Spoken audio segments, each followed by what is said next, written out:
question. It's not in the book. I can't teach you.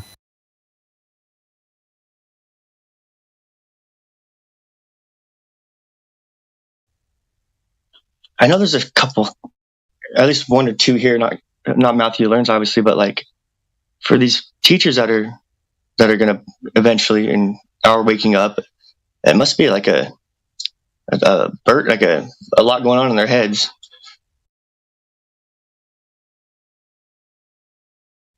If I was a teacher, I mean, it's easier said than done, but I would start just truth dropping all the kids.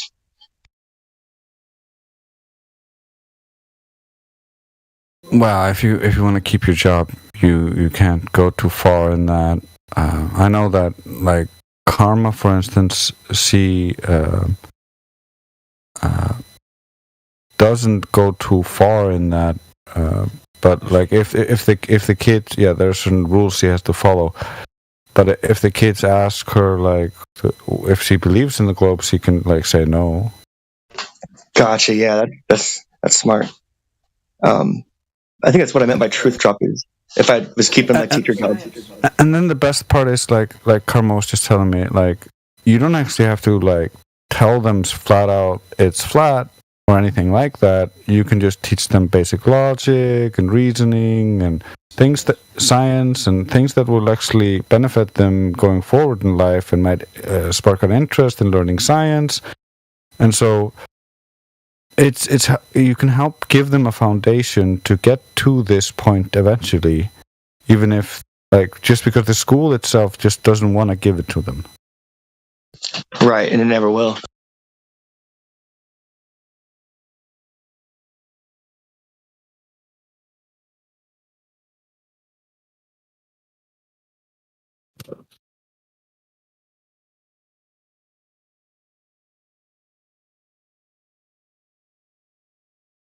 Do any of you here actually felt like you got your 12 years like worth out of your fucking public schooling?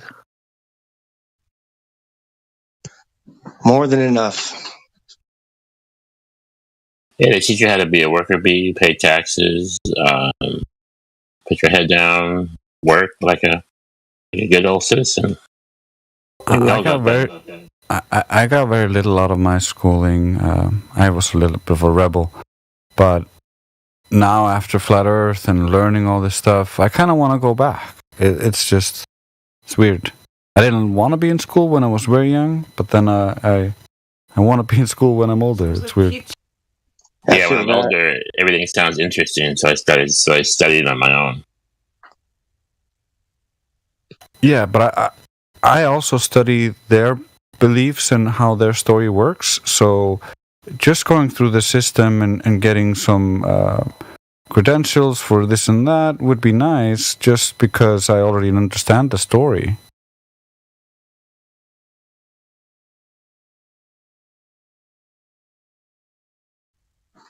Yeah, I had a huge problem with attendance to the point when I was in middle school, which is 6th, 7th, and 8th, where I was at.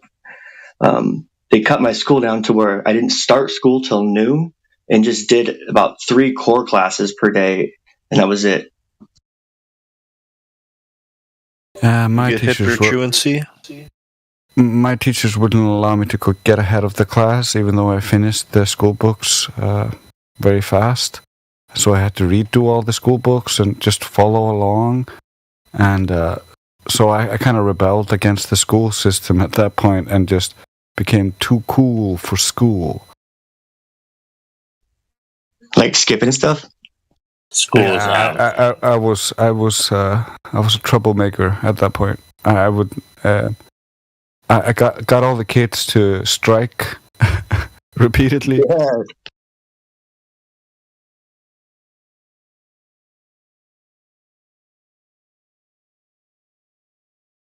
School's out, teach. I was such a troublemaker that my middle sister actually got bullied by the teachers because they hated me so much. That's hilarious. I have a little sister, same thing.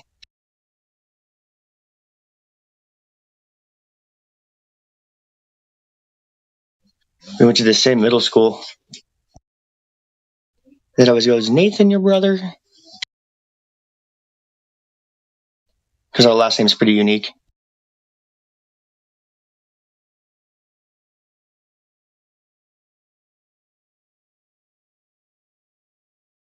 But then I wised up a little bit and tried to stay with my friends in school and stuff like that. But like in the beginning, I was a menace. Like in my first school, I literally got myself a little steel saw, and then I sawed off all of the handles of the school. One night. Did it during the night. Did they catch you? No, they never caught me for any of this stuff. That's hilarious, dude. It was funny. I would like in elementary school. There was one year where I was like stealing erasers and staples, and I would like make tanks and like vehicles out of the erasers and staples.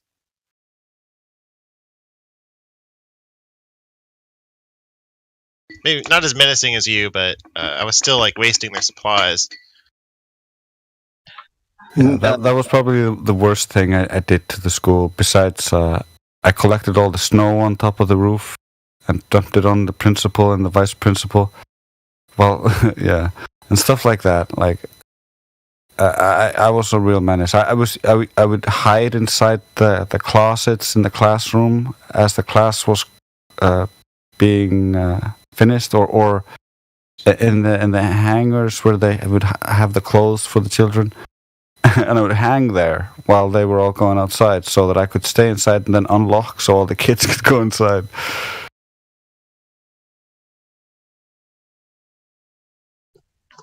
Would you say this is middle school? What's the age range of middle school? We have a different system here. Roughly, you're like sixth through eighth grade. You're going to be done when you're about 14. It was before that. It was like from about 7 to 11, I was a horrible menace to school. And then after that, we moved to like a higher level school where the children weren't, so we had to be a little bit different. And yeah, then I kind of try to turn over a new leaf, but yeah.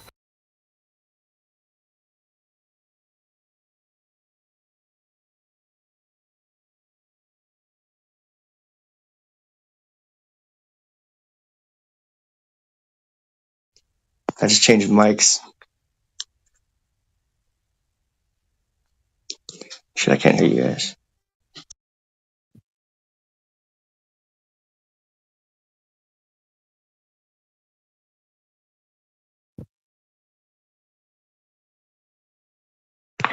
All right, how's that? Mic check.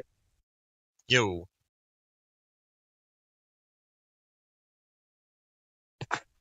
And now I can't hear you guys. I'm gonna reconnect real quick if you can hear me.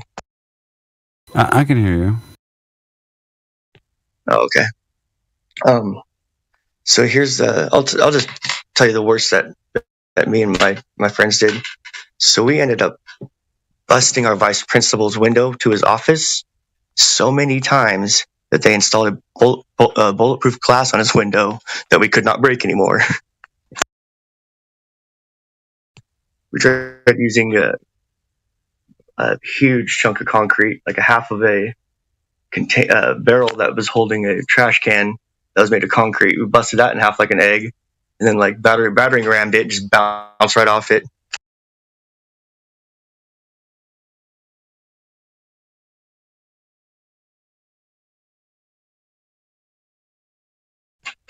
We blew it up like every year until it was unbreakable.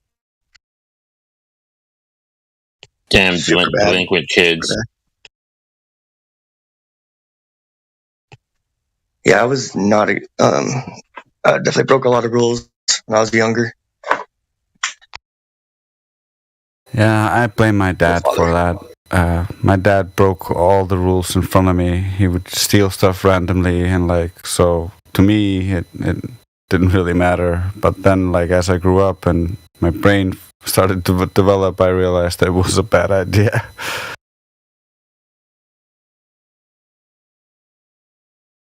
Ever go to jail for vandalism?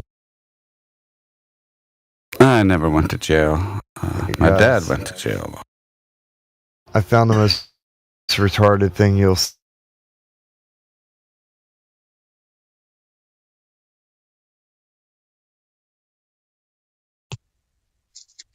Yeah, man. Vice principal was crazy though. He was like, he came from nowhere. Sometimes I feel like he was like all a day. robotoid. Hey, Toby dog, look at this.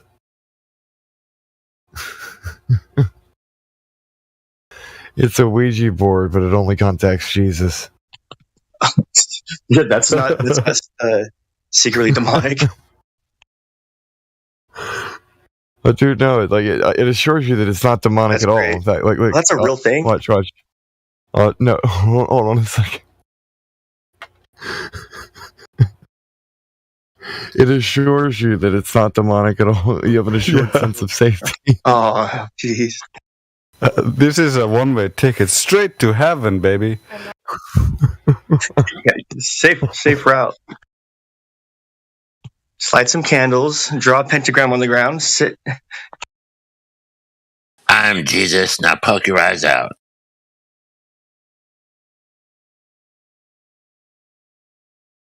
Unlike other spirit boards. Yeah. It's a direct line.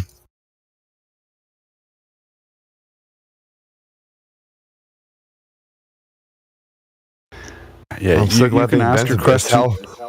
You can ask your questions with an assured sense of safety and just accept everything it tells you as absolute truth from Jesus Christ himself.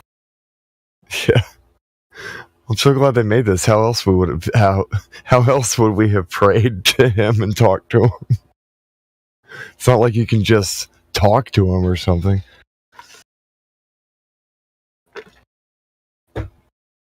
Sure you can. You can talk to him. He's listening. I know you can. It's just these silly charlatans trying to sell a board game.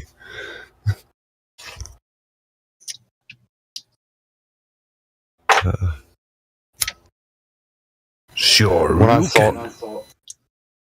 saw that, I'm like, no way. This can't be real. And then it actually takes you to a freaking Amazon page where it's a board game. Like, oh my god. If you use the Ouija board to contact Jesus, you'll probably be talking to some kind of demonic force. The Antichrist will pick up the phone. Yeah. Like, is this Jesus? You could say that. Oh boy. Sure, it's Jesus. What did you need? Yeah.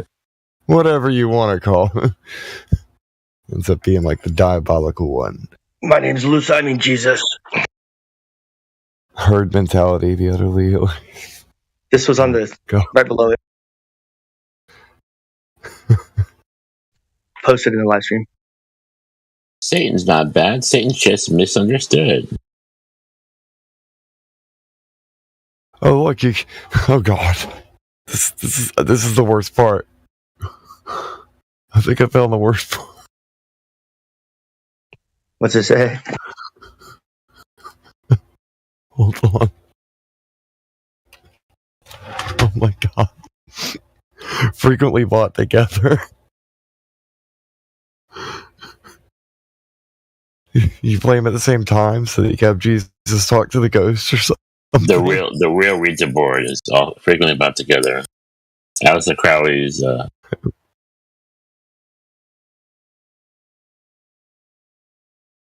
I shouldn't be laughing. It is horrible because they're training children into getting into some dark crap they shouldn't be messing around with. But also, it's so ridiculous. It's absolutely ridiculous.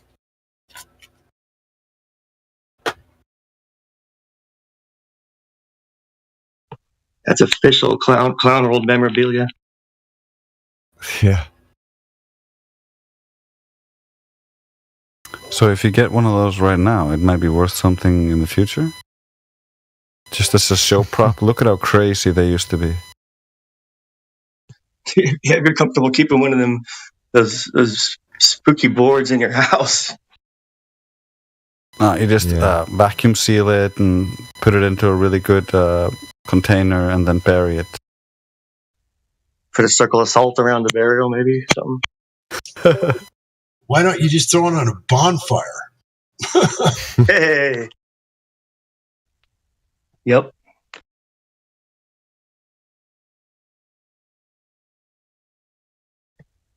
Thankfully, my mom never let me mess with those and always told me to stay away from them. Got pretty lucky on that. I played with one time. She had a good mother. One time we were kids, and we were wondering when my friend's parents were coming home. So I asked, what time are they coming home? And it said this time, whatever it was, 10 something. And they came exactly to the minute they came home. Oh, man, that's scary news. Yeah. Because although my mom told me not to touch it, mess with it, I did play with it once with my buddy and his sister and her friend. I asked it how old I was going to be when I died. So hopefully it was a liar that time. Because I only got about 15 years left or less. That's true. Say. I think it was 50 something. I think it was 52. So you're 35? I am just turned 40. It's on the 3rd of this month. You need to go get a spiritual cleansing from a priest or something. Get that negative energy off you. Hey, I never thought about that. Yeah, because that's hanging over your head. I can tell. Well, what kind of calamity will the earth be in at that time, 12 years from now? I mean, wow. Yeah, no kidding. Could be just like, wow, could be just horrible stuff going on. You know, the government could have everybody just clamp down. Mark of the beast could be implemented. Who knows? I hope everyone's a flat earther by then, or at least knows the earth's not a ball, mainly. See, 12 years from now, I'll be I'm 67 now, so I'll be just almost 80 years old. So if I live that long, I'll be happy. That's plenty for me.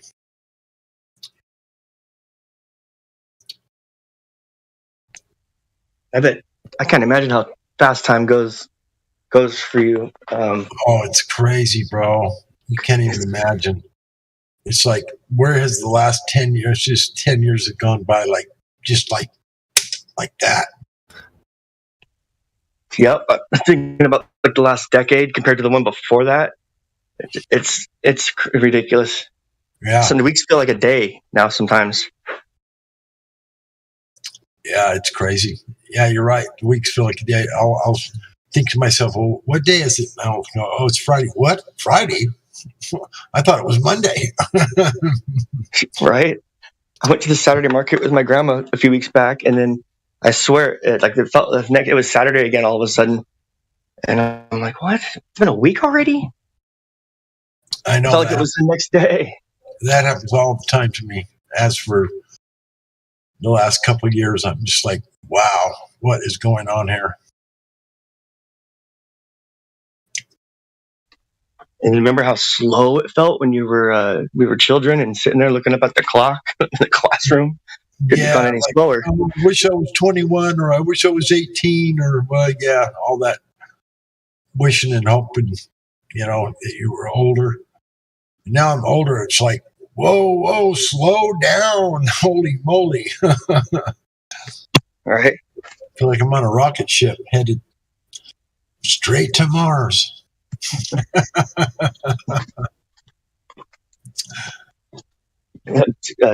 Get your house to Mars.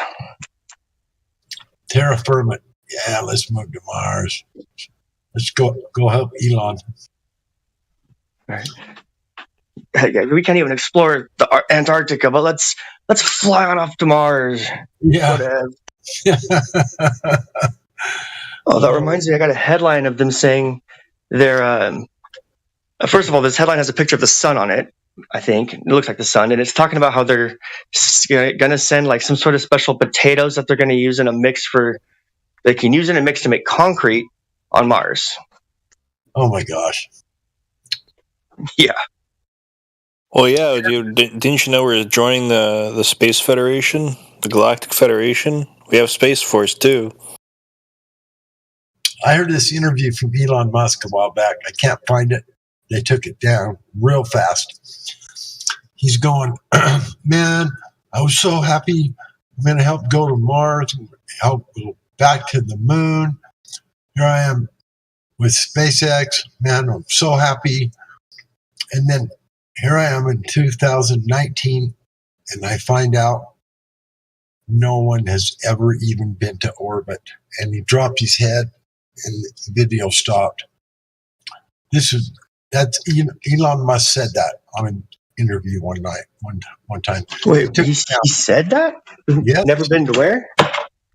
Never been to orbit. No one has ever been to orbit. How do you orbit a flat? Aha. No one has ever been to orbit. And he dropped his head like he's all depressed because he was so happy getting involved at first, thinking, oh man, SpaceX, I'm going to help do this, that, the other. And then somebody told him some truth along the way. And he said, and then I find out no one has ever been to orbit. No one. And he dropped his head with this solemn look on his face.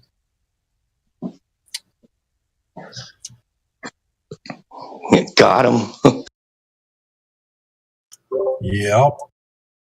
No, I have not seen that one yet, but that sounds right up their alley. Just contradictory stories and telling us two different things that mean completely, different opposites. Yeah, I've looked for it. Cannot find it. They took that one down real quick.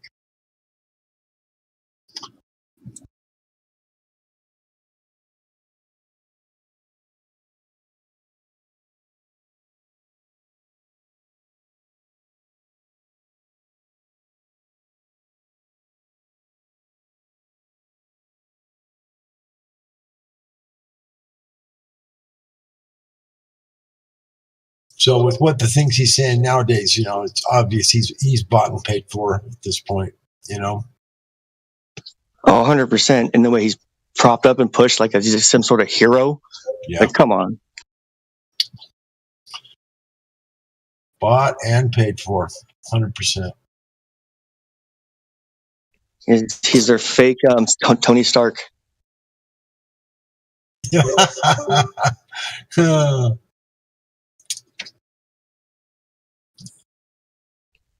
People with Marvel brains will believe it. Listen, dude, we're going to be going to Mars real soon, so just calm down.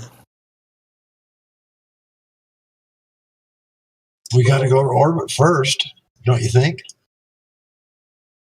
Well,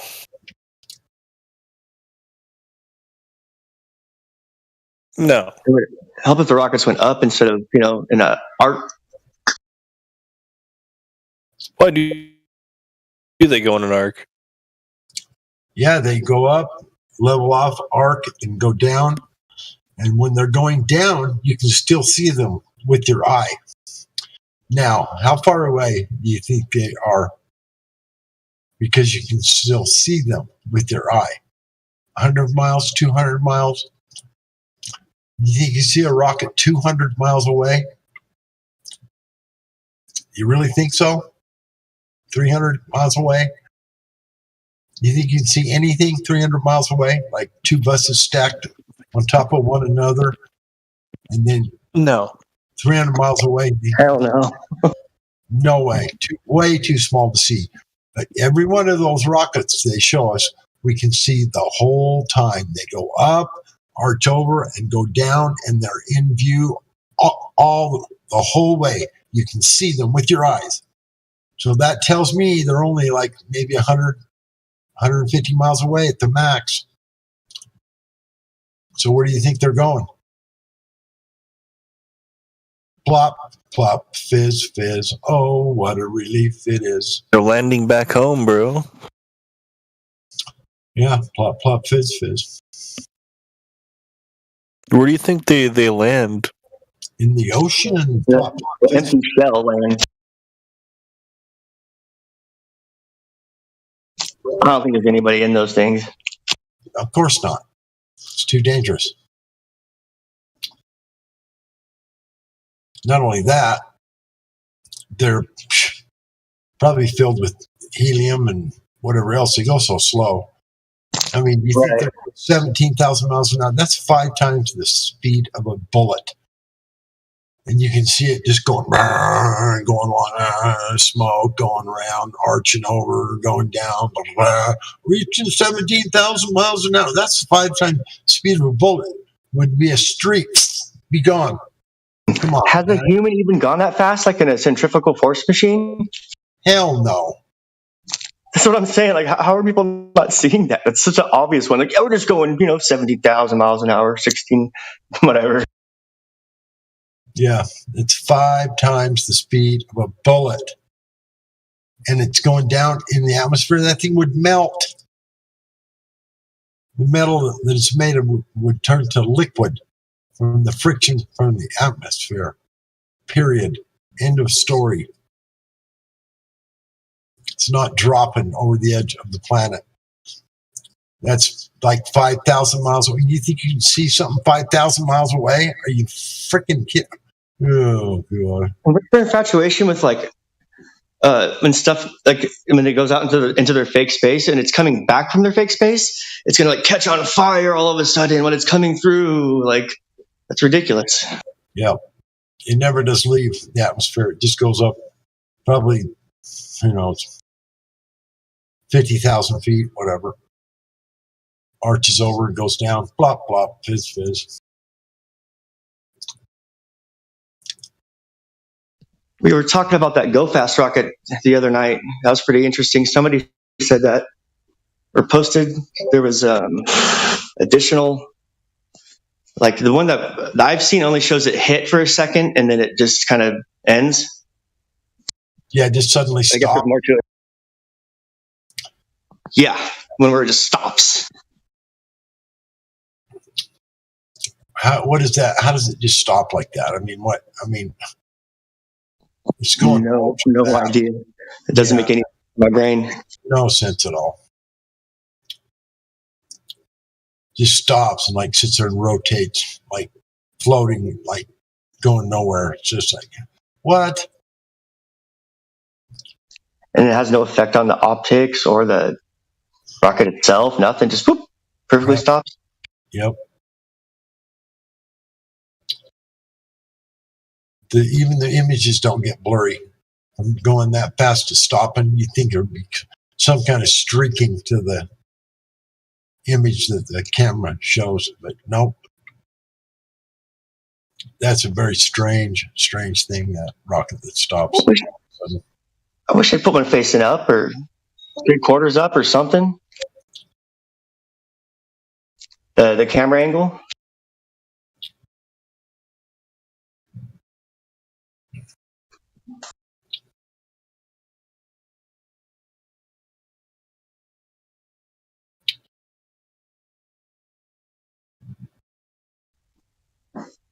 That would be something interesting to do if I had a disposable income. Is just try to get a high altitude balloon just for personal, like my own pictures and stuff. Not because I need like proof, but it'd be cool to have like just see some like your own high altitude footage of anywhere that you happen to be.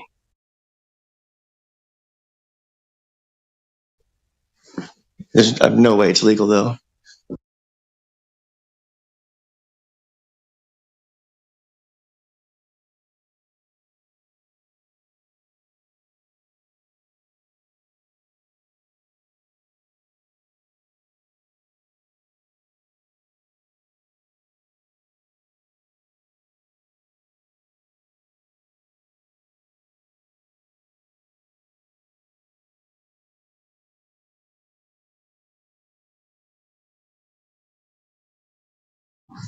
All right, I got one more interesting speculation story, and then I gotta get off for a little bit. I'd watched a video one night. This is about a year and a half ago or so, summer before last, something like that. And I just watched this random video that came on late at night. It was about the clouds in the sky that are long straight lines, geoengineering type of stuff. And this guy was talking about how. What's up?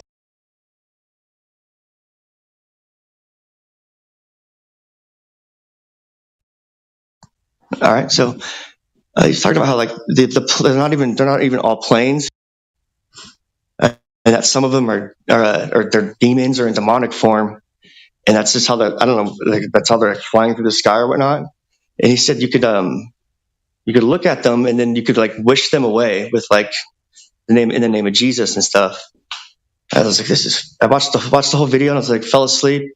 The very next morning came, and standing there before started my work shift outside, and look up and see a plane going by with the big long street coming out behind it. And I closed my eyes, and then I just kind of was, gave it some positive kind of spiritual thoughts towards it. And the second I did that, it sputtered out. It sputtered out and it started right back up.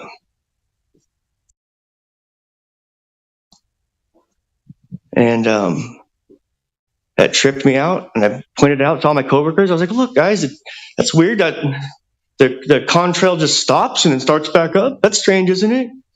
Because my boss at the time was, I was slowly red pilling him. And eventually talked to him about flat Earth. But anyway, that's a whole different spiel. But yeah, saw that video, and the next day, just coincidentally,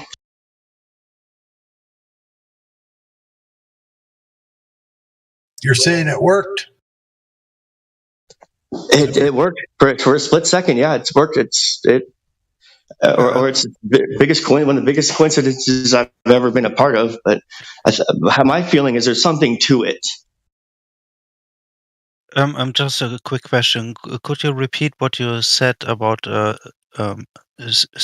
spotting, or when you wish it away, or when you had those thoughts? I'm from Germany, so I need a little bit clarification about this. Sure. Like when I went to wish it away, I just closed my eyes and just had positive intentions to it, kind of like you're not positive, just you're not welcome type of thoughts, just like you don't belong here. That part's kind of hard to explain. And what happened again in your sight? So the plane that was flying that had a perfectly good fake cloud coming out of the back of it. It stopped. It stopped coming out of the back of it for a moment, and then kicked back on. That was like, it was as if I did that. And it was the very next morning after watching that video about this guy was claiming that they're like demons and stuff up there, man. He's like, it's not all what you think it is. Like some of those aren't even planes. They're demons. And I'm like, what the fuck? I gotta watch this. This is strange. So I haven't given it too much thought since then. I mean, that whole day, my whole body, I was like kind of in awe, kind of weirded out. But then I just haven't given it much thought since. But I'm always watching them do their thing up in the sky, and I always have like that thought in the back of my mind, like, is that a demon? Or Yeah, I understand. I think that I guess everyone has problems in understanding how angels and demons. I mean, demons are basically spirits who have been fallen, who have no body as such. So what we would then perceive could be either a fallen angel or an angel of the Lord, which we do not know what task that object, person, or whatever we are going to perceive in that moment is having right at that moment. So I do know from the books of Solomon that he had witnessed demons changing form, etc. But it was like more animalistic types of changes into human form again and such. But I can understand that they could take form in planes and UFOs and what have you to trick our minds, you know. Yep, I hear that.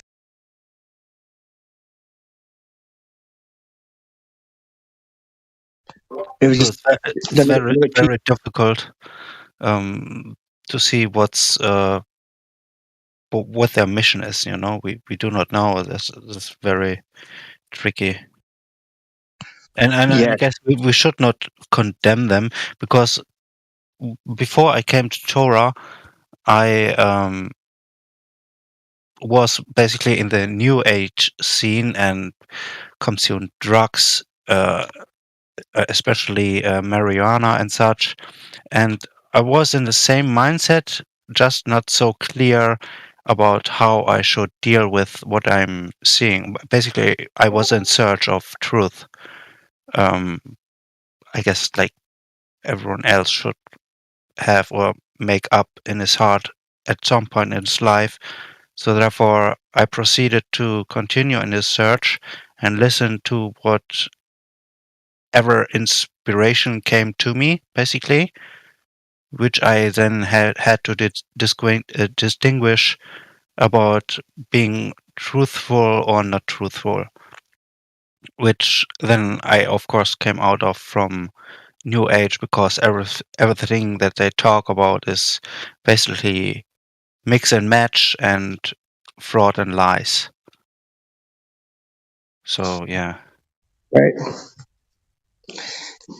Yeah, I look at it like it's just another piece to this puzzle that in this journey that I'm on, and I just put it in my tool belt. Just another thing I can ponder on and realize that there's so much more going on that I don't know about. That it's awe inspiring. Yeah, it is. Mind I asking what you are in search right now? What you are looking for right now? Right now in my life, I'm looking for some financial stability, and that's just for like I have a 3-year-old son, and his mom is working, and I have not had a full-time job for a while, but I have a part-time job, 2 part-time jobs, and I'm able to do all kinds of side work and whatnot. But it's not very stable. It's not like guaranteed, and it's kind of like a mixed bag of getting it, everything together each month. And so right now I'm searching for some sort of financial stability, however that comes to me, and so I'm on that trying to figure that out right now. Not stressing. Yeah, of course. I mean, I can relate. I'm basically in the same place like you, but having no family. Basically, I'm on my own right now, doing the same thing, looking for a job and looking also for stability. But I'm also more considering in trusting Yah, basically. So I'm not asking him too much, because I really do not know what or where to focus on.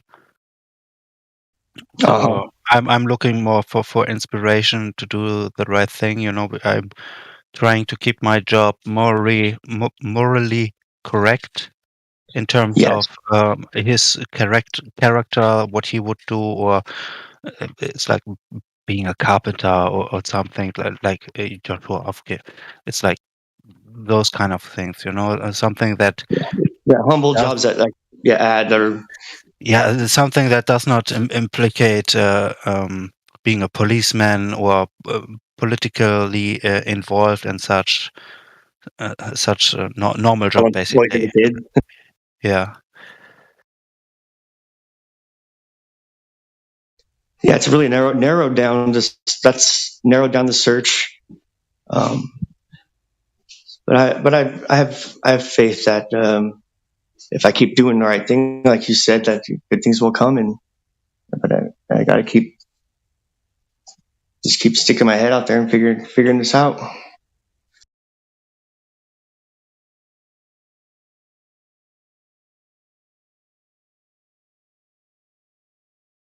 I think I heard from Owen Benjamin that money, they call it currency because it literally flows. And I don't know, just when I started thinking of money like that, like it comes and it goes. And I think there's I don't know the right word, karma aspect to it. Like I feel like every time that I'm like, I don't know. I just feel like every time I've tried to help people out, it always comes back. And I think the more that people try to hold on to money and store it like acorns and they never share it and they never help people out, they never tip or anything, like I think that they don't get a lot of it back in return. But if you are like really calm about it, it always comes to you when you need it. I agree with that for sure. It's weird. Like I feel like every time, like especially when I was like in college and I had $5 in my account, like it always ended up working out, you know? It totally does is like flows like currency. Like I was I was a trust fund baby. Mm-hmm. But I had when I turned 18, I had like $300,000. Wow. Yeah. And it was all gone by the time I was 26. Dang, you should have bought some cows and chickens. Yeah, or invested in gold and kept it away and forgot about it. Yeah. Right. I didn't have a father. Yeah, me neither. I mean, I have a father right now, but I didn't grow up with a father, so to say.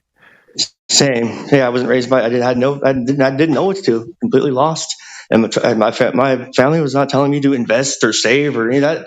They told me my whole life, you'll never have to work a day in your life. I'm like, what? It's $250,000, not like $250 million. Yeah. I mean, to live by a daily minimum by today's standard, you need at least, if you're not supposed to have a car and not pay taxes and such, you least at least 2 to 2.5 million to live to your end of life on the minimum. You know, it's like Live off interest. with all due to respect with paying taxes and such, which some people have to do and some people know how to go around with that. Yeah, it's basically 4 million roundabout with car and what have you. Are you saying like live off interest for that, or spend that to live off that money? No, just what you daily consume, eating and drinking, Gotcha, and gotcha. have a place to live. Okay. So yeah, it's very very harsh nowadays in terms of the latter days of when my father told me about his life and how he proceeded to save money, make money, and such. It was very different. He had not to deal with inflation and such. Of course, he saw it, but it basically stabilized by by the way it was back then. it was much more relaxed than today. What decades would that have been? It had been like 60s. I'm just throwing it up. You guys got ballpark. Yeah, roundabout.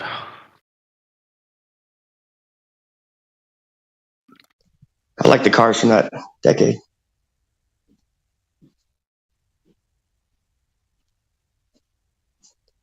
I like boats. Yeah, well, the boat thingy more likely came in the 70s to 80s. That got a swing, and people made money out of it. It depends on the times, you know. If it's like when I first saw Bitcoin, I was not skeptic, but as soon as I listened to people who were very skeptic of it, because I was still in a process of developing my critical understanding or making critical decisions myself, basically making my mind up, I was basically manipulated by not investing in it, even though I could have, and I should have. I mean, I I would have no problems, and I would have sold it in 2021 when it was at 60. I knew exactly when it was going to fall down, because when Elon Musk started to talk about it, which is another thing, that guy is nobody heard of him in 2020. And all of a sudden, this guy pops up out of nowhere. Everyone is talking about it. He makes SpaceX and what have you. It's like, no, I don't trust this dude. Still today, even when he's talking about AI and such, he warns about it, but proceeds to develop it. It's like, dude, you're a hypocrite. What are you doing? I got a meme, and I'll post if it's. I'll read over it first. Make sure it's not against TOS. About him and his deceivery. Hold on. Mm-hmm.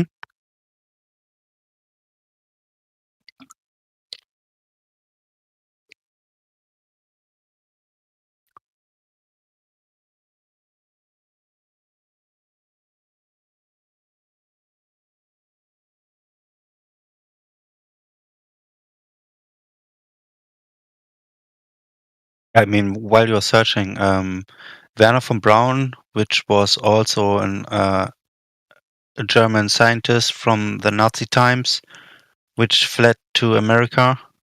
I guess he got a contract because he was in certain positions. I do not know the whole story about him, but I know certain things that are crucial to today's standard, that NASA is deceiving people how the world looks like and such. And yeah, I think it's a cult in general.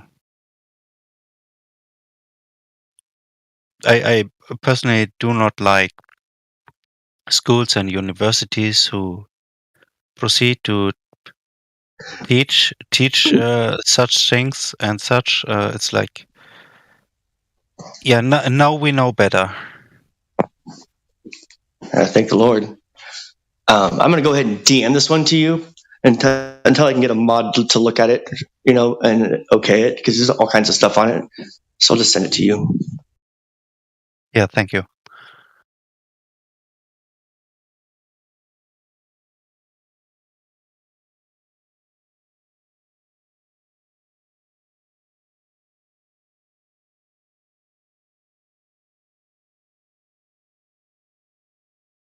Would you guys agree that it's easier for the more recent generations to make money, but like versus our parents, but it's way harder, I guess, to stay afloat financially? It depends on what side you're on, and by saying this, I mean what state of mind you're on.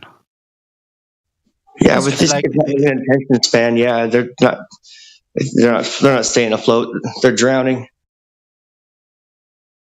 Yeah, I mean, if you, how should I say it very simple right now? It's like when you take the foolish approach in making your stupidity known, you're very acceptable. in today's standard, especially when you start streaming on certain platforms and such, you get a whole bunch of people who are going to listen to you, regardless of what you're saying and such. It's then either becomes a drama scene, and you get money through that, or depending on your stable viewership and people who are listening to you, then you would draw out of them who support you, basically, your opinions and such. But in the free market, when you start taking a normal job, you have basically a serious competition.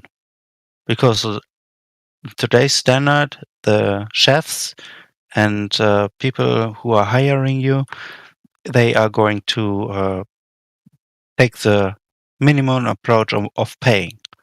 So whoever would take less, they are going to hire them. It's like the greedy road. Naturally, yeah.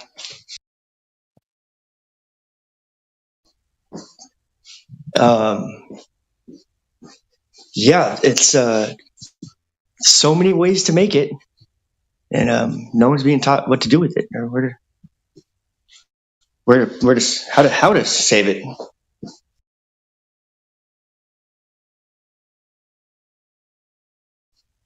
Just get a bunch of bills and flex and make another video.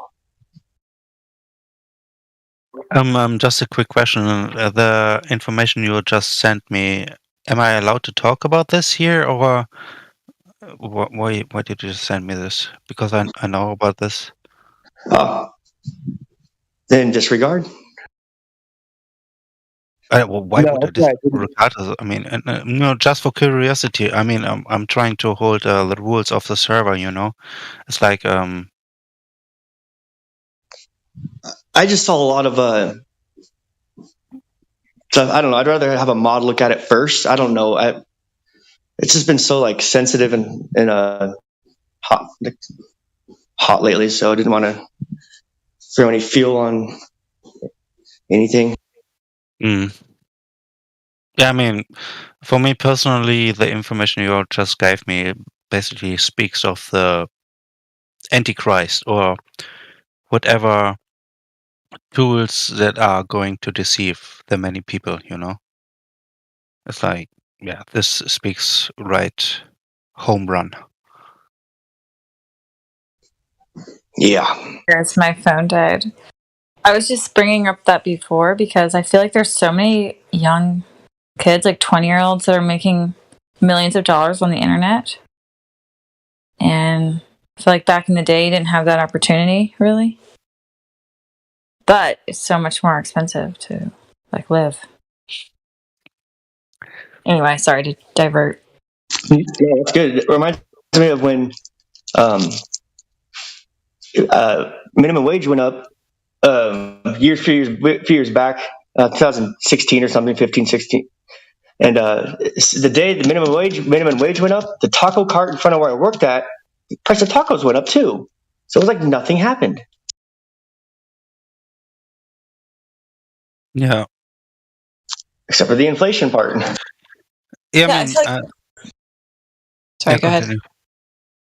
No, go forth. Oh, I was just gonna say, I feel like every time I go into like Target, I get like 5 things and it's like $100. Now it is Target, but I mean, I feel like that's with like in like grocery stores too. Like I walk in there and it's at least $100, and I'm like, I didn't even buy anything. What do you mean? What item?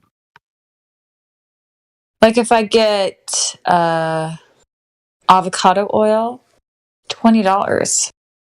Now yeah, but see, okay, I get like the organic stuff, so you got to. So that's like $20, and then we love these things. They're like these.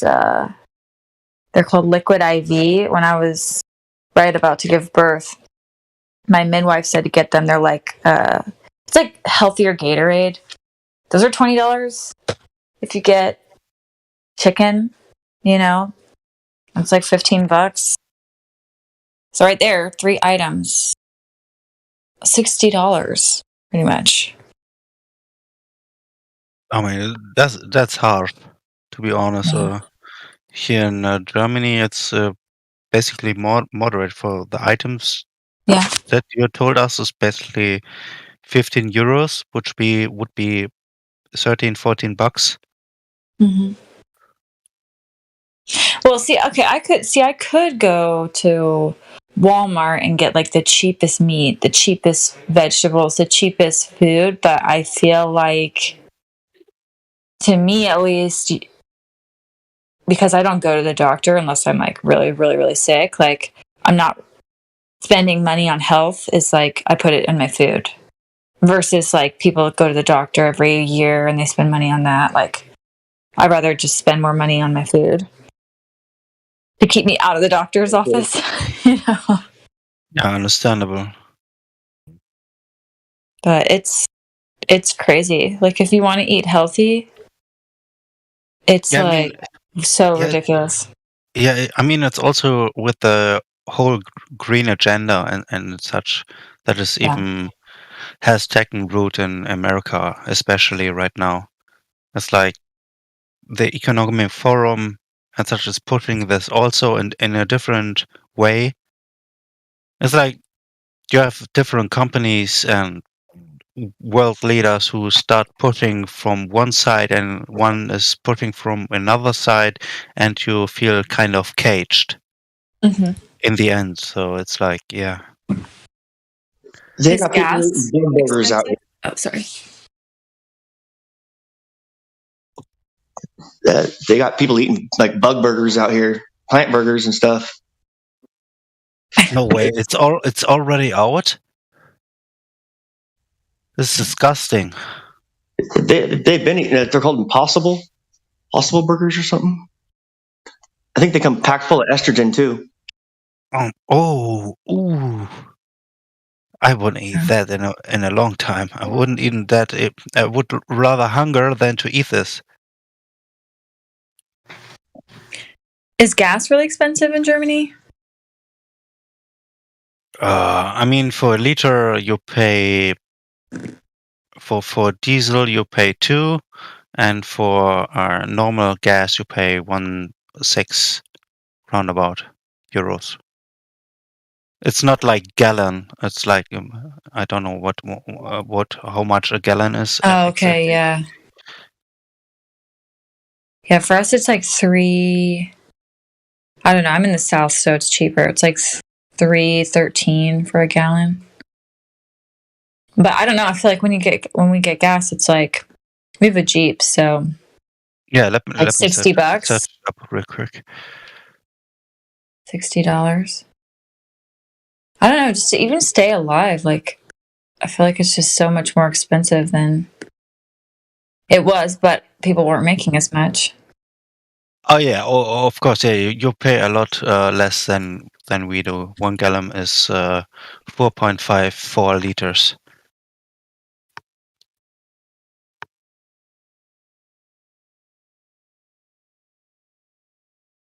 So you pay about 1/3 less than we do. Really? Oh wow, that's crazy. I mean, Germany is basically the paying household for every country, basically, that is around in Europe, especially for Greek and everyone is. Germany has become a joke. Do you guys drive less in Germany? Like, is there more like public transportation? No, they do not. No. Okay. I mean, I personally do not have a driver's license, so I am driving with my bike, basically, my whole life. Mm-hmm. Because Yeah, when I went to Europe, I have also a natural fear and respect regarding the truck drivers and such, because I have certain experiences that were very, very life-threatening, so to say.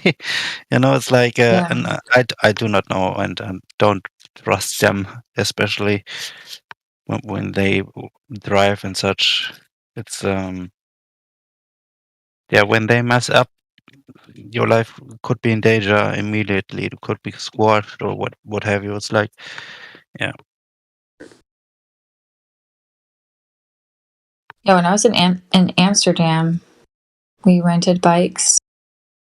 Just seems like, in some ways, it's nice because it's way cheaper to just drive your bike. But I guess if it's like raining or if you have like a lot of groceries, but see, that's also different. I think between Americans and Europeans is, at least with my European friends, I noticed that they don't buy a bunch of groceries all at once. Like they seem to buy groceries like more frequently, but smaller amounts. So maybe you have less to like bring back with you on your bike.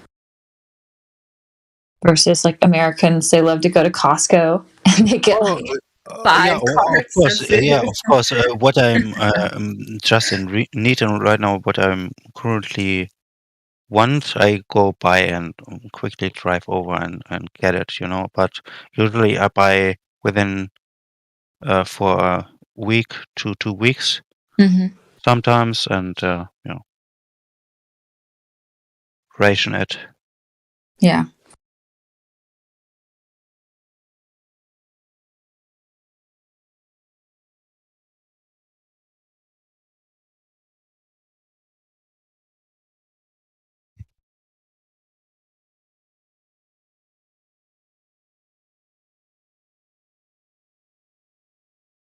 I mean, the whole economic forum thing is another place. It's exactly the same process that I perceived as Elon Musk. The dude just jumps on, he gets promoted and gets into the news, and all of a sudden you hear about the economic forum who has nobody in the whole world has ever heard about, and they act like they are the boss in terms of what is to be done in the whole world, you know. Not to mention Bill Gates and such, which is Yeah. I mean, for me, Bill Gates takes the second place besides George Soros. To be honest, from his deeds, what he has done. I mean, if we are going to expose his vaccines he has tested in Africa and such, and basically the vaccine that should heal you from such disease has basically to 80% caused that disease after a few months. It's like, yeah, your body, you're responsible for that death. Not wanting to name names, but this makes me very, you know, I want to choke you out, basically. Yeah.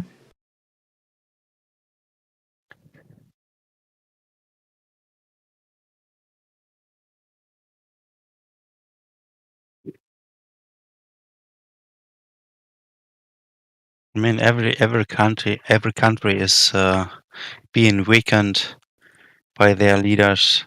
If you look at France, for instance, Macron is basically declared martial law by declaring himself the what is it called again? Like Hitler was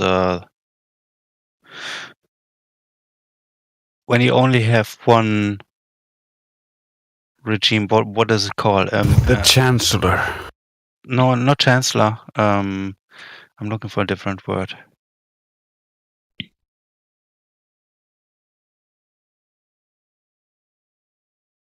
And I have it on my tongue, but I cannot find it.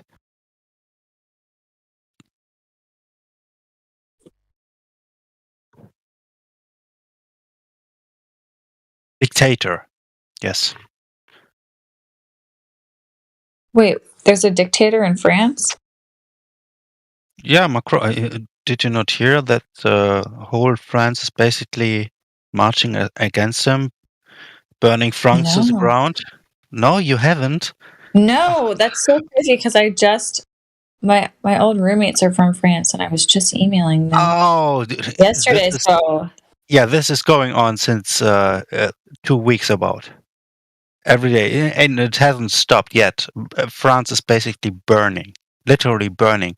They are sitting at a restaurant, and beside them is burning fire around them, and they're just chilling, drinking their beer, and eating their baguette and what have you. What?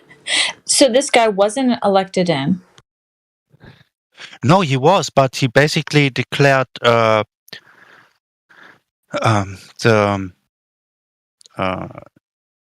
justice system so that he was the one who can rule out any decision that they make, basically enforcing martial law that would be the same in America or in any other country, that whoever is current leader would then take the lead. It's basically dictatorship like Hitler was. It's Wow. basically like Nazi Germany. Wow. And people are upset, or people, it's mixed. Yeah. Like some people care, some people don't Oh, yeah. care. Oh yeah, they are. They're very upset. The French are basically chanting, "We beheaded Louis the what? And we can Oh. do it The again. 14th?" Yeah, they're like, "We ain't taking this sitting down." That's good. That's good. And then the funny thing is, he goes to proceed to take part in a TV show and says, why the people are acting so against him. He can't understand. It's like he of course he understands. He knows exactly what he is doing, but he perceived to the public as if they were stupid. You know? Gaslighting. Yeah. Yeah. And this makes them more furious than ever. I mean, he's done. He's done. Though he has no chance to get ever elected ever again. Do you think that they actually have real elections still? I mean, what country has real elections? Yeah, It's always America doesn't. I know that. whoever. Sorry, I don't know if that's actually like a no topic on YouTube now, but Yeah, I mean, we are not on YouTube, or are we? We are. no. I got in trouble yesterday, so I gotta be careful. Yeah, I mean, we can talk about it in Discord, but if it's live streamed on YouTube also, then I might take a steps back. Hey, if YouTube is listening, I want to say this to YouTube. Fuck you, YouTube. Hey, Jamesy. Yeah. Well, I have seen all of the information that you have said on alternative news sites, which YouTube has not censored. So if they dare censor this, they're hypocrites. Fact checked. No. Yeah, okay, fact checkers. Fact checkers is But let's try to keep it on Flat Earth. Good idea. Yeah. Let's switch back. Everyone can make his own research on this. There's no such thing as a fraudulent election on Flat Earth. Oh, of course not. It's crazy. Like today, I was driving to pick up some groceries, and I saw the moon during the day, so it's like transparent. And I just can't believe, like, once you hear, obviously, if you don't hear the flat Earth argument, then I get why people would just believe it's a rock. But like, once you hear the flat Earth argument, like, I don't know how people still think it's a rock. Clearly, a light of some kind. I don't know.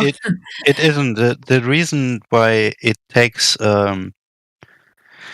why every big body that is perceived in the Bible as a light source, which are the sun and the moon, has this 3D shape, is because of the angle of the dome that is above us. So it basically takes light from the main source. It's like when you have a magnification glass and shine your a lamp through it, then you get basically the same shape. If you put a small filter above it that has different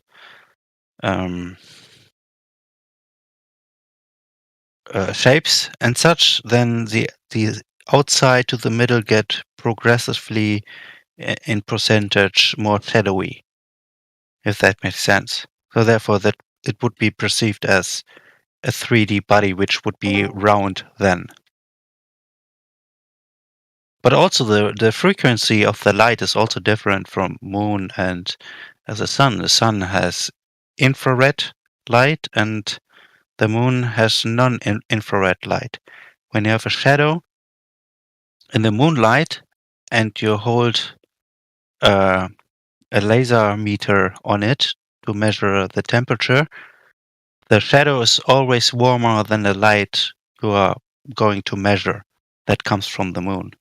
But it's the other way around when you do the same thing with the same device on the sun. The shadow is colder, and the light where it's measured is warmer. It's because of the infrared.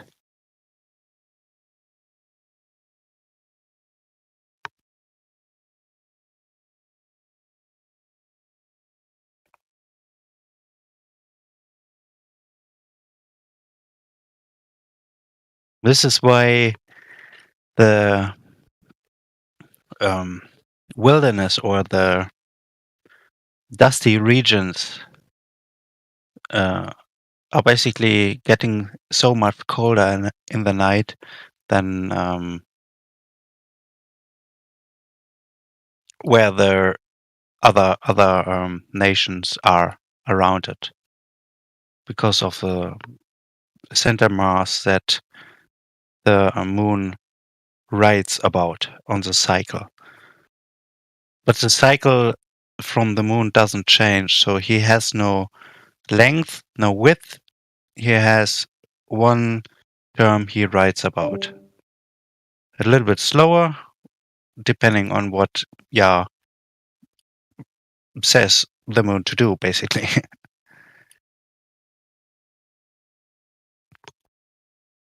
But the sun has more spirally cycle that goes around.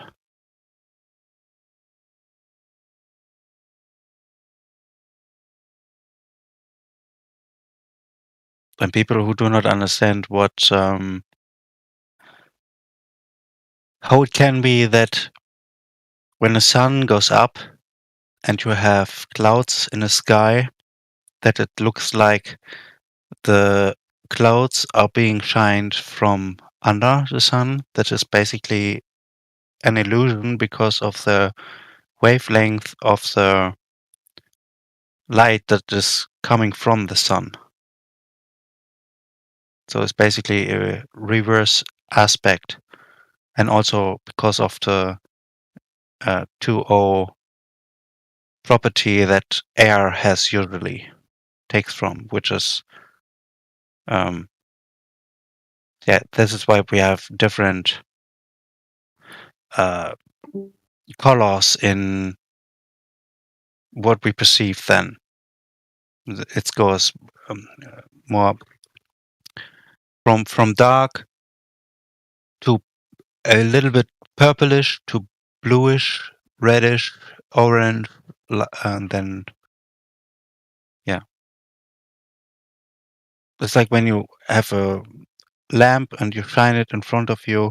At a certain point, you cannot reach in the same density that your light has power on. The more power, the further the light goes.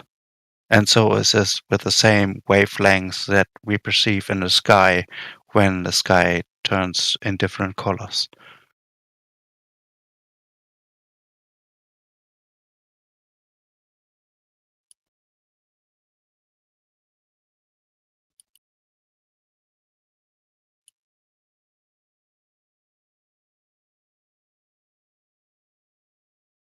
And another thing is that usually when people talk about the round, when the Earth is round, the formula that they are talking about is basically the law of perspective, which derives from the O2 law, which is in density and temperature. The colder the temperature, the more magnified the picture is. Therefore, we have sometimes moons who are very big, just like I talked before. The light from the moon is colder, therefore also affecting the air around the moon, cooling it down basically and magnifying the moon at certain times. And also with the sun. Usually the sun is much bigger in the winter and in the springtime. And when it gets warmer, we all know when we look at on the streets, etc., a few meters away, 20 to 30 meters, or 50 to 60, 70 feet, the air gets wobbly at a certain temperature, and this is where the picture is no longer magnified, basically.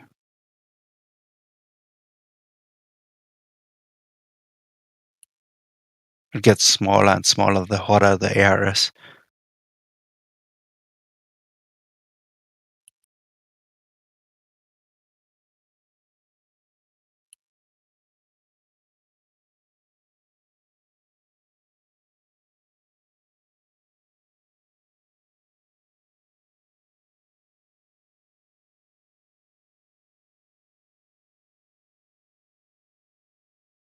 Looks to me like the moon is actually some type of reflection of the sun on. So it's kind of it's part of the flow of the system because the sun and the moon are part of the an in and out of the system, like an input of into the system. So if the sun is inputting that super bright light into the system, you're gonna have that kind of like reflective effect on the roof. Well, And also you kind of see this relation of the wandering stars, right? The planets. You always see them in a transit between the sun and the moon, and in front or behind the sun and the moon. And also in the morning, you have the light bringer, which is the morning star that is always showing up before the sun every morning. And you can see it coming. And it's basically, you always see some of the planets in between the sun and the moon. They're always in a transit between the sun and the moon. So that's, to me, it shows the kind of like layers that we kind of looking at. Because since we can only see them from here, from this angle, that's the effect that we see. But the sun, the wandering stars, kind of,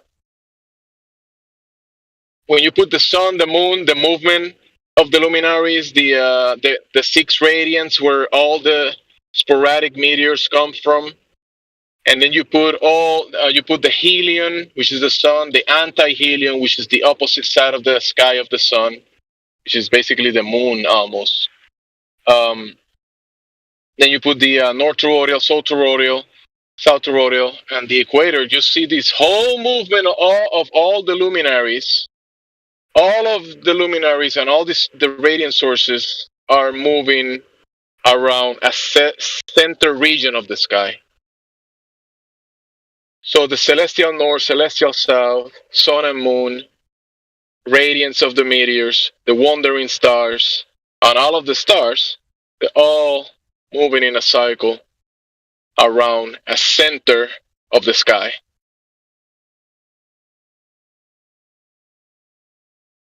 Because people want to say, "Oh, it's geocentric," right? But how about heaven-centric?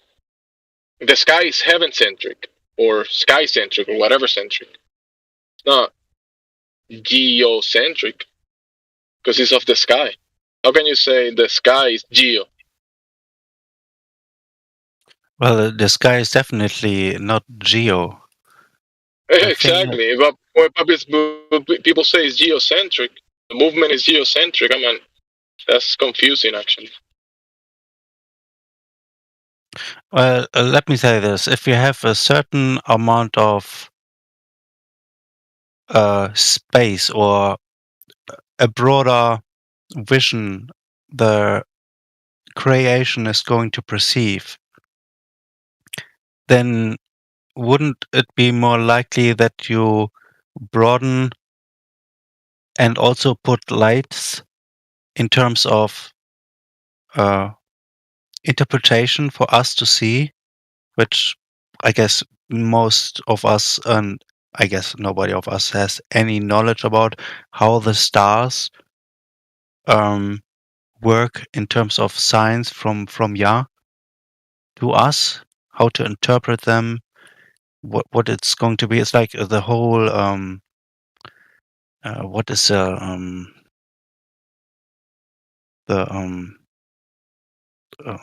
thing called when people say, oh yeah, when this alignment happens, then you're going to be this and this.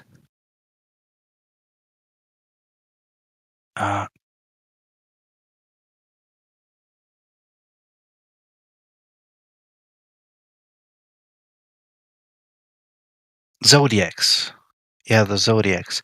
When we are talking about the zodiacs and such, it's like this is something I do not believe in because there's no knowledge about in the Bible and the Apocrypha, especially that it talks about. All it talks about is in Enoch how the stars and sun and moon take their course and how they wander around us, basically around the earth. So Yeah. But still, under the mechanism, like you were saying, I will say the input you mentioned Yah, right? So from heaven above or the layers above, let's say you have this system, this whole system in place, but you don't have the input that it has from the luminaries above. I don't think there'll be anything going on. I mean, there wouldn't be. I mean, I don't know exactly what will happen, but this relation between the system and the input from the layers above into the system and out, because it's a flow, it's not just an in, there's an out as well. There's a flow. That input is what excites the system and makes the system, do things. Like if you have a terrarium and you can seal it completely with all the ingredients inside, it could have insects inside, it can have soil, humidity, water, seeds, or plants. You need the bulb input into the terrarium. Even if it's not touching the terrarium, it has to be bringing some input into the terrarium. Even though the terrarium is, in a way, isolated, right? Like it's an isolated system, but its energy is flowing in and out. So I think this system is kind of similar, just to the creator's level. Much more complicated than a terrarium that we can build, which is kind of similar. yeah, somewhat, definitely. But the input, I'm talking about the input, and you can tell that the representation and the expression of the input in the system and the expression of it in the system, right? You can see kind of like a fingerprint or everything. And that input is just, it's like part of a machine. I don't think the luminaries are just, how do you say, magical lights that are up in the sky doing their own thing. They're actually part of a mechanism, a cause and effect relationship that is necessary for the construct in place and for the machine to work. Yeah, I mean, when you're talking about the luminaries that are wandering, I mean, in the Bible, it says that those who have forsaken their place in heaven, which is basically also mentioned as wandering stars, how then would you think he would make specific predictions or prophecies about when certain things happen? Like, for instance, in 2017, when the luminaries behind the sun, where it's talking about, and the moon was under her feet, and 12 stars were above her head. This also happened. I witnessed this. I went outside and I saw this exactly as also a program named Stellarium predicted this. Basically, it's like, okay, now then we have 20. I guess I don't know when the sign of the red dragon happened, but it was, I guess. When you say heaven, you mentioned heaven, right? When you said heaven, what you actually mean by heaven? What is that? Because when you talk to me about heaven, I actually. No let me explain. I actually, when we're talking about this whole construct, and we mention heaven, and I say heaven, I actually mean an actual place that is above the firmament and is part of the construct. It's not just an imaginary thing. It's part of the whole construct. There's three heavens. The first heaven that we have is what we have: air and the gases around ourselves. Then there comes a dome, and above the dome is divided the water, in which I think are the luminaries, basically talking the moon, the sun, and the stars, placed in it. I guess. Yeah, like sonoluminescence. You have. Before I lose my thought, and above this, you have another enclosed system where Yah has his footstool. Basically, he can walk about where the throne of God is, where the city of God is. Yeah, that's heaven. Because the layers below heaven, I wouldn't say those are heaven. I mean, those are the layers below heaven, which is where we can see the stars or the sun and the moon, the layers below heaven. Yeah, just like, have you ever seen sonoluminescence? That you need a chamber and you need an input into the chamber to be able. You need a sound input. I think it's a light input, an electricity input. You need a whole mechanism to cause the sound, the light sound to work, right? So the stars that we see and the plasma and all the stuff that we see in the sky are expressions of a mechanism in place. They're not just happening magically. They're actually structural things in place. There are signs for us to interpret if we do know how to interpret them. That is what put in place. They basically work exactly like they should do. But the that's what for. That's what for. I'm telling you what. Since we are in Speculation Sunday, you're saying those are for signs. Yeah, those what they are for, sure.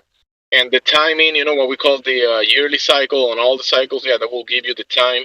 The farmers take it into account. Economics take it into account. People having babies take the timing of the luminaries into account to do everything, right? I mean, we're dependent on it basically. But the what that's the what is it for? What I'm trying to tell you is that the layers above and the stars are part of a layer, but those are not the cause of it. The stars, the sun, and the moon are effects, okay, that are being caused. I mean, of course. So, How and, else would? and one of those layers that is above the layers of the sun, the moon, above the layers of the stars, one of those layers above is where what you mentioned, where the footstool of God is, or the throne of God, or this people describe as the city of God. That is an actual structure that is huge, that is up in heaven, looks like a pyramid, and all the luminaries revolve around it. So that's I don't know about all the pyramid thing. Nobody. There's no scripture about this. There's only there about. is a scripture about it. It says that the city is as high as is wide. So all the dimensions are the same, and you can grab a four-sided pyramid and make those dimensions. And then when we pull out the electro-opticals to observe the electro-optical field in the sky, and you can see the radiance where all the meteors come from, including one of those is the helion, which is the sun. You can see all of the luminaries, including the sun, the moon, the six radiants, the wandering stars, the toroidal fields. You see everything going around a specific point in the sky that looks like a pyramid. I do not agree with this. Let me explain. This is not an agree or disagree genre. I'm telling you, this is how it looks. I'm not asking you to agree. The observation, I'm telling you, I'm not telling you what it is, how it works, or how it's made, but the way it looks from the equipment, from the electro-opticals, it does look like a pyramid, bro. I mean, I don't know what else to tell you. And you said that it's not in the scriptures, and it is in the scriptures. It's as wide as it's high. And it looks like a pyramid that is as wide as it's high. Yeah. It's described. So, I would say you will have to take that comment back. That is not described as the pyramid is not described in the scriptures, which it is. No, why should it take back? I was about to explain it. When the dome is perceived as a cycle, and it's like when you go to a shop and buy a globe where you have liquid in it and something in it and shake it. You know, it's exactly like this. It's somewhat like a ball shape, just cut in half.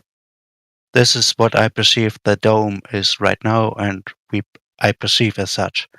Therefore, oh yeah, the dome can look like something like that. I will definitely perceive it. Like the way you describe it, yeah, I could. So yeah, why? So if it has the same length and height, then why should the dome, which we are living in... We're not talking about the dome. Wait a second. The dome is one thing, and the layers above the dome are other. There's multiple layers, and then above that, you have what I'm describing as the pyramid. Why the center point that all the luminaries revolve around? Why? Yeah, explain to me then. Why would there? If it has the same length and height, why would the kingdom of Yah, which is Joshua building right now, and is coming down in the end times, why would it not look exactly that the thing that he has made we are living in already, just in a more beautiful style? Why does it look like that? I mean, it looks the way it looks. I don't know why. There is no listen, in scripture there's no thing said about corners and tips or in any shape or form. This is the same mistake that tribes. Yeah, but you're dismissing the observation that is actually there. You're saying, okay, I'm not gonna look at the actual natural phenomena that we can observe and let's discard that. The temple that the Jews, not the Jews, the tribes made to in Solomon's time was actually like a tent type shape. Therefore, if it's a tent we are living in and is around us, basically the dome, I'm saying is he would then build the same shape as a city that is coming down again. Just Yeah, the in- city is already there. Bro, the city that's coming down. That's what I'm trying to tell you. You can see the structure that is described in the scriptures as a pyramid, and you can actually observe it, and you can see the luminaries revolving around it. I mean, and like you're saying, the temple and the city of God are two different things. The temple that people build or whatever for God and to worship God, that's one thing. But the city that was built by God, that's a totally different thing than the temple that you were talking about. And the dome is a different thing than the city or the structure. They're part of the whole system, but they're different. They're not the same thing. Yeah, I understand you what you're saying, but you can have the same system, the east and the west and the south and such. You can have the same in a cycle system, basically as a round half ball, so to say. Not, you know what I mean? It's like we have to stand somewhere. It's like we're not sitting at the bottom. Actually, around the pyramid, the four-sided pyramid, make the perfect ratio for the rainbow, and you could have basically a perfect sphere all around the pyramid, and you can describe the sphere around the pyramid. Automatically, it will make perfect. I mean, if you look at the rainbow is clearly round, half cut, of course. Yeah, and the pyramid, the geometry of the rainbow is the geometry of the rainbow is the dome that the light comes through on. If it would be a pyramid, then the rainbow would actually point downwards. No. The pyramid is above the dome. Whatever result we have down here, you remember the source of it is above, and then you have the result, the observation that we do from here. We have a veil. We have a veil in front of our eyes. I'm not We have a veil in front of our eyes, and that's why we don't see the whole thing. We see the effects that are being designed to look the way they look, and we do everything based on those foundations. Yeah, but I personally do not agree that it talks about a pyramid. If we read scripture, if you can help me to find those scriptures, I would really like to read it right now again. To make sure I'm not wrong, but I'm certain that it is not pyramid shape, even though it wouldn't be a salvation issue anyway. Just saying. It's just perception about what we read and make out of the words, It's not something that anyone should strive on.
I'm sorry, I was doing something else.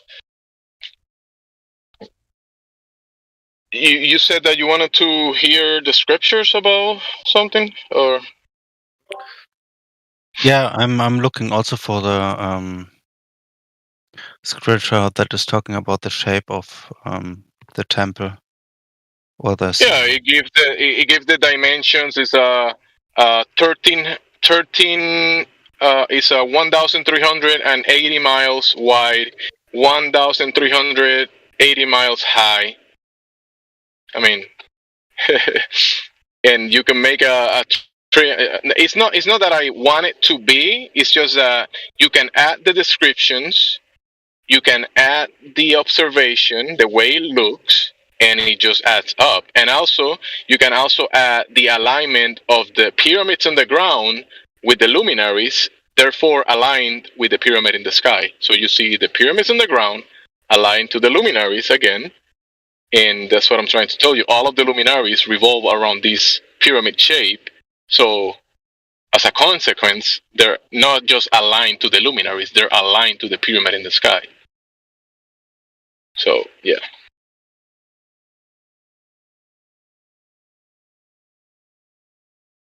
Some people say, well, in some of the scriptures, people say 1380 miles. So other people say 1,500. I mean, that's pretty big, but I mean, I wouldn't be surprised.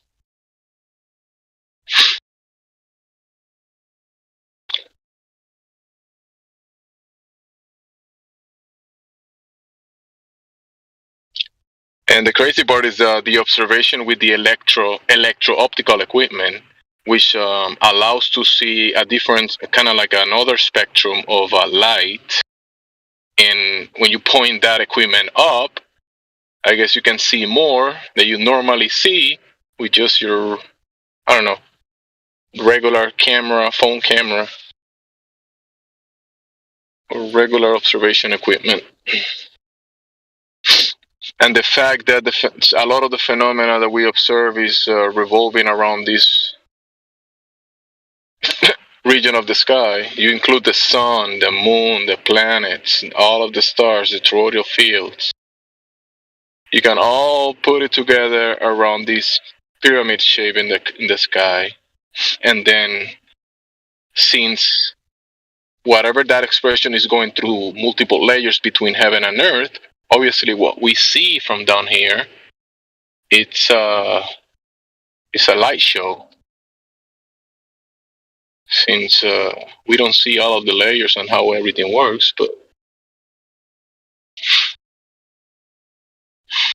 that goes in reference to what I was trying to tell you about the sun and the moon and having the wandering stars or the planets. They're not just, we label them wandering stars, just like the sporadic meteors. Sporadic means like random, but when you actually look at it and actually see the way actually it's observed, they're not sporadic, they're not random. They come from specific areas of the sky at specific times. From specific points, they change with the cycles. So they have a year. They have a yearly cycle. The same thing with the sun and the moon revolving with these radiants, and they all revolve around the same area of the sky. So the Globers want to tell you the Earth is a ball, is a globe, and it's revolving on its axis. But actually, you see the sky revolving around a region of the sky. And things on the ground aligned to many of those things. And the watchmaker, the people that make watches, they have to adjust to the movement of the luminaries. Well, Like I found the scripture. It says in Revelation 21, verse 16, and in the city lay 4 square, and the length is as large as the breadth of it. And he measured the city with the rate, 12,000 furlongs, and the length and the breadth and the height of it are equal. So, you can do the same measurement when you have something that is round or in a cycle. Yes, that's exactly my point. The pyramid, you can make So a circle we around it. can both be right. It could be a pyramid, or it could be a cycle-like structure. But you're Okay. missing. You kind of just arguing for arguing a little bit, because the thing is, like I'm trying to tell you, it is both, because the observation shows you both. You see the pyramid, and you also see the bubble around the pyramid. So you can have the perfect sphere around the pyramid shape with the pyramid inside of it. So yeah, it is both. But the Globers give you this subjective reality that they see a sphere in the sky, which is in reference to the sphere around the pyramid that I'm telling you. And they tell you, oh, the ground is a sphere because we look at the sky and we see spheres. Yes, we see the celestial sphere, we see the sun as a circle, the luminar, whatever, right? We can do all the math work with the sky as a sphere, sure. Yes, you're right. It looks like a sphere.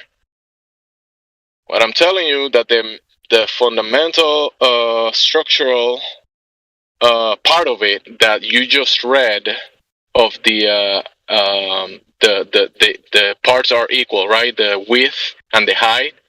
When you look with the equipment, when you actually look at the phenomena that is in the sky, it doesn't look like a sphere. The structure looks like a pyramid, and that's the way it looks.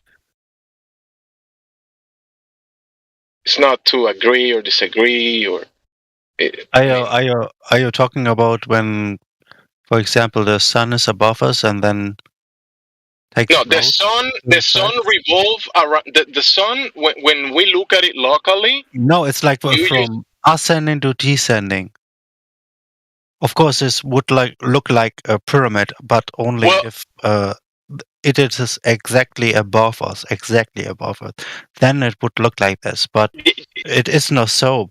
It's yeah, you can make a perfect. You can also make a perfect pyramid with the movement of the sun and the perception. Yeah, people describe it as that as well. Yes, you can do that. But what I'm saying, that the sun movement is being governed, or how can you describe, administrated or governed by this centerpiece in the sky. The sun is an effect, and look at the scriptures. I think it's called what is it? Let me see if I find it. Because since you're reading the scriptures, it describes. Let me see if I find it. It talks about portals. Yeah, you can definitely describe it as portals. But Yeah, I do not think that it's like you have what is it called, like a pizza shape where all the stars and the sun and move on top on the tip of their dome, and just rotate. This is what I'm just imagining that you are told me of, but I do not think so that this is the case. The portals part. I mean, when you have it will look like that from our perspective, because the layers above, there's multiple layers, and let's say lenses, right? Let's say it acts like some type of lensing, so you will see light going into one point and disappearing and coming out in another point. It will look like a portal for sure when you're looking at that phenomena. I do not understand your reference right now. I don't. So we're standing on the ground, right? We're standing on the ground. So when you describe the portals, like the sun, people have depicted this. The sun, you can kind of see like it's going. I mean, in the scriptures, describe portals that it's going in and out. But it looks like a lensing effect. Like it's actually part of like I've been trying to tell you, the medium between heaven and earth.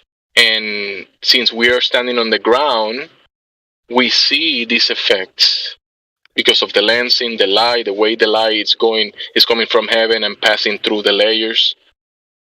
What I'm telling you, the sun I'm not telling you the sun is a pyramid. The sun is being governed or revolving around this pyramid shape. That's what I'm telling you.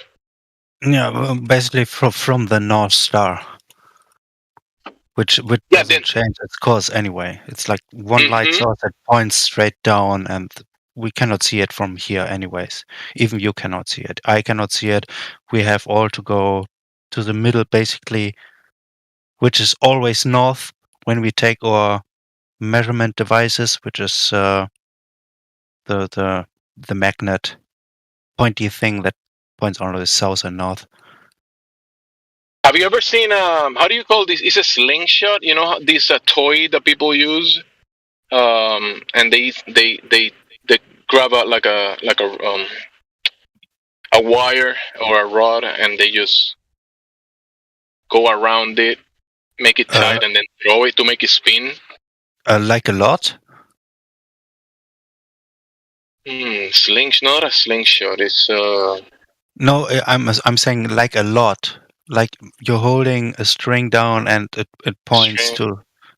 to make a straight line, basically, without Yeah, but without moving. what I'm trying to say that you could grab like a toy and you can wrap It's that. like it's like the pendulum that is, I think in Greece or in Spain. I don't know where it is exactly, but it's like where they say where the gravitational force, etc., which is of course deceivement. They're putting people through. Yeah, I don't like thinking about the globe much because obviously it just confuses everybody. And I do touch it sometimes. But you were talking about Polaris and that center point, right? Still, Polaris and the stars, just like the sonoluminescence in the chamber, those are effects, right? The source of the star in the chamber, you're not looking at the source. You're looking at the effects. Okay, so just like Polaris, the sun, the moon, and all, we're still looking at the effects that are being caused. Okay, you also see Polaris kind of revolving it in its own circle. It has like a little. That's what I was trying to reference you to. Like when you spin like a really fast toy on a table, and it's spinning really fast, and then it starts wobbling, right? That's basically what you're looking at a spinning mechanism above, and it does have a wobble, and that's why they say the Earth has a wobble, right? But it's the sky that has a little wobble, and that is part Yeah, of the mechanism of the structure that is spinning, and the luminary is spinning with it around it. Yeah, this is basically what they think it is, but it's not. What do they think it is? Yeah, I mean they basically believe in the whole not geocentric, but what is the other term called? Heliocentric. Yeah, heliocentric, etc. And Yeah, therefore they don't believe it. They don't. Basically, they don't talk about that anymore. Now it's Saturn centric because it's what? It's That is it's new to me. the great retractor. Because the Earth is not the center of the universe or the sun. The sun is following the galaxy. The galaxy is following the great retractor, and that's what they.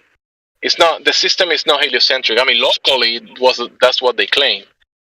But Yeah, I mean, regardless, it doesn't make sense anyway. It's It's actually nonsense because when you think about it, like you're saying, it doesn't make sense. The Globers will come here and say, "You flat earthers make no sense," right? And they accuse us of making nonsense. And at the same time, they will say that they don't feel the ground moving, right? They don't sense it moving, but it actually is moving. So they claiming the opposite of what their senses are telling you. Nonsense. No, Hey, they Jim Z. perceive. No, they perceive what their eyes are seeing is therefore the Earth is moving. But if the Earth would be moving, then why does light not bend in the way they think it is?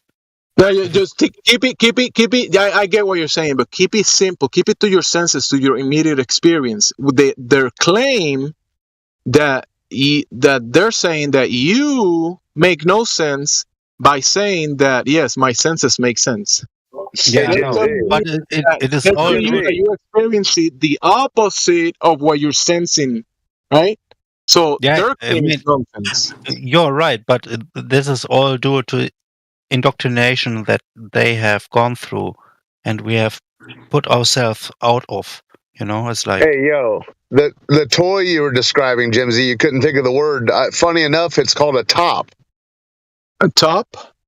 right? That's what you're talking about, a spinning top. But funny enough, I mean, that's what would be above the top.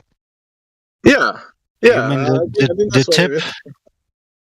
the tip that the oh That's what man, you're talking about, right? The spinning toy with the wire and you pull it. Yeah, yeah. I call it trompo. I call it trompo myself. Yeah, that's a better name for it. But yeah, funny enough, they ended up with top. Yeah, that's weird. I hadn't thought of it That's like great. that. Thank you for that because that's a good addition to what I was trying to say. Yeah, it's on top for sure. Yeah, it is. I found a top toy. Yeah, titanium. Yeah, yeah. You can have these tops that you can use the wire. Oh, there it is. Yeah, I found the ones that I used to mess around when I was younger. Yeah, I guess tops don't necessarily have a wire, but yeah, the way it wobbles, you're right. That's funny. Yeah, and I'm telling you, it's structural. It's not just magical lights in the sky doing magic. No, no. And the top, I guess, is an upside down, not a pyramid, but I don't know what shape that is. A cone, I guess. Probably the when I mentioned the pyramid shape, that's probably an effect that we observe. It's probably some type of, I don't know. From the ground, we can observe the luminaries revolving around this sphere with a pyramid in the center, right? That's what we can observe. But what it is, I cannot verify it. but to be honest, if it would be a pyramid that the dome is made of from, then at some point or at some grade of the perspective, somewhere in a land, we would see a difference. So therefore, the shape of the moon or the sun that crosses the first what is it called? Give me a second. The first corner that would make then the next flat surface, basically when it crossed the next surface, then it would make a different shape. It would be It makes it does the way it does. It works the way it works. It wouldn't do what we think it would do. It does what it does. yeah. I mean, but there hasn't been any anything observed that this would be the case. So therefore, if it would be What will be the cycle or round shaped, the dome, then it wouldn't make any distortion. Yeah, but nobody's saying that the dome is a pyramid. No one is saying that. Oh, okay. I'm You've been missing the whole point this whole time, bro. okay. Never mind. I'm going to listen then. No, what I said, the dome is one of the layers, and we probably do have multiple layers within the dome or whatever, right? But you do have a ceiling, right? Right, when you're inside your house, you have a ceiling that you can look at, right? But you don't see the roof from the inside of your house, right? And you don't see the antenna on top of your house when you're inside the house, do you? On top of your roof, unless it's a clear roof. Yeah. No, of course not. Yeah, no, but I know what you're saying right now. So, and then also you can have the you know how people make like a window on the roof and you can see light coming through the roof. You can see the sun, you can see the moon, coming through the roof. Yeah. I have one of those in my house, and multiple times a year, specifically, I think it's like 2 times a year, I can see the moon, and then at the opposite time of the year, I can see the sun on the same spot. It's like almost it was designed just to do those observations. You can see the sun and the moon at specific times of the year through the little square box that I have on my roof.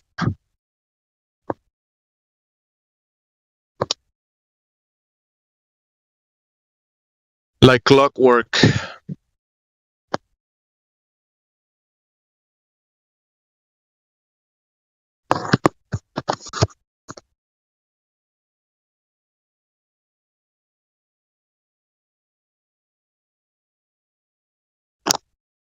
So what I was trying to say about the sonoluminescence in reference to the mechanisms in place to cause what we observe as the stars or that phenomena, the way we can demonstrate sonoluminescence, you do have the chamber, you have the liquid or the gases inside, but then you have an input into the chamber and a flow. It's like an in and out in the chamber. So you have a whole construct to be able to accomplish the star in a jar, and that is similar functionality of what we have in place to observe what we observe as the star, the moon, and the luminaries, the stars. Obviously, it's way more complicated, or it's a bigger construct. And the pyramid could be just a visual thing that we can see from down here, because we're looking up through layers, and we might see the pyramid of light. It looks like a pyramid of light. It might be visual, but it could be structural. I mean, what better day to speculate about that than Sunday? I think it's structural, and it's like a center top piece of the machine, and that's where God puts his foot. I think you're right, Jemsy. I love your story. Thank you, bro. You're welcome. It's been a minute. Where you been? I missed you over in the other server.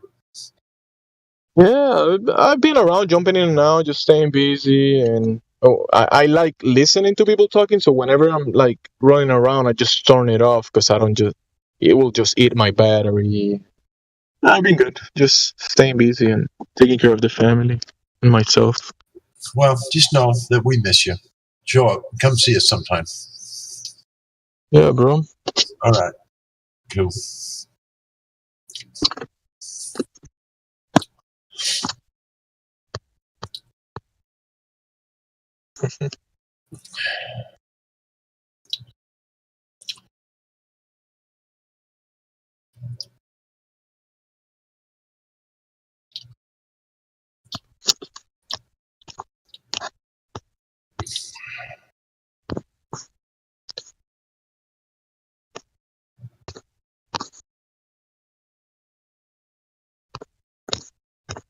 What was the other guy? What was his name?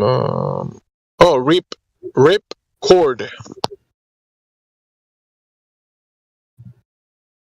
Yeah.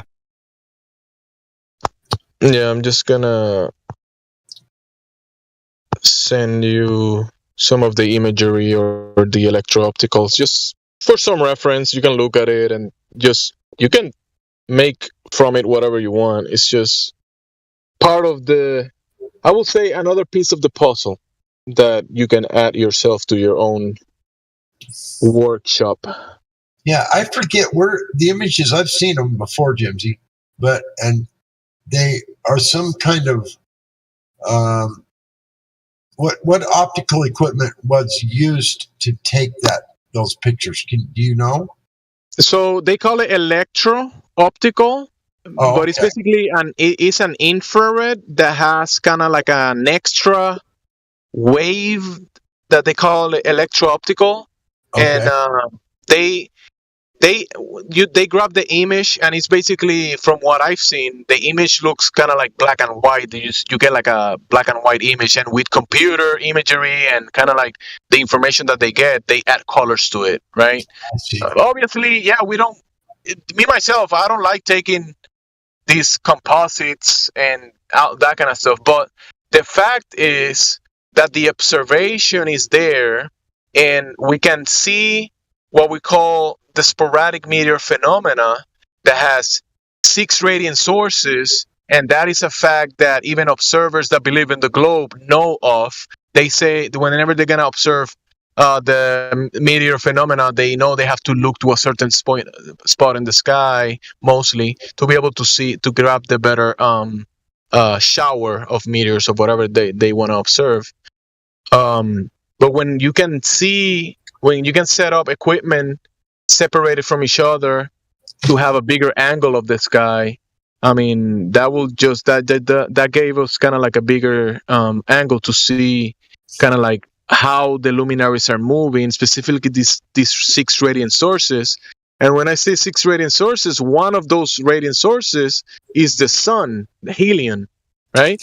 And funny enough, when you're welding, right? When you're welding and you see these sparks away from the welding spot, you see how helium it's one of the radiant sources, and you see the daily showers coming from a region area near the sun. It's almost like the sun is welding on top of on the whatever, on the layers above, and you see this phenomena, kind of like this thing called like the sparks, right? It looks like plasma. I have an image that I want to show you that matches perfectly with what you just said, and it's an image of the sun. And I explained it to several people. It looks like 2 welding rods are coming together, in the middle. They meet and they arc, and that's what makes the sun. It's an image of the sun that shows one rod coming from one side, one coming from the other side, and you can see it coming right through the firmament. It's like it punches a hole in the firmament. You can see the hole that it punched in it. Anyway, it's very interesting. And wow, when you said welding, this image I got a few of them of the sun. Yeah, send me that. I would like to look at that. Yeah, I will. I will. Like I'm saying, we are inside this chamber or inside this system, and what we see from standing in this ground, when we look up and we see a light show. So what we're looking at could be happening on a different spot, but since there is layers above and lenses that kind of act like mirrors or whatever, you will see something happening on a certain area of that layer, but you're looking maybe at a reflection or something like that. I'm just saying that don't quote me on any of that, but I think the welding phenomenon. I know where you're coming from, bro. It's speculation. Yeah, and it's just. It is speculation. Yeah. I like what you're saying. It makes sense to me, bro. And when you put together what I was saying earlier about the planets always being in transit with the sun and the moon, in between the sun and the moon, like clockwork, I mean, it's just showing you that you're looking at, when you look at the planets and you see the colors, you're looking at different colors of gases and the relation between the gas cycles and the planets, right? The people that do those studies, and they demonstrate that there is cycles in relation to the wandering star or the planets with the cycles, gas cycles here, right? And then you have these planets that are aligned with the sun and the moon in transit with them. You're looking at basically what we're looking at is basically layers, the layers above. That's what you're looking at, and the layer on top is basically I would say is that, I mean, God, I guess, or whatever is above the pyramid or the city of God or whatever. But between that and Earth, what we observe in the layers above the firmament and those layers, you see this light show, these light effects, and and you can just um, demonstrate similar things down here, not at the magnitude of reality, but of the layers above. But you can demonstrate light doing similar things, similar phenomena. You can see light causing a shadow in itself, the way we see light. I mean, everything you see above, including the eclipses and all that stuff, you can demonstrate down here. The reflection of the light causing a shadow in itself, looking completely dark. Yes, basically the sun is causing a shadow in itself when there's a solar eclipse, similar to the moon. And it's no coincidence that the moon cannot be seen during the solar eclipse. Because no, it's not the moon. You cannot see the moon. Yeah, we can't see the moon. That's a fact. We can't see it. But there is a relation between not being able to see the moon and having that shadow going in front of the sun, which is by the relationship that the sun and the moon have. And you have a dimmer light. The moon is a dimmer light. From the sun and the moon, which one is the dimmer light? Well, of course, the moon is much, much dimmer.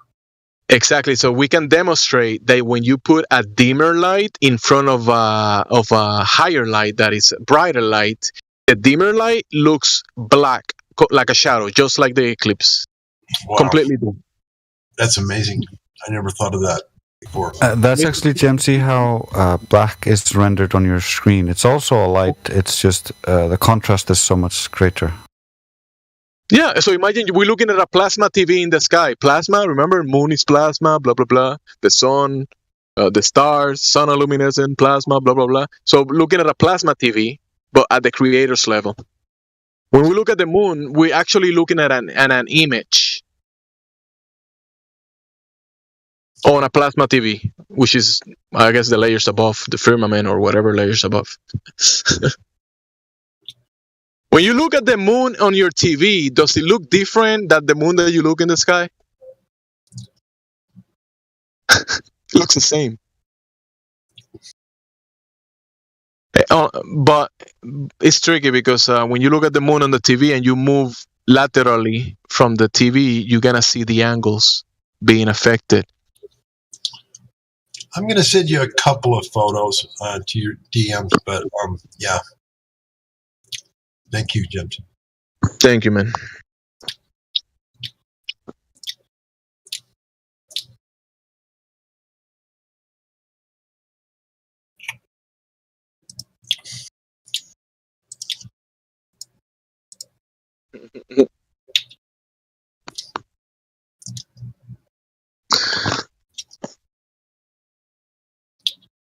So that's you gotta definitely mention that when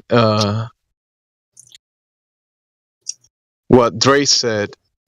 What did you say, Dre, about the rendering of the light? If you look into how your TV works or your computer screen works, the black parts on your screen are actually also light. They're just so much less intense than the white light that it looks black by comparison. Yeah, and I like that. Yeah. What do you think about the comparison of that phenomena with the sun and the solar eclipse? Right? It kind of makes sense. Yeah, it's the same thing the Globers use, so we can use it as well. It's not a problem. Yeah, and we don't have to throw the moon away. Like, oh no, the moon is not caught. I mean, we don't have to use the moon because we don't see it. getting near the sun or whatever. I haven't tracked it 24/7 during solar eclipse, but I cannot make that claim that we don't see it. But people say that they don't see it, and people have recorded the event. They don't see the moon anywhere until you see that dark shadow in front of the sun that to me looks like the moon. It's just a dimmer light. That's why you don't see it. You don't see the dimmer light near the brighter light. It's just how our vision works. It's just how light works. I mean, we can see that happening. So yeah, that's a good one that probably should be explored and demonstrated somehow. There you go. I sent them.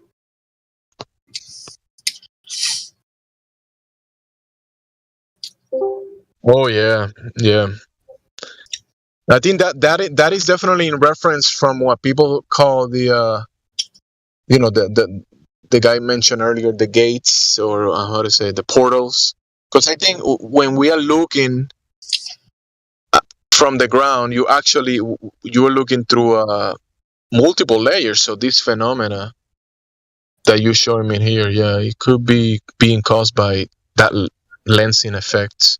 And especially when you're looking through lenses with your eyes or other lenses equipment, it's gonna have different effects. Yeah, in the last one I sent, you can see the reflection above. It's the light hitting something up there, something above it. I mean, you can see it massively, reflecting off of something right above it. And those two rods, one coming in from each side, when they meet, that's when it's like, there's your two welding rods touching each other. It's my sort of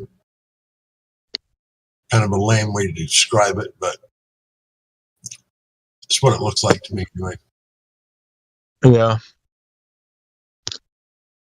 That's very interesting, yeah. And that's a real photo. That's a real photograph right there. Yeah. I think you told me you got this one through Google Maps. Yeah. Well, Google Earth went on the ground view. When you go to the ground, you know how when you go to the road, and then all of a sudden it switches and you can see real photos of like houses or whatever you're looking at, the real picture. You know what, bro? Now that I think about it, and I used to have a 360 degrees camera. I used to take videos with it and take photographs with it, 360 degrees panoramic photographs.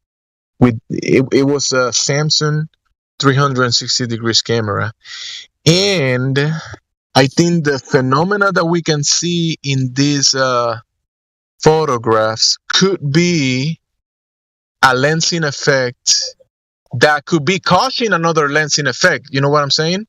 Yeah. But there is something between the lens of the apparatus in the Google whatever apparatus they're using, and the interaction of that with the sun. So yeah, I don't know exactly what could be, if it's the layers above or is it just the camera itself that is kind of like caution that, because these photographs should be 360 degrees, I think. That's what they are. Yeah, they are. Yeah, so sometimes you will have a similar effect. I never seen it with these rods like this you showed me, but I've seen a similar effect, so it could be. Yeah, you can see how those rods come out, and they look like they're coming out of two little holes when they wrap around it, like it's coming through something. Like you punched a hole, you know?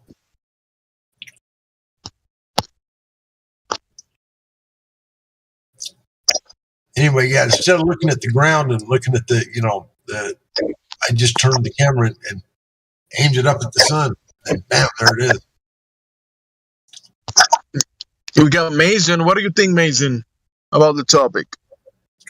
What's that? We have Mason joining the server. Mason Oh, Troy Adams.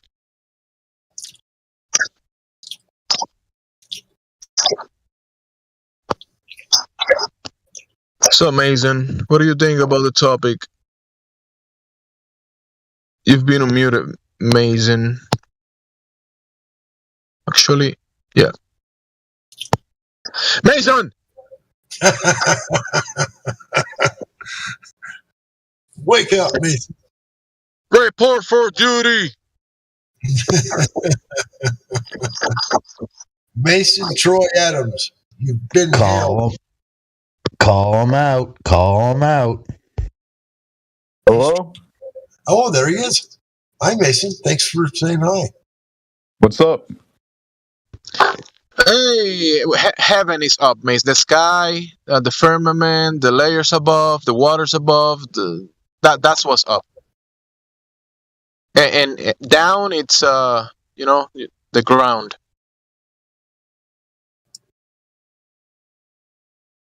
How you doing, Mason?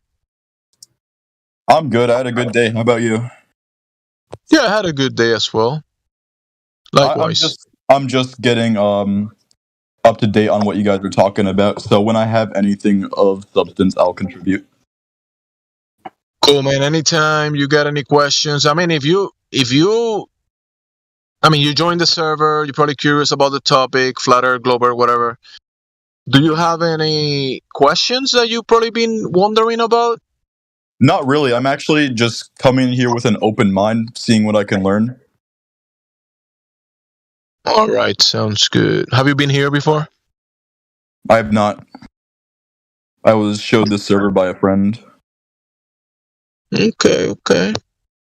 Bro, I'll give you the VC verify. That's gonna allow you to open your mic later on. Okay. Just follow the rules. If you're gonna troll, you're welcome to troll. It's just that we like to keep the trolls under control, so just letting you know. All right. All right. You're welcome to unmute your mic whenever you want now, because you have control of your mic whenever. All right. Thanks. Thanks for the reply. Of course.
Anybody here? Yeah, but I'm about to go to sleep. I was just having fun breaking ChatGPT. I've been messing with my settings. How do I sound right now, Drace? Louder than before? Lower than before? Oh, you sound real good, real crisp, and yeah, I would say about similar to before. Okay, I'm Maybe at a little bit better. I'm at an ample distance away from my microphone this time. I messed with the input settings on my the preamp. Don't move too far now. I kind of like that bass in your voice. Yeah, I messed with the equalizer too. I'm gonna actually, I can move it down to scotch just to see if it's a little more bassy. It's not bassy anymore. It's more like clear. You know what I mean? I still got some bass. I can hear it. I think it's good. It's good enough. Perfect. It took me a while to mess with the settings, man. Like it was. I moved over to a new PC. That's why I'm trying to. I gotta reinstall everything. I have a whole bunch of stuff I gotta transfer.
Hey, people! What's happening?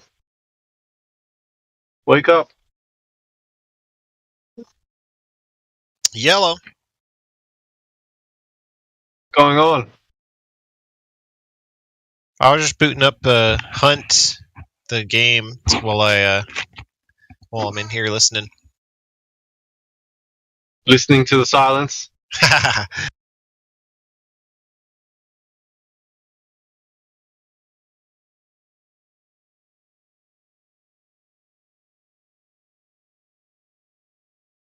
Says here you're on the fence. Is that still the case? I've been thinking about changing my role, or asking someone to change my role. Just I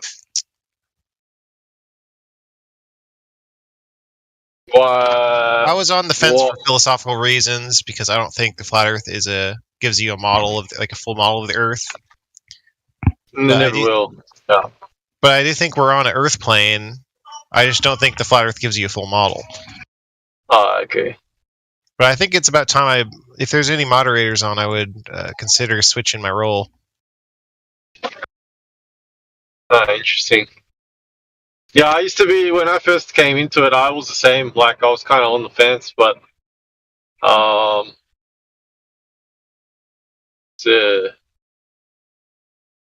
it's like, I didn't really like the label flat earther, but it's the label people give you anyway, so you might as well own it if you think it's a flat plane. I identify as a geocentrist. Okay. So there's still other planets out there? I follow the Ptolemaic model, which has 7 classic planets or wandering stars. So I do. So yes, I think there are 7 wandering stars that are the same as where we live. No, they're not as physical. They're more energetic and less physical. Okay. Yeah. So they're not. Yeah. Okay. You can only have physicality on the Earth plane, is what I'm hearing. I can't really convince someone of that, but that's just what I'm hearing. No, I get it. Yeah. No, it's just hard because, like, people say, like, planets, for example, it's like, or other planets, and it's like, does that mean we're on a planet? And it's like, yeah, it gets a bit, like, difficult word-wise as to understand exactly what people are saying. But I guess if someone was to ask you, does the Earth curve and are we on a globe, and your answer is no, then they're gonna label you as a flat earther. So yeah, you might as well own the topic. and then the rest of it's like all sort of speculation and philosophical, like you're saying. So it's like that. Do you think the Earth plane has a magnetic field? I mean, speculation Sunday, so we're open. But do I think? I got no idea. I don't know much about that, so I don't really claim to know. But let me tell you that the Earth's magnetic field is factual and measurable. That we have like ley lines, that temples and the pyramids we have all these structures built on ley lines, energetic points of the Earth, and we have a measurable magnetic field. Yeah, I mean, I've heard that before as well, and I think, it's not something I would deny. I just never looked into it. It's not something. Yeah. Well, I was going to ask what shape. Okay, let's pretend the Earth has a magnetic field. What shape do you think it is? I think we actually talked a couple of days ago. Like, it's toroid. How do you pronounce it properly? Toroid. Toroidal. Like, toroidal. Yeah. So that this magnetic field is spherical, is what I'm getting at. Yeah. So the Earth is spherical, with the plane in the middle, is what I'm getting at. Yeah, no, I understand that. I think we had this conversation maybe about three days ago or something like that. Yeah. I think I'm ready to change my role to flat earther, though, just because it's confusing people here. That's good. No, that's why. Because, like, when you want to spark up a conversation, right? Like, you come in here and you're like, the first thing I do is I click on people or like tap on them, and then I see Globar, so I'm gonna ask them a question, or if it's like on the fence, I'm gonna just like pick your brain because it's more interesting than to, it's low hanging fruit when it comes to good conversation, or not good conversation, entertaining conversations. So yeah, that's why you probably get it a lot, right? I do. Like every time I come in, there's people asking about my role. Yeah. So that's what it is. Like that's how I do it. That's how a lot of people do it as well. They like click on people and this. But no, that's cool. Why are you wasting your time playing games, man? What's going on? What's That's a the good time where question. you are? I like trying to like reach out, like asking if the Earth moves and stuff to people I meet. Like I try to make the most of it. So like maybe I can help someone. What do you mean in the game? Yeah, in the game, I ask people, do you think the Earth moves? And I'll try to get a That's conversation. mad. That's a great idea. I've been doing that. I'll be in a squad full of 100 players to play. I've been telling them about this Discord they can come to. But I go towards the Earth moving because it's less polarizing. When I say, like, what shape do you think the Earth is? I think they get more of an emotional reaction. So I keep it to, like, Earth moving. No, that's cool. I wish it's a catch-22. Like, I wish I was still into playing games, but like now I can't. I just can't. I turn them on and I get sick of it instantly, sort of thing. Quite frustrating. You're probably not playing a manly enough game. Sorry? You're probably not playing a manly enough game. A manly enough game, yeah, maybe. Yeah. I mean, I think it's just the people I used to play games with. They've. now it's the people now. How do I say? I don't like them anymore. Well, that's them. That's not the video game. You can still enjoy the video game without them. No, I used to get headaches and shit just playing because I would focus too hard on things, and yeah, it's good to just. But you're right. I don't have time to play anymore, like you said. So I really shouldn't be on here. Go ahead. Yeah, I've got too much time. That's my problem. But whatever. It's all good. Extremely blessed. And of course, I can go there with the other story.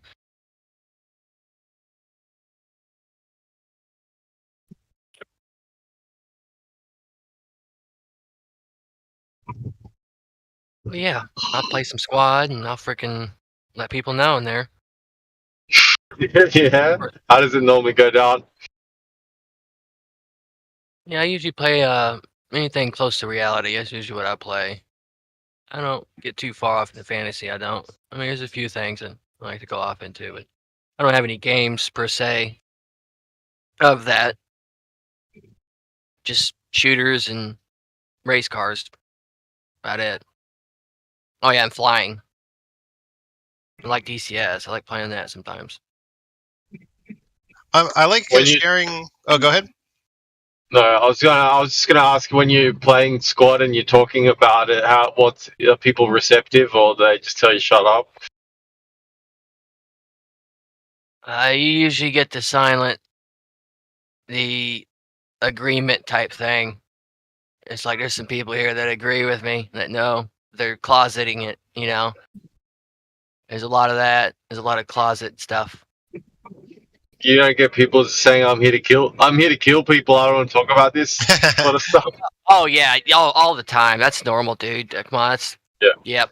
That's the disgusting human behavior. We're always going to hear it. Well, you don't have to hear it. You can go away from it. It's not true, so you can go away from it.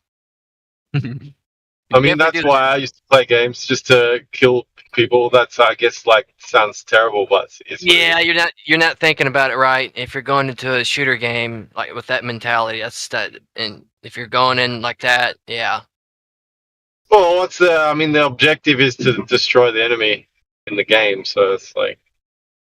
Well, yeah, but you made it sound like you meant it. The way you said it made it sound like. I'm not. I didn't mean literally. Yeah, but people think like that. That's the But thing. if I go in there and I make someone cry because I killed them, that's probably like you're winning, right? And then it's another thing on them while you're crying over a video game. So Yeah, I miss that aspect of playing games. I've done it too. I've been guilty of it a few times. I've broken that shit, of course. It's stupid. You get all that out of the way. You become a really great leader when you're in that stuff. A really great strategist. People like it when I squad lead, even though I don't like squad leading. So, does this channel ever talk about the Ptolemaic model ever come up? Because is my question. Because before Nicholas Copernicus, the Ptolemaic model was used for over 1,000 years. So I'm wondering, like, does this channel talk about Ptolemy and his model very often?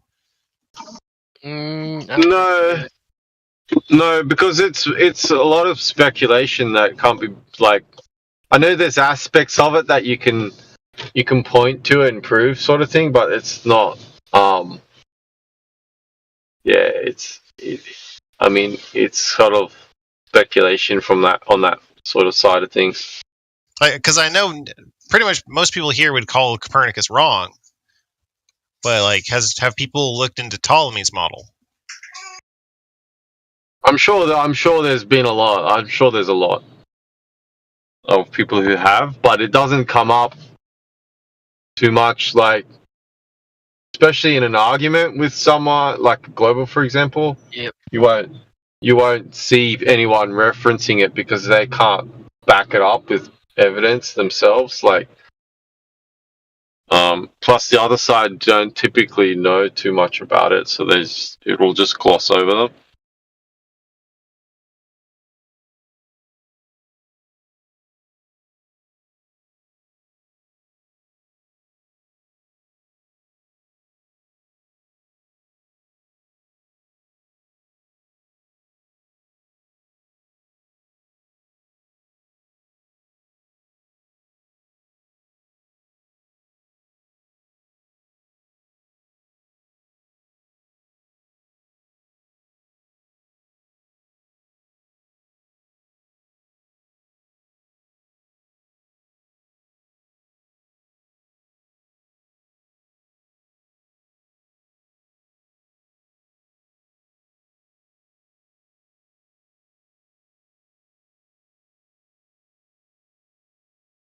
Yeah, we usually like to hold them to the surface of the earth. That's the main thing.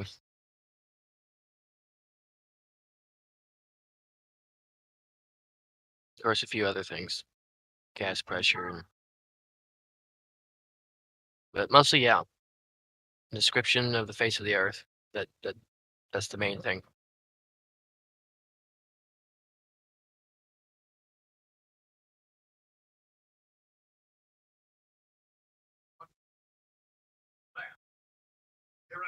Wait, that's picking up my mic. Oh, it sure is.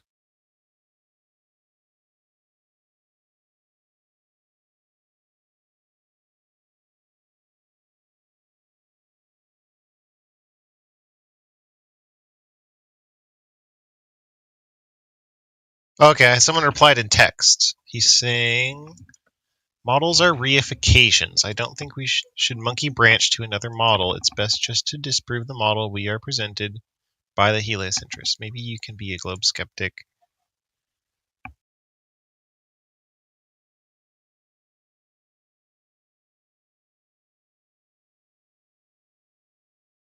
I just think it's quite interesting that there were 7 classic planets, and and they're named after the 7 days of the week, and we still call the 7 days of the week after the 7 classic planets. Like a lot of the old Ptolemaic model that the system is still around today. In the terms we used for the calendar and such.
Has anyone here heard of turning lead into gold?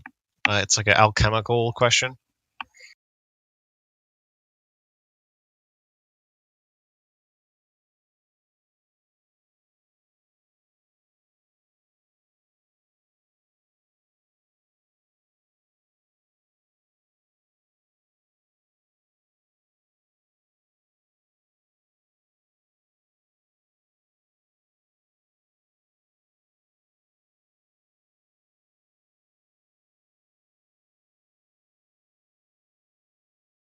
Guess no one here studies alchemy.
Satoshi, are you there?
All right, I think I fixed my mic volume.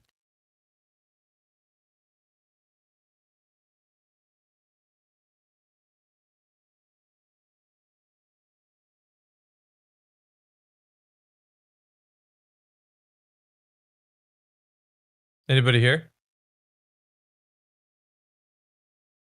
Hello, hello. 99% sure I'm here. You're 99%. I'm joking. That's funny. I'm joking. No, I'm here. 100%.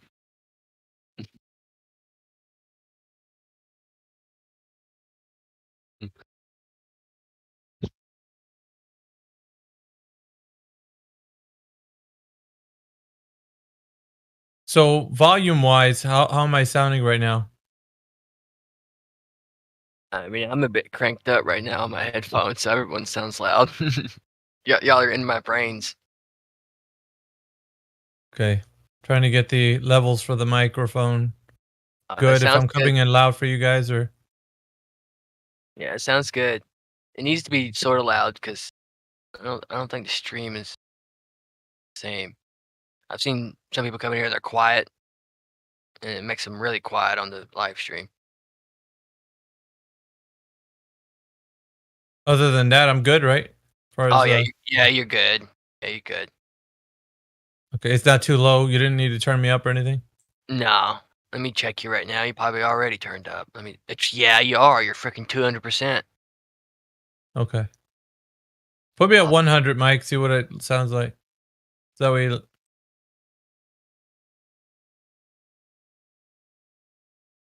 trying to see if somebody else comes in here if my volume is going to be at the right place. Oh yeah, you're good, dude. I just turned my headphones up a little bit more to the very tippy top, and you're loud. You're good. Okay. Okay, Even so at I am 100. loud. Okay. Yeah. It's not irritatingly loud either. It's just right. I mean, it might get irritating if you get loud with it. Then yeah, it might become loud. Then again, it's probably what you want, you know.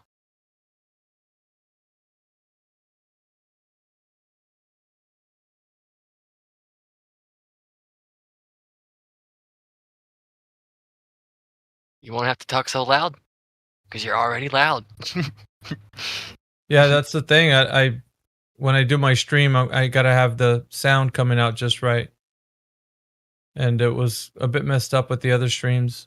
So cuz I had to go up really close to my mic and then the sound was a bit tinny. So for me it was like I had to mess with a bunch of settings to get them just right. Tinny. Yeah, I don't think the tinny part's got anything how close you are. That's something else. It's definitely one of the equalizers. Yeah, that's why I was playing around with them just a while ago. And I got rid of whatever that was.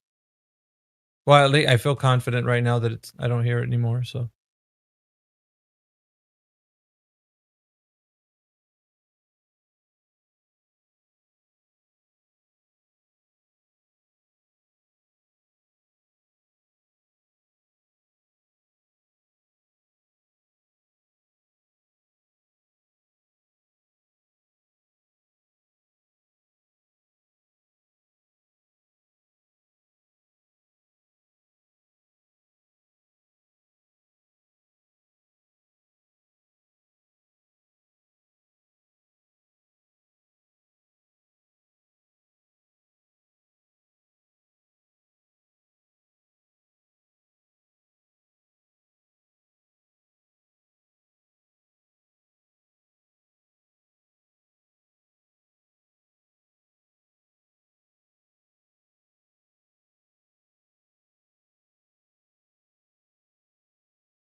sky and love on TV.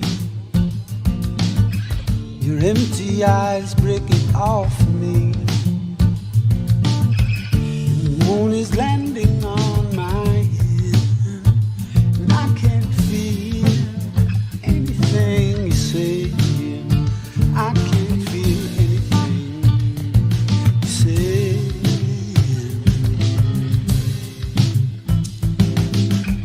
And the blood is thicker when the anger stirs, like over the edge where Columbus killed. And through the lies of trees cut in shade, Washington's aching, washed in vain, washed in vain.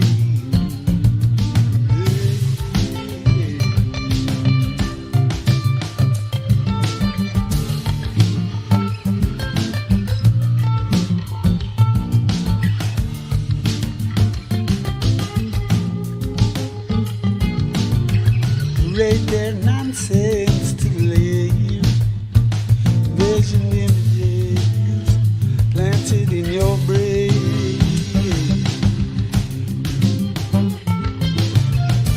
Be not conformed to this world, transform your mind and touch the soul.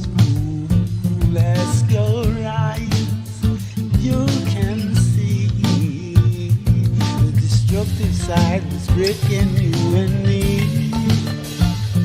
Breaking you and me.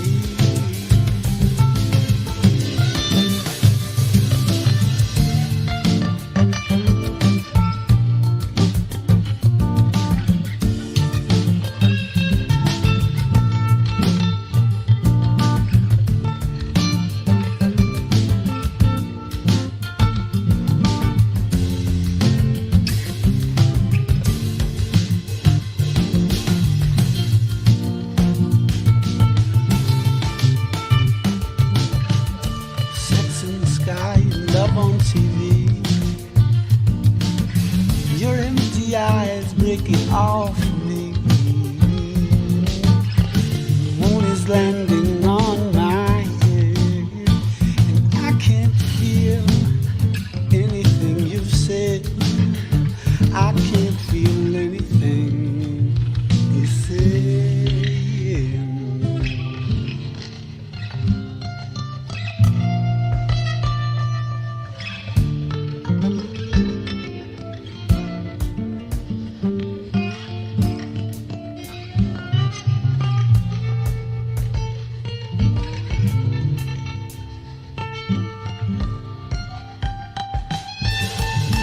Blood is thicker when the anger spills, like over the edge where Columbus killed. You alive, the tree is cut in shade. Washington's apron, washed in vain, washed in vain.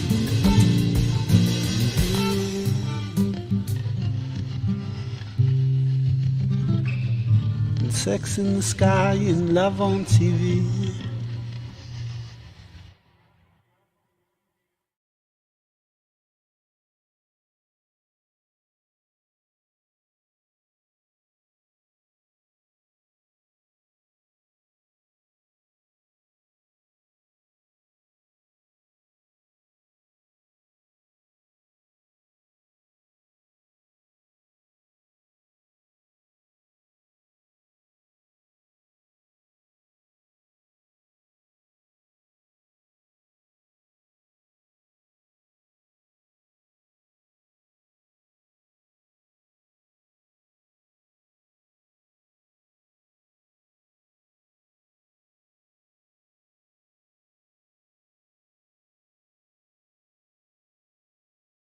You are now listening to the 24/7 Flat Earth Discord, Midnight Love Hour with Helio Skeptic. What's up, dude? It's a love hour?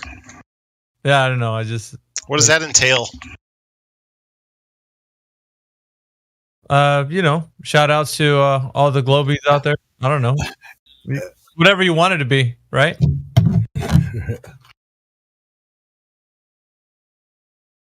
This goes out to the broken hearts out there. Listen, wishing that it was a globe again. Oh yeah, I didn't intend to get on voice, but yeah, I was trying to play a video. This is like a new Flat Earth video on Modern Day Debate, but I think it's too new, so the bot wouldn't play it. So, well, I tried activating a soundboard. Apparently, Discord has a feature called Soundboard now.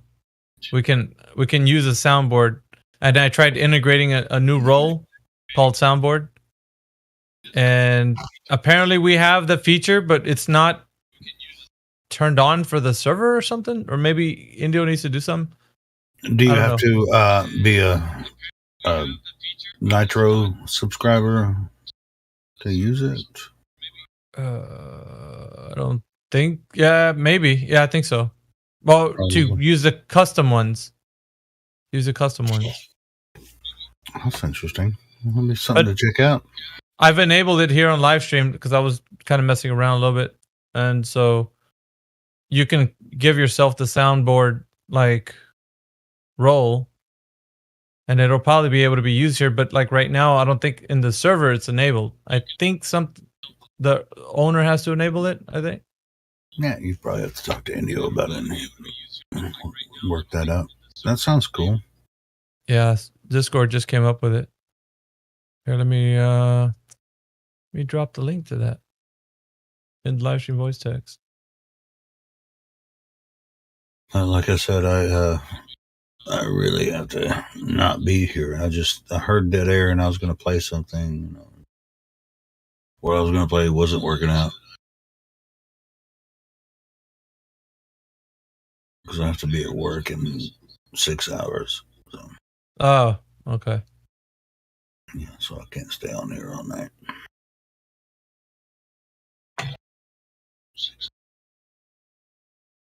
Shoot, I didn't know you can add icons to the end of your name. I do now. Well, it's just like whenever my other account was destroyed, I just made Helia. I didn't add that Shamrock or whatever it is on my. Oh, Helia, that's when you got a new account. That's a little Oh, they just add it automatically? Can I get rid of it? Yeah. I think it fades away after a while. But I think that's just a symbol meaning that you're a noob or something. I'm definitely a noob. You are now. They set you back, didn't they? It's just like I had that freaking other account for 4 years, and it was just like, hey, bye. We don't give you a reason. Well, they gave me a reason. They said it's for medical disinformation, and I was like, nah. I think it's just association with another server that was. Yeah, because you're more like kind of deviate away from trying to talk about that shit, knowing full well what will happen. It's probably just because guilty by association. We all know where it came from. Yeah. Same shit, different area of the internet. Yeah, doesn't matter now. So now I started over. So that little Shamrock or whatever it is means that I'm a noob. Yeah, that's what I think it means. It's like a new account symbol, and it should disappear after a little while. All right. I kind of like it. I mean, I have a good portion of Irish blood in me, so I ain't fucked up about it. But Mayhem's also right about that. Like they have this thing. Well, I guess that's had that a little while. All the icons that you can put next to people's names and stuff. Those are pretty cool. Yeah, I'm about to choose one for the soundboard, and then that's the only one that's going to appear after my name. Nice. So did they just add the soundboard thing into there, or how long has this been on Discord? I just logged in right now, and it showed that there, and I was like, "Whoa, what's this?" That could be very useful. Yeah, it is. I think it's gonna be. So that's why I've kind of announced it. Because, maybe Indio needs to turn something on, but the feature's already in this server. We can do something about it. That's cool. But, I don't know. More needs to be done. Oh, I see. There's, 25 slots available, and then they'll probably let you have more slots if you've got, and this server's already boosted, so you probably should be able to do more than 25. Then maybe Yeah. not. It's experimental right now. Yeah, it's experimental, is what it says. That's pretty cool, though. CB's going to have a blast with this one. Yeah, I think we are all gonna have a blast with it. Yeah. I had to call him out. Maybe if I say his name 2 more times, he'll show up. I was just looking at the server boost. We have 27 right now, which we've had up to 50 at one time. Yeah. But 14 is what it takes to get to level 3, so we're still in the safe zone as far as all the features. I thought about getting a low-level Discord Nitro thing just so I can upload files bigger than 9 megabytes. You can do it in here. Since it's boosted that way, you can upload to up to 100 megabytes if you have the right rules. And yeah, everyone on the server can upload a 100 megabyte. Okay. File. So if it's boosted to the right, okay. Yeah. You don't have to be. You don't have to have the server. You don't have to be subscribed or server boosted to actually upload 100 megabytes. The server, once it reaches level 3, you can everybody can upload with the certain perms, you can upload up to 100 megabyte files. So. It's already on 3, so it should. Yeah. Yeah. We've been on 3rd level for a long time. So. Yeah. Yeah, as long as you get the right roles, you can upload 100 megabyte files. Nobody business.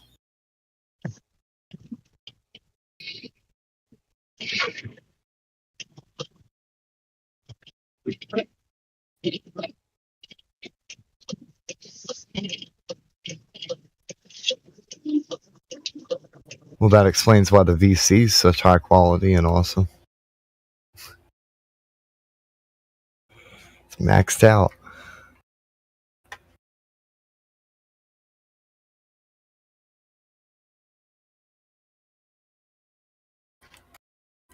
I'm going to check that out on the server that I've actually been building a server, but I haven't really invited anybody to it. I'm just going to take my time building something. Hell yeah. Dual swords. Can you see the icon on my name on the live stream voice text? Right next to my name. There, nice. Isn't that awesome? That's freaking awesome. I like it. I like it a lot. Show up. I challenge you to a duel. I was like, it was really cool if I could find dual katanas. Dual swords is fine. Dig it. Close enough.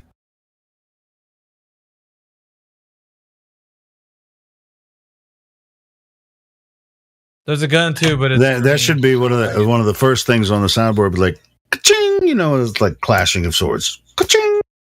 Just like hit the button and it goes. Ka-ching. It'd be great if we could access that soundboard.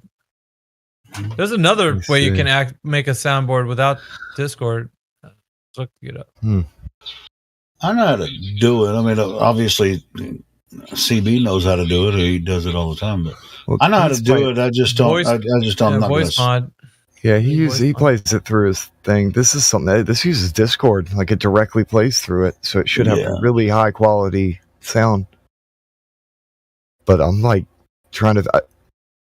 Does it have to be boosted? Maybe it only works on boosted servers, because I'm not seeing it on the one that I'm on. Because I have a server of my own, but it's not boosted or anything. It's just something I was building, and I don't see it. So it must be boosted only. The link that Mayhem just posted, it says this experimental feature is only available to a limited number of communities. Download is only available to play on the desktop app, so you won't be able to use it on the mobile app. So however it works out, you have to have the desktop. You have to be using your desktop, your PC to access it. And I'm on the desktop, but it's just I'm thinking that it's probably only for the tier 3 boosted servers. I don't know. We'll see. Well, I'll click the link and we'll see if we can. See, you guys are dragging me down. I have to go to work. Click the button, Celio. We want to find this thing. Well, I mean, if we have to enable it in the server, Indio's the only one that can do that. Yeah, I think Indio's the only one that can do that. Indio, wake up! He usually listens to the live stream. You can manage this on a server-wide level by going to server settings, going to roles tab, selecting. Yeah, he's gonna have to set all that up. Yep. If we're gonna, yep. Well, I have the roll set good to go. We're good to go with the roll. So just once you get the soundboard roll, you'll get the dual swords. It's also got built-in auto mod, which this has probably been there a while, but there's auto mod without even having to use a bot or anything. You can block certain words and spam and other stuff. I only noticed that because there's a check mark next to it that said new, and I hadn't, or yeah, little icon. I never check any of this stuff. All right. So right now, like you were saying, there's only 25 slots. Yeah, but there's maybe more. Because it's know. already We'll see. boosted to number 3, right? So I think 48 it's slots. Tier 3, it should have 48 slots. just reading the article now. How to manage soundboard. Sounds for soundboard in a server. It says soundboard, 25 slots available. This is a Yeah. screenshot for the thing. I'm thinking unboosted, you get 8 preloaded slots once it goes active, is what it seems to say. Servers have 8 preloaded slots. And then you boost it once. Tier 1, you get 24. Tier 2, 35. Tier 3, 48.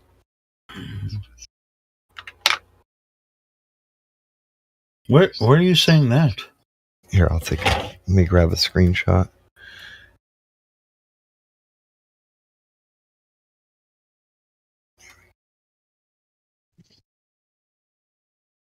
Can we get one of Miggy saying your goose? Oh, I see it now. Yeah. Servers have 8 preloaded sound slots for server members to start using soundboard. Additional slots can be unlocked based on the server's tier level with server boosting. Yeah. So yeah, once he activates Join your it, intended voice channel. While in the voice channel, fully pull up the channel so that you can see everyone's avatars. If soundboard is enabled, you should see a music icon on the bottom left. Press the icon to open up soundboard. If a user is deafened in the channel, they will not hear the sound play. Of course, they aren't going to hear anything else either. Another way to access soundboard when in a voice channel is by pressing the soundboard icon on the bottom left while connected. That's going to be great once they enable it. And it's still going to be limited, but that and you know, as far as like moderators and admins should know, I mean, it's going to be limited to a number of like the sounds that are assigned to a button. But yeah, it still could be fun. It could actually make, you know, the conversation is like, oh, you know, anything. It's like, oh, you know, or whatever the stupid sounds shit. You know. have to narrow it down to just the best since there's only 48 slots. Yeah, but that's plenty. It's plenty enough. Yeah, it'll take it'll take some heaviness off of CB's shoulders because he's our sound guy. He's our sound clip guy. Oh, anybody can click on it now. Boom! Oh.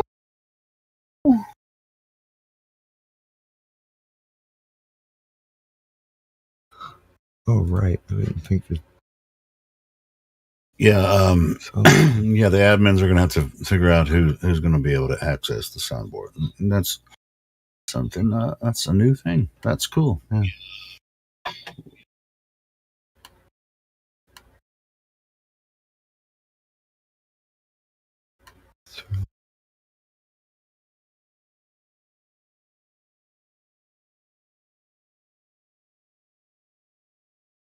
Sweet. By the way, I have to check out.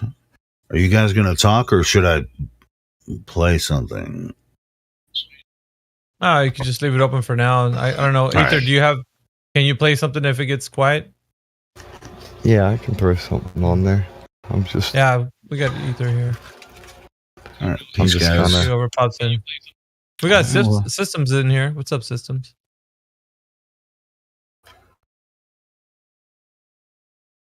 Hey man, what's happening? Not too much. Not too much.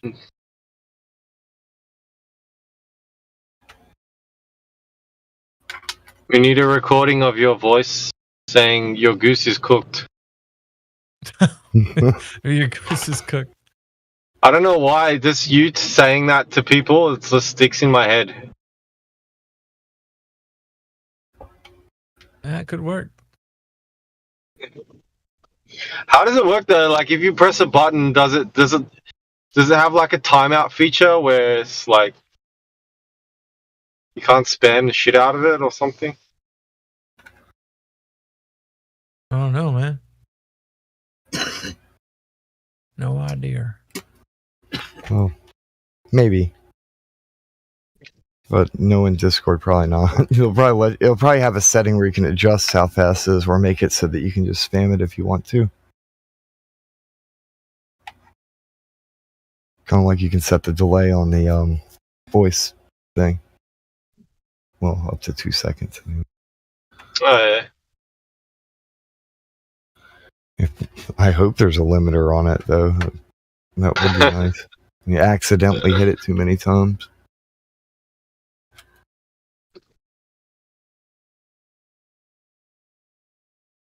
Oh, man.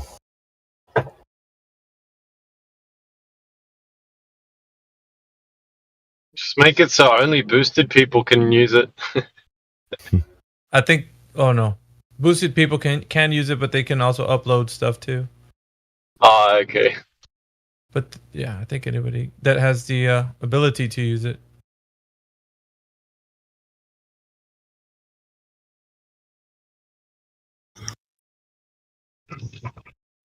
Yeah, I think it's only available on boosted servers. Like, I have another I have a server called the Lifeology Society, but I don't really use it for anything. And I went to go check that, and yeah, there's no access to a soundboard or anything, even though that's been around a while. That server's actually, I made that server about 3 months after this one was made. Well, remade. And then it kind of, I lost access to one of my accounts, so I technically own that thing, but I don't. I don't know how to explain it. I could get it back if I wanted to, but I don't really feel like it, because it doesn't affect my use of it. Which also explains why I'm making a different one, because the other one's kind of whatever. I had an idea for a place. It's basically, because you've got these like Glowbird things, and you got the Tartaria stuff, and these other weird servers, and then you've got this place where everything has a specific subject or way of doing things. And I like the idea of a one-on-one, like, moderated debate with the exact standards that are used for, like, high school honors classes, college level debate and discussion. Like, that, to hold people to the exact standard. Like, be professional about it. And it would just be interesting. I doubt that I could even, but it would be interesting to see the results of such a discussion. Like, zero tolerance for logical fallacies or anything like that. Take it to the next level. We have the stage I feature. feel like The stage feature has the ability to where you could have speakers and everybody else listens, and if somebody wants to participate, they raise their hands. The stage feature on Discord. We're planning to use it on my show. See how well that works. See, that would be, That's and there's a cool. lot of other new things. Yeah, and there's tons of new features Discord's been releasing that we'll find to be very useful, I'm sure.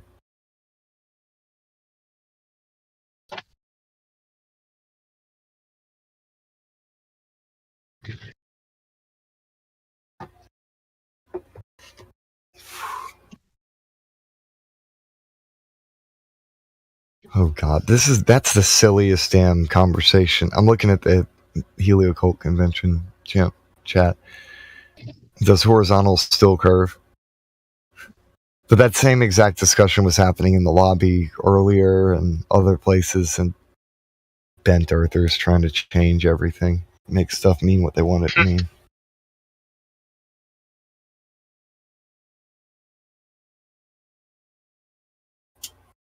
Because flat's round.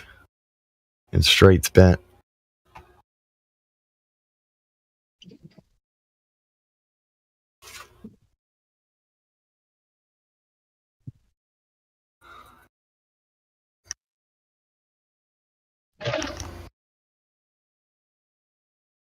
The other day, I was having a discussion with a friend of mine in the parking lot. We were kind of just chilling, waiting for my wife to get out of the store. And I was openly talking about some flat earth stuff. Like, you know, how the sun's moving over your head and you can tell it's standing still because it's moving over your head. And stuff like that. Like, I was just doing kind of a comedy routine, though. And it was getting, like, the dude I was talking to was busting out laughing. But I noticed that somebody's listening in on what we're saying. Like, a couple cars over, it was across the road, though. And that dude had the angriest look on his face. Like, I swear, if looks could kill, I'd be dead already. Like, he just looked so mad. I can't even explain it. Like, it was just demon glare. I'm like, damn. You love the globe that much, man? It was just fun. Like, it started off with confusion, and then he just got more pissed the more I talked. And I'm like, this guy must really, really love his heliocentric lore. I don't know how people can like do that. Like just sit there and just seethe and send bad vibrations to someone like that without like I don't know, I unless half you said expected him to something get else. up and come talk shit, man. Like, really. But he was pretty far away, and I wasn't talking about anything except just what we observe with our reality. And this dude looked like he was about to, I don't know. Like I said, if looks could kill. Which that's the first time I've ever actually experienced anybody have a negative reaction to that. That's the point. It's normally people are just kind of whatever, you're crazy, or they'll actually listen. But this dude, he overheard me talking about it and just looked like pissed. Like, damn. Maybe he's got an uncle that works for NASA or something.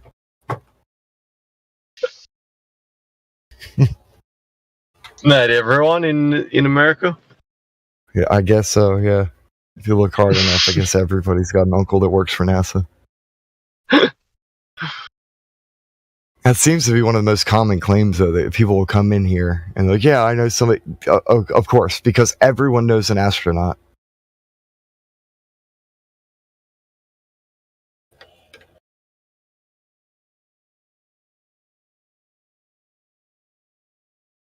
Well, it's, I don't know, 4 degrees of separation, or what do they say, between every person? 6 degrees of, 6 degrees of separation. Well, doesn't that resonate with another number of separation? Never mind. But yeah, you're right. There's that's true. There's that kind of lore about that. I'd say it's give or take. But yeah, we are pretty close to any other person in the world. It's just a couple of people away. Surprisingly. I think it's crock of shit that you can't really test. So they just say it sounds clever. Yeah, because I mean, you could be 20 people away. Like, it's a general number. Like, you could be 50 people away from something. You're still pretty close, though, if you actually keep knocking. For it to average out at 6, that a lot of them would have to be less than 6. That sounds like an awful specific number, too. Like, why 6?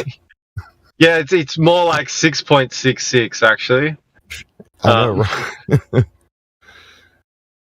Yeah, it's too specific of a number.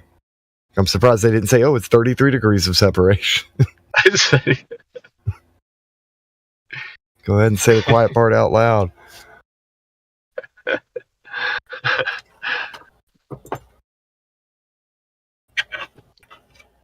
It really probably is about 6 degrees of separation when it comes to the big wigs rubbing elbows. They all know each other, or at least know somebody who knows a guy. Have your people call them my people type thing. Yeah. The metric's probably something really stupid, like you have a family member that like worked for a really large company or something like that, and then there's another person who worked for that same company in another country. Some dumb shit like that. Probably. I don't know. I don't know. The whole idea of it actually kind of sounds like one of those cheesy inspirational books that people will buy and they think it's going to help their life.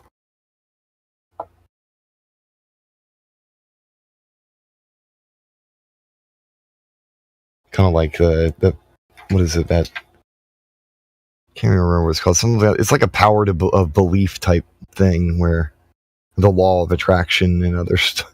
Yeah. If you just wish enough, all of your dreams will come true.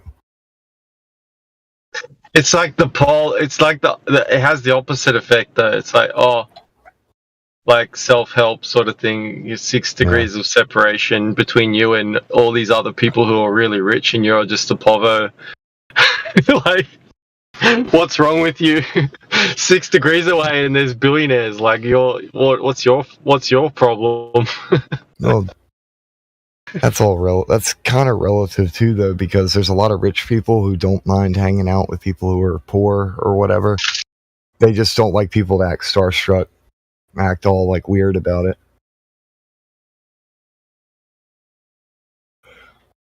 I only know that because you could tell they like a lot of these normie. I'd call them normie millionaires.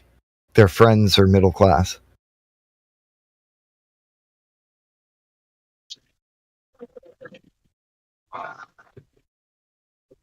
Like they're not, Elon Musk level or anything. Middle class to me is $500,000 these days. If I don't know, man. I reckon middle class is like, I don't know what it's like where you are, but I reckon middle class is like $2 million, and then anything below that's like working poor. Yeah. Well, I was just thinking in terms of like they printed so much money, so $1 million is not $1 million anymore. It's more like having 100% isn't. Yeah. So now like you said, you got to have like $2 million before you're even up there. Like obviously my dollars, but the Australian dollars, not really comparable and all that. But 2.5 years ago, I bought a car for my wife. It was $40,000, and now if you were to go back to Volkswagen and spend 40 grand, like the features you're not getting anymore is just crazy. Like hers is all-wheel drive, like top of the line for that type of vehicle, and now to spend the same amount, you're getting two-wheel drive, doesn't even have GPS. It doesn't have all the nice things, and it's just crazy. The 40K gets you nothing now, like in comparison. It's nuts. It's and people think, oh, my car's worth more now than I bought it for. No, your dollar's worth less. Yeah, you drive it off the parking lot, and it's already lost money. Plus, every time they print another dollar, you're losing money. Yeah, exactly. It's the deflation or whatever they call it. Yeah. It wouldn't be so bad if they were keeping it even, like they were destroying as much money as they're printing, but there's more money than there should be. And then you got whale wallet people sitting on like huge. You ever seen the movie In Time? No. Dude's got like 1 million years like stored away and stuff. I don't want to say anything else about it. If you haven't seen it, you should watch that movie. That's about right. That's kind of what they're doing. And Time? I'll send a link. Hold on, let me go to. All right, I'll check it out. This is an old movie. It's In Time. Hey, last week I filled up my car, and it was $2.85 a gallon. Right, next day $3.15. I was like, thank God I filled it up yesterday. That's a hell of a market. Yeah, does it not always fluctuate for you, or is that a new thing? Yeah, not necessarily. No, that drastic, that fast. But yeah, I mean it can. But it's just like they don't have any answers. It's like, didn't you pay the same amount for the same gasoline that was in there fucking yesterday? Yeah, what's the difference between what's currently you filled it up at a certain amount, sell it to me at that amount until you fill it up again, then sell, like, it doesn't make sense. It's bullshit. They play around For with right the fair now, market to value fill up, shit. it's Like $2.20 for 1 liter. Oh, that's and exorbitant. And then the next day, like in 2 days' time, it'll be under $2, but only for a little while. Yeah. It's bullshit.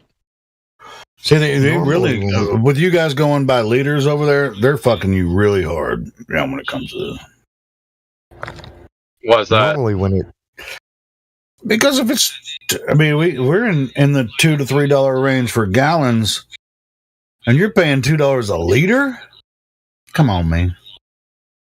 Yeah, that's true. Oh shit! Damn. Yeah. $2.21, but that's 98. I don't know if you guys have the same types of fuel, but that's 98. That's the most expensive one you can get. Okay. Yeah. You can get heaps cheaper one, like you can get an ethanol one, which is $1.90 something. Yeah, I use the cheap stuff, 87 octane. Okay. Yeah, my car will tell me off. My car will tell me off. Wait, I get I have options for 87, 91, or 93. 93 is there's no ethanol in them. Oh, that's what. If I was you, I'd be getting that shit. Okay, what's that gonna do? Yeah, ours is different. Actually, Ours is like the car that I put gas in. I mean, it's I could use the E85 in that one, but it's not cheaper, and nobody even really does that, even though it's an option. Can you hear it? Can you hear the difference when you put that shit in there, though? You mean I had a car that between 93 and 87? Yeah. No, when you get the E87, for example. No, the E80. No, I've never even tried it. No. Oh, okay. Yeah, try it one day. Don't put a lot in, and you'll hear the engine will be pinging. You'll have issues with your engine. Yeah, I wouldn't even. I would have to drain it all the way down before I would even try to use it. But yeah.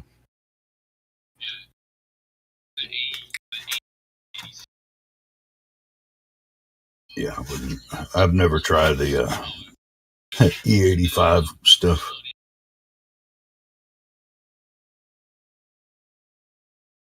I wonder why we get different octane. Like, I don't know why our octane's different.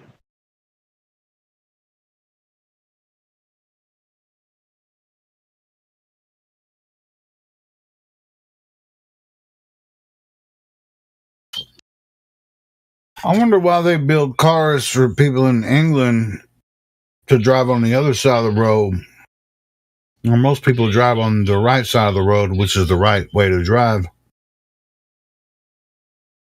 We're backwards here too. Or you guys drive on the wrong side of the road in Australia as well? Yeah, we do. Yep.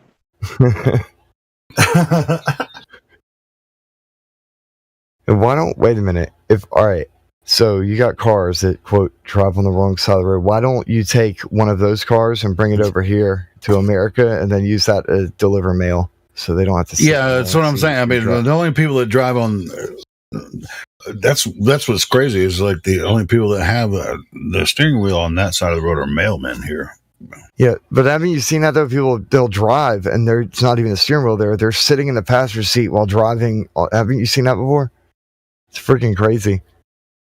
Well, I have a good friend, a really good friend of mine. He's a mailman, and he bought but he's not he works for the postal service, but he's a contractor for them, and he bought his own. Yeah. He bought this Jeep that was made for delivering mail. So everywhere he drives, he's driving, but he has to drive on American streets. So it's like he's driving on this side, but.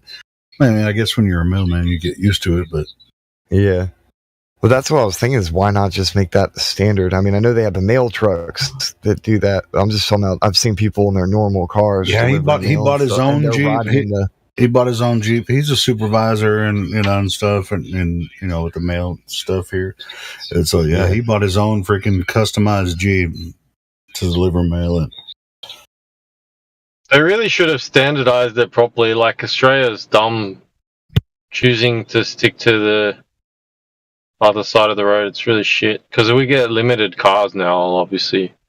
So they have to certain markets like Japan, New Zealand, Australia, and Europe. I think you can buy one of those type of cars and drive it on American roads.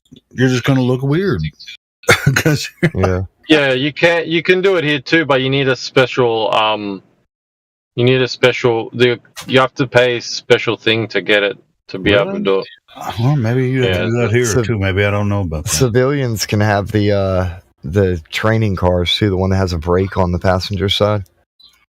Like you can get all kinds of weird, wonky stuff in America if you want to. Just got to jump through the right hoops. Hell, technically, we can own a tank here if we want to. I mean, it won't fire or anything, but you can have one. You can't drive it on public roads. You can drive it on a parade if you get permits to do so. That's about it. And it sits in your yard and waits for the next year for the parade. Hey, but I mean, you can also make money. It's like you can charge money for like people to bring their kids over and climb on the tank. Take a picture, yeah. Okay, it's $5. Get a couple of pictures. It's all good. America, fuck yeah! Coming again to save the motherfucking day, yeah. Haven't heard that one in forever. Freedom is the only way, yeah. Terrorist, your game is through. Now you have to answer to.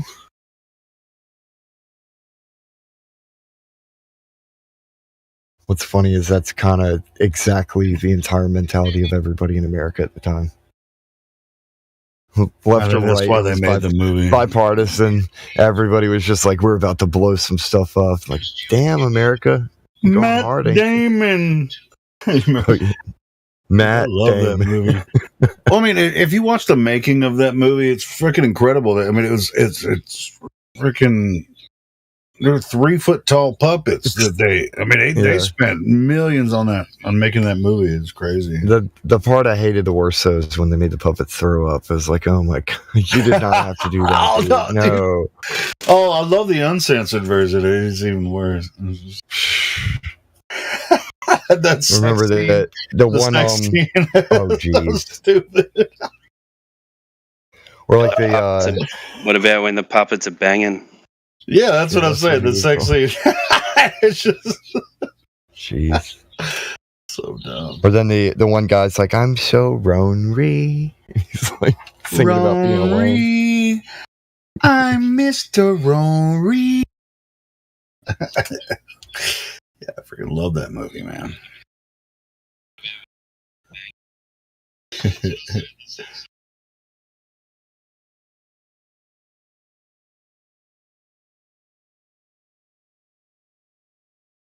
Team America Road Police.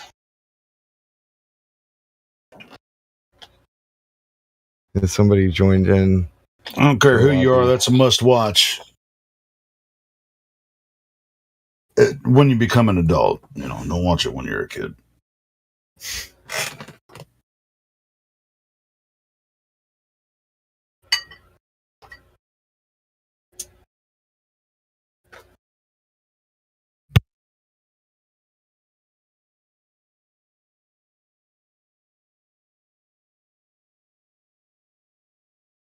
Okay, that's pretty funny.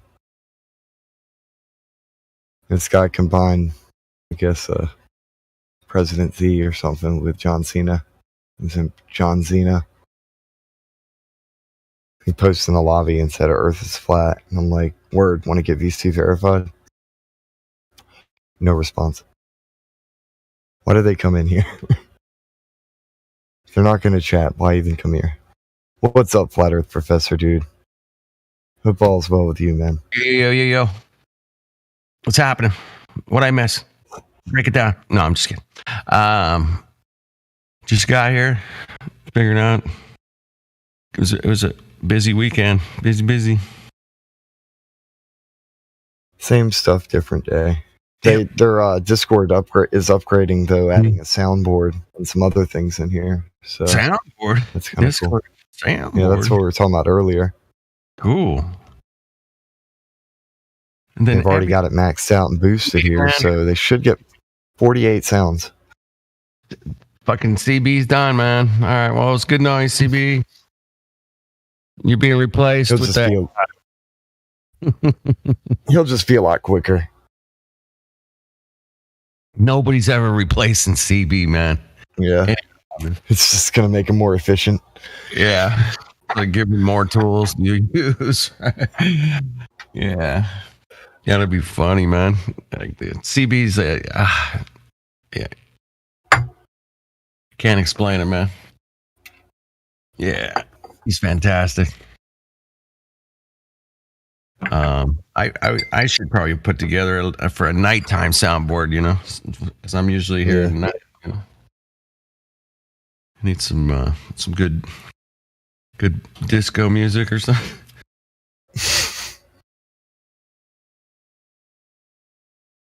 Some disco music, man. This has another name, you know. I didn't want to use that name, but you know what I mean. A lot of wah pedal. Wow. Cool, man. I just missed a speculation. I heard a couple things. I was at the store. I put you guys on for a minute. I was listening, talking about the moon and some other stuff. Who knows? I can't speculate anymore because it's Monday for me, but you're probably still in Sunday. So One, it was you're called good. Go Fed. It's like the new fucking crypto. It's coming out this week or something. Oh, jeez. I was like, what? Go Fed? It's supposed to be a federal crypto? Like the Fed, like the Federal Reserve, yeah. Oh, Jesus. Fucking crypto. Here it comes. Oh, boy. I don't know if it's true. It's speculation Sunday, so if that was a speculation or true, man. I don't know. I will find out. It's almost Monday. Well, it is for some of you. Might be Tuesday even for people that live upside down. Or, yeah. Monday night. I don't know. Whatever it was. I'm not sure.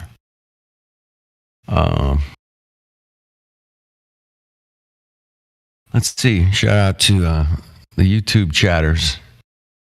You got Glob Baller and Nathan's out there. And Brenton.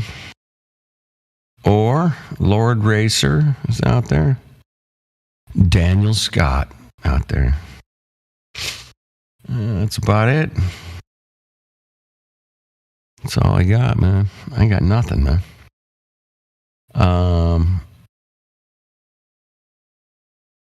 The world's a weird place. That's what I got, man. How it works, how I got figured out, I don't know. Yeah.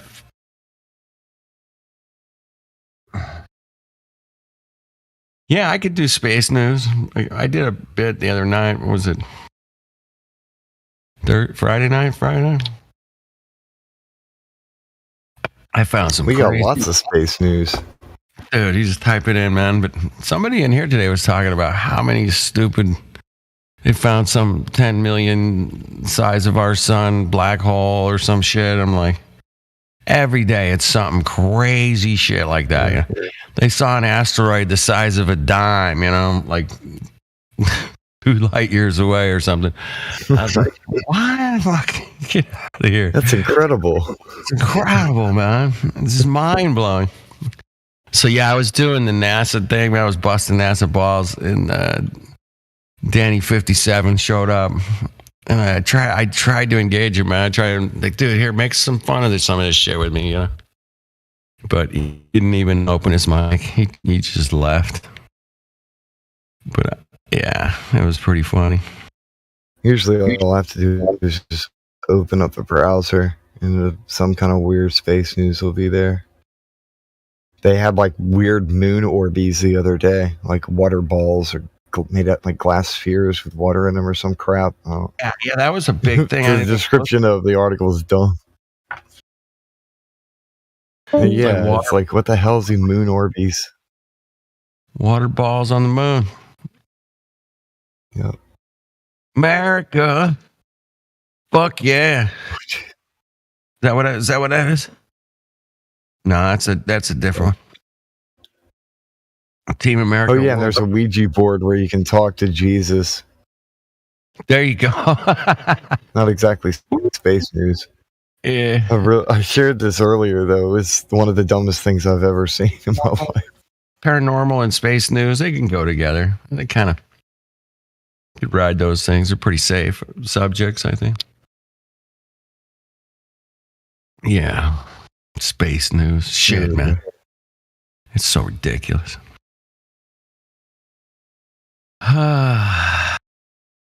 Man. Yeah, if you just scroll up a little bit, you see it's not that far up. Okay. Actually, I'll just reply to it, and then that way it'll... Here it is. I got it. Is this the Justin Timberlake thing? Or before that? Oh, no. Oh, there it is. I tagged it in. Server boost. Holy Spirit board. Holy Spirit board. There's the soundboard. Yeah, it's above that. Okay. You go up. There we go. No, that's Dre's. Where we at, man? Yeah, you guys got the best memes ever, man. I think I went too far. I tagged it down there. Yeah, like, at the bottom I tagged it. So you can click the see attachment and take you straight to it. Here we go. Right. Oh, they basically made a Ouija board themed after talking to Jesus or something. I don't know. It's ridiculous. That's crazy, man. Wow. Like the disclaimers. Yeah, it definitely. But it's like, unlike other spirit boards, this one will never contact evil ghosts or demons. So you can ask your questions with an assured sense of safety. Like, yeah, okay, here you go. We talk to angels or whatever. Hilarious. It's anybody with like any understanding of spiritual stuff knows full well all the red flags this thing is flying. Definitely weird. So much. I'm convinced that like I'm getting to the, like 70% of all these news articles and shit are ChatGPT fucking coming up with this shit, man. And they just type in some crazy term and then it writes an article and comes up with stupid shit about rules of the Ouija board to talk to Jesus. And I mean, somebody probably did develop that way. Give me an idea for a product people will buy. Yeah, I mean, just you could type the crazy shit into there and come up with this. Like half the articles on Yahoo News, man, are like, what? I mean, the internet is breaking because Kim Kardashian wore a pair of shorts, or whatever, like. Did some fucking Mongo actually write a story about Kim Kardashian shorts and the internet is breaking because of it, And that's just, it's just weird. I see a lot of those on Yahoo News. I'll see like, it's blowing up on the internet because this chick was wearing a see-through dress or something, and it's something silly like King Charles given Burger King crown during public outing. Right, just crazy stuff, and I'm like, that can't be a real article. So if it is, man, it's just something. None of this stuff has anything to do with reality. Dude, man, just types in the craziest shit into ChatGPT, and he's getting these articles, and he's sending them off to all these different news places, and it gets in the feed, and out it goes, man. And it's a wonder anybody can actually get anything done. Because I mean, if you looked at the news, for like 2 days straight, you'd be like, "Fuck, man." I mean, you could sit there and read article after article about there's 40,000 articles about Kim Kardashian, if you're into that. There's 40,000 articles about baseball, whatever you're into, man. There's just no end of it. It's not like, it's just crazy, man. There's just so much information out there. But yeah, other information, good luck finding it, man. Good luck.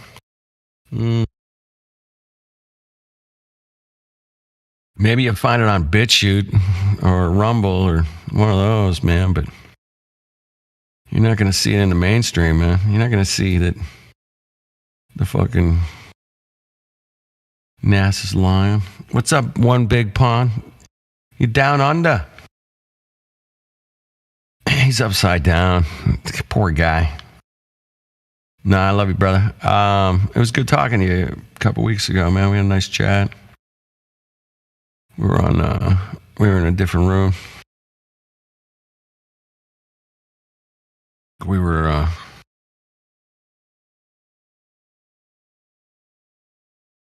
different server.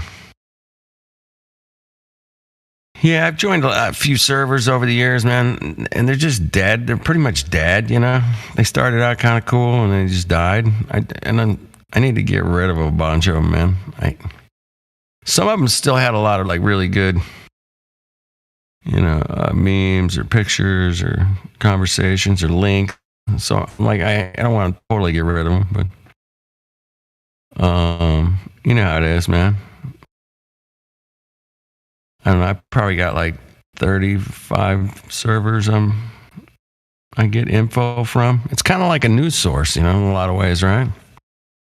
It's like, oh shit, they're posting about that again? Oh fuck, I can check it out. Check it down, man. Go check it down. So yeah, there's a lot of info to get through. And then if you start speculating, that just adds more info, man. Totally. It's good. But I do love the empiricism around here, man. What do you got for curvature, man? Straight away, you're like, where is it? Where can I see it? Where can we measure it? What do you got? What do you got? What do you got? We're waiting. Yeah, just simple thing, man. Measure curvature. Oh, I got mathematics over here. Well, that's not measuring shit. But I got angles, dude. I got angles to the dangle, bro. No, that's not measuring shit. Definitely not measuring.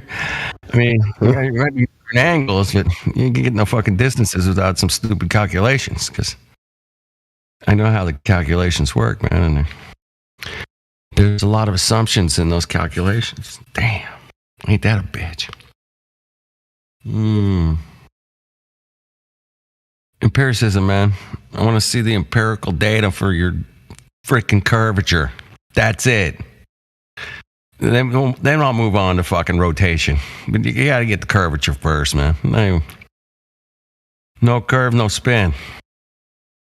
Curve must come first. You understand? Curve first. Yes. Skawutski first. Yeah? You get me curvature. I won't kill you, okay? You get me curve now. I will not chop your head off. What is this person keeps on saying the same thing in the lobby, like something similar over and over. I never go in the lobby, man. It's scary. That's scary, man. Don't go in the lobby. It's so I don't know why. No, it's memories, and they're making references to romance and dating and crap again, and it's like, this is not a dating service. Why are you go talk to your neighbors or something? I know a few people. That for some, I loved VC check-in, man. That was my favorite thing to do when I first got on here. I was like, dude, can I check some people in? Let's check some people in. And feel them out. And I let a lot of people in here, and most of them worked out. I had a couple that snuck through that fucked up, but yeah. I'm gonna play a sound on the soundboard that I just got. Let me know if it comes through. Okay. Oh, cool. Give me a moment. I find where I put it. What's the name of the soundboard? EXP soundboard. EXP. Cool. Right on. Mayhem stepping up to the soundboard. Get loose. Did you hear that? No, it didn't. Okay. Did not work. You run through a mixer, right? Yeah. You check the input outputs on that EXP. Yep. Let me see here. Yeah, I'm sure it's something in there. Cool.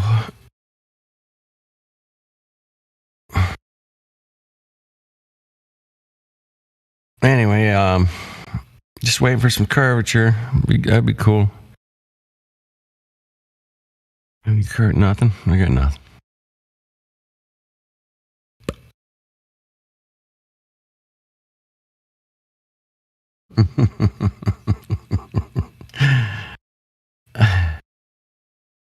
That's funny, man.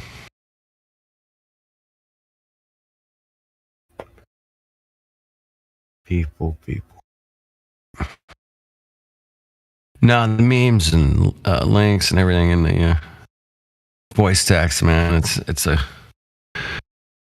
comedy show and a literal, educational tool all in one, man. It's kind of fun. You can learn a lot of shit and you can laugh at a lot of shit. And laughing's good, man. It's a super healthy thing to do in life. I don't know. It's just good for your whole being. So, but yeah. Old Haas is rocking some pretty funny ones, man. That's good. Fantastic. I love that.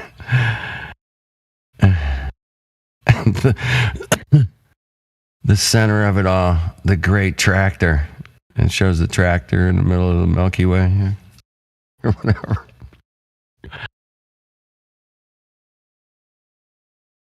Can you guys hear me? Yeah, we can hear you. All right. I think it's going to work this time. All right. Was that like a spit? I heard a spit. You didn't hear all of it? Okay, let me adjust the volume on the audio. I heard just like a little spit. A little guitar and a couple of spits, right? Yeah, that was SpongeBob, actually. Yeah. Did you hear that? It broke up. It kind of broke up a little bit. It wasn't solidly clear.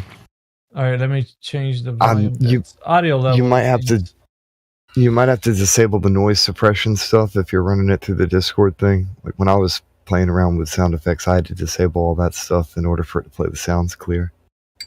Yeah, I've run into problems too, man, where I try to play. And you talking about it in Discord? Mm-hmm. Yeah. Yeah, if you're running it through the mic Okay. through there, then the noise suppression might be interfering with your sound effect.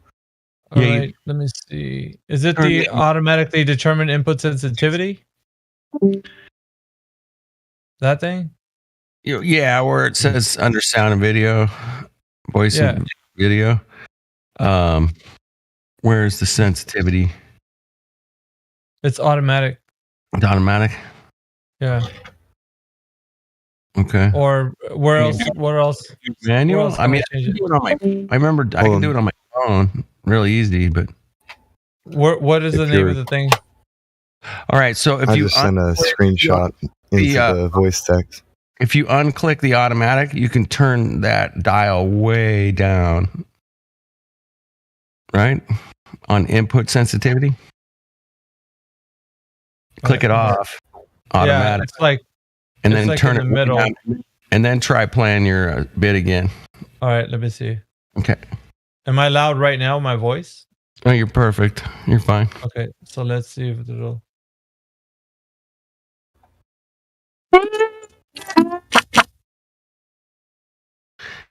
Better. No, it's choppy though, still, right? Still a little choppy, yeah. Yeah. There's the crisp noise suppression that you can change that to none and it might None. help. Yeah, Is that what you I have meant? mine on. Yeah, if you change it to none, it should make it so that it just. Oh, and the echo cancellation. That's another one that I had. Oh. Okay, take off echo cancellation and none for the crisp. Yeah, and that should work. Here, All right, how am I coming through my sound though? Still You're the same? fine. Mm-hmm. Yeah, All it's right, clear. let's see. You're still fine. There you go. Yeah, you got it. 100% there. Yeah, that was it. I mean, it was really loud too. You might turn it down Do we just turn a it bit. down? All right, let's mess with the audio levels. About 3 dB or maybe 4. I don't know. Yeah, it was pretty low, but it was very clear too. So that was good. And yeah. I don't want it overbearing, you know. Yeah, it was a little overbearing, but yeah. All right, let's Try turn it them again. down. Try again. It's a little too low, right? A little higher than that. No, that was perfect. I thought. Yeah, What do you that's think? about it. Yeah, that sounded about right. Yeah, I mean, it's the same level as your voice, basically. All right, let me just throw it up just a little bit. Let's see if it's not too much here. That's perfect, right? That'll work. I can still hear you and the clip at the same time. So yeah, that's working perfect. All right, so I got that up and going. All I need is now is to get more sound clips. All right. Talk to CB, man. Have him send you That's out of the a way. check or have him. Oh, I have. I got a bunch of them. Yeah. So I'm just gonna go through. So when you downloaded the EXP, is it preloaded or you got to load them all yourself? No, you got to load it all yourself, and then you need VB cable, VB audio cable. Okay. So that's the Interesting. thing that you need, and you got to do a little finagling with your settings. Obviously, yeah. Yeah. So. All right. Yeah. It ain't just point and shoot. It would be good if it was, but. Yeah, that would be nice. I mean, I remember some of those soundboards. I mean, they come with like car crashes or sirens, or they come with different little quick things like that. But that was a long time ago, man. So anyway, good. It's working good, Mick. Perfect.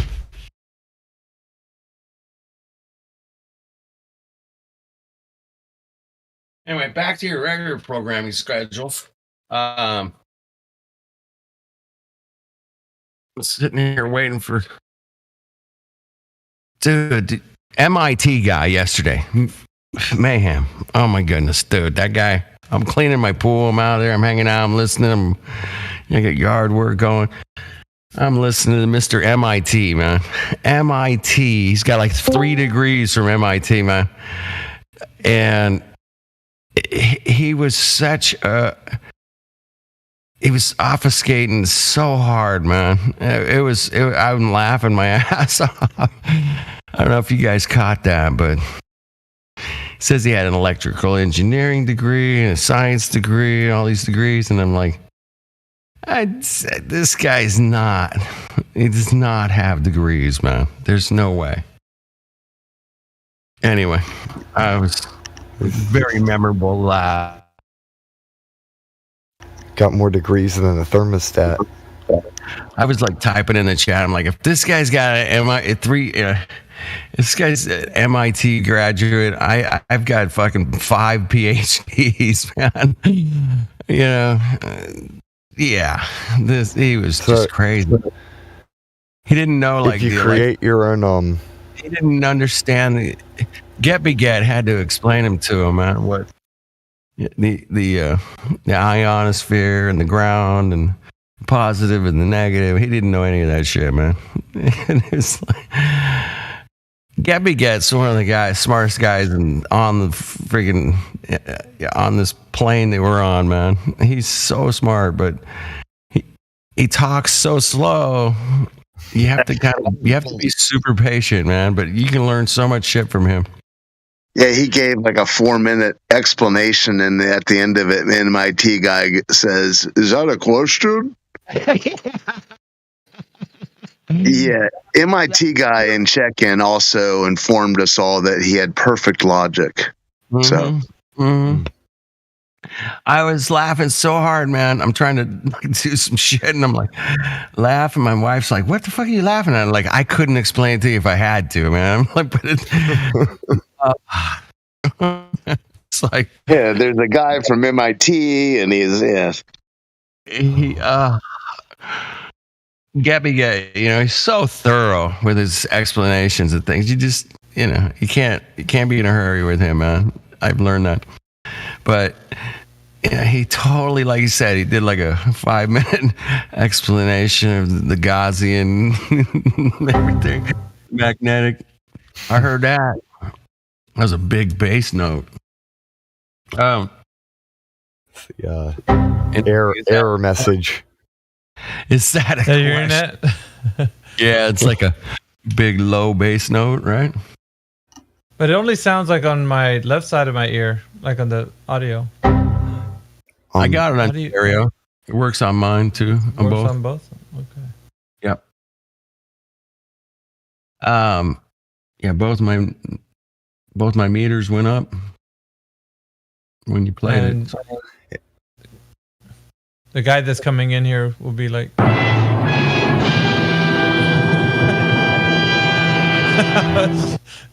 so dramatic. Yeah. Here comes Mr. MIT, baby. Bum, bum, bum. This is great. I gotta get more. Yeah, you do. More. You're gonna get more. You're gonna get a whole shitload. Goodness gracious, man. I mean, I think I would have loved to have gone to MIT and got an engineering degree. I mean, I would have been just like, are you kidding me? Really? I mean, it's not gonna happen now, but yeah, it would have been fun, man.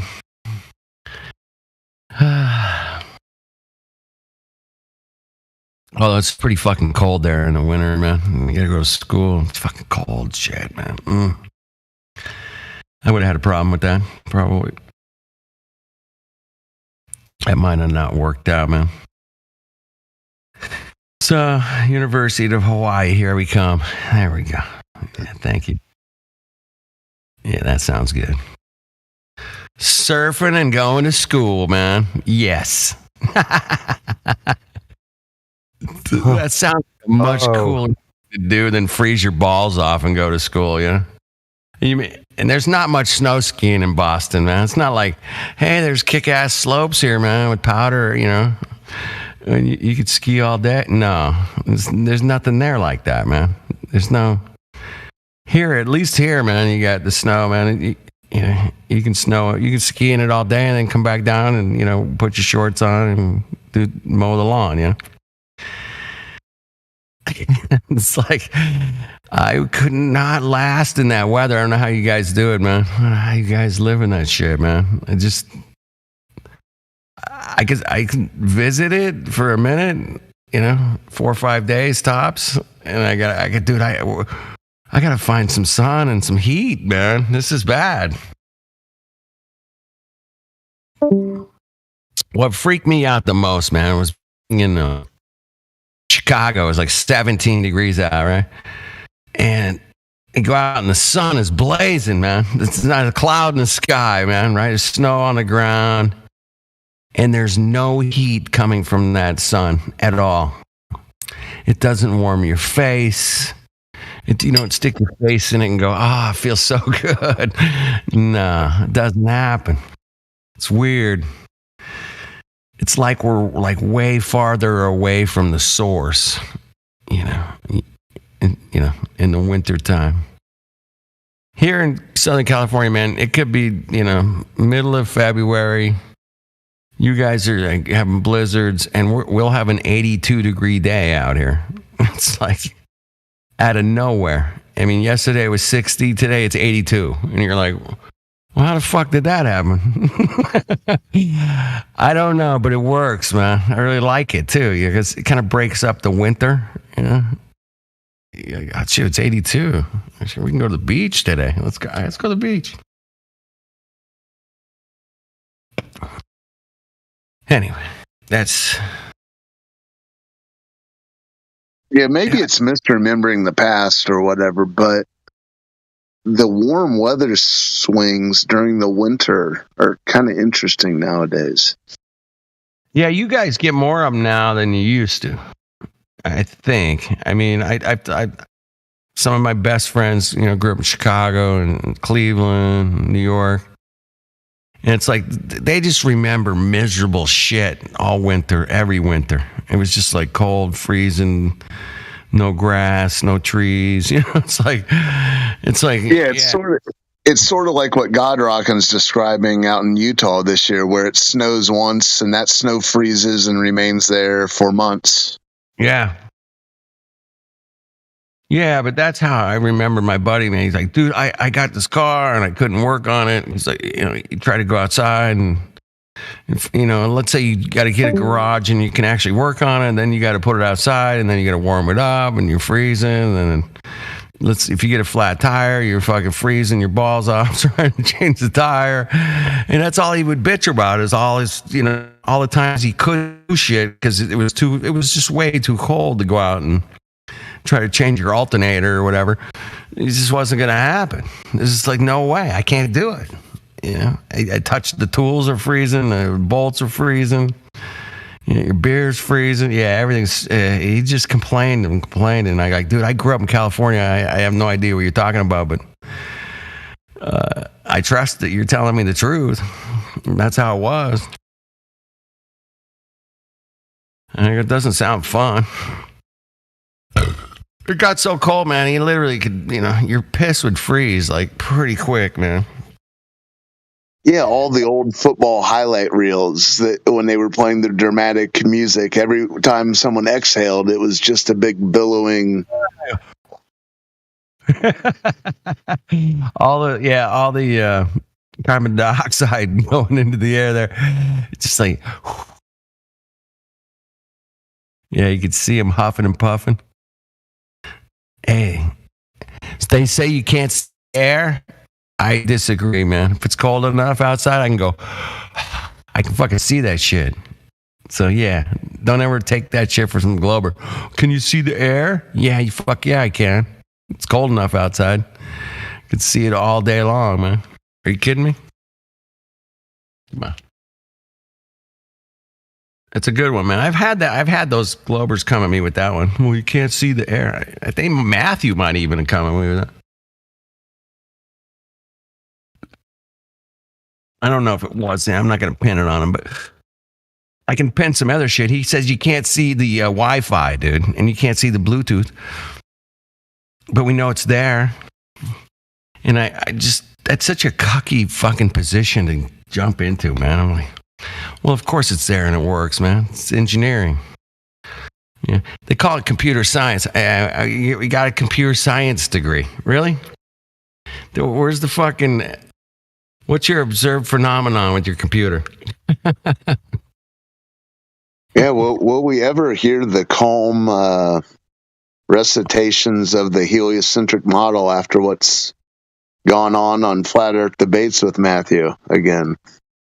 I don't think so, man. I think it's over. I think that was kind of finished him off. I think Mayhem's right. I mean, get a hobby. Why are you hanging out with flat earthers, man? What's up with that? It is kind of weird. I agree. I always used him as like a bouncing board for what would NASA say about this, and he was always pretty good about giving the actual NASA answers. He would, link them up and he'd post them. So you've abandoned the theory that he's a closet flat earther? No, but I just think he's been burnt, with the Nathan Oakley going after him. Everybody on every server talks about him, dude. Now, did he ever go live on Oakley? Because the show I heard was when he was going verse through one of his videos. Did he ever appear? Live. I asked him, dude, you're not going on there. And he's like, no. I go, hey, he should. But that'd be a good show. I go, it's not any worse than the shit we put you through on 24/7 Discord. I go, it's not. whatever Nathan Oakley says about you, everybody in 24/7 Flyer Discord already said that to you 10 times. Well, yeah. It's not like he's escaped some kind of fucking raft, man. He got fucking his ass whooped in here. I don't know how many times. Probably 40 times. Another one. Yeah, he could just speak up during housekeeping, and Nathan would say, "Oh, really? Tell us more," and go from there. Stupid shit, piece of shit. Yeah, he'd be going, he heard all that shit in here for, a couple of years now. He's put up with that shit, dude, in here. And he was always very calm and always had this good demeanor, and no question about it. But he has no need to go on to Nathan Oakley's and get yelled at over there. He's been yelled at over here fucking 40, 50 times probably. So, but yeah, I don't know. Maybe he is extremely high intelligent, slightly autistic, potentially. Finds something interesting and just kind of gets into it. And but has no. I've never really seen him get pissed, man. I mean, seen a lot of us in here get pissed. I know I have, and I actually got pissed at Matthew a couple of times. I'm like, dude, man, you don't give me that crap, dude. Come here. Like, I fucking gonna slap you, man, if you were right in front of me right now. I go, that's like he'll bring up something about boats go over the curve or something. And I'm like, dude, you've been in this game way too long to pull that bullshit, man. Come on. And he pulled it on me one night. I think he did apologize, but I called him out. I was like, dude, nah. You're not letting that shit slide.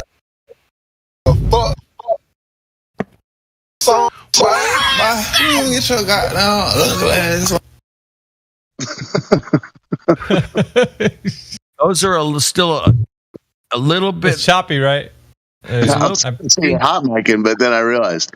But it's still hot, but it's also kind of loud. I mean, it's choppy, but it's also kind of hot. Or you back it out. Is it loud for you? It was way louder than your microphone. I'd say probably 3 or 4 dB minimum.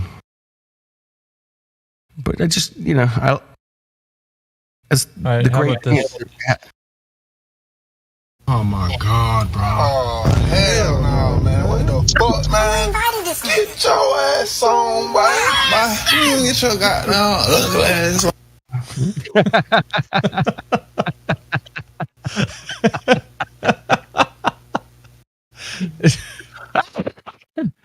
I'm saving that one.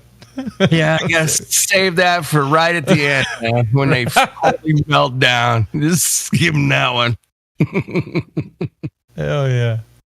I was looking for some really good ones, and I gotta say. Yeah, that's probably in the ace pile, man. Yeah, for sure. Woo, that's good. What the fuck? Shit, the fuck? Yeah. That's fantastic. So yeah, laughter's good, man. I love a good belly laugh. That's the funny thing, man, about some of these characters out there. Even Nathan Oakley, man. I don't think I've ever heard him really fucking bust a laugh. Maybe once. I don't know, man, but they take it too serious sometimes. You get a laugh. Look at this. That's some of the craziest stuff I've ever seen in my life. That's, whoo. Yeah, they're pushing. They're pushing hard, man.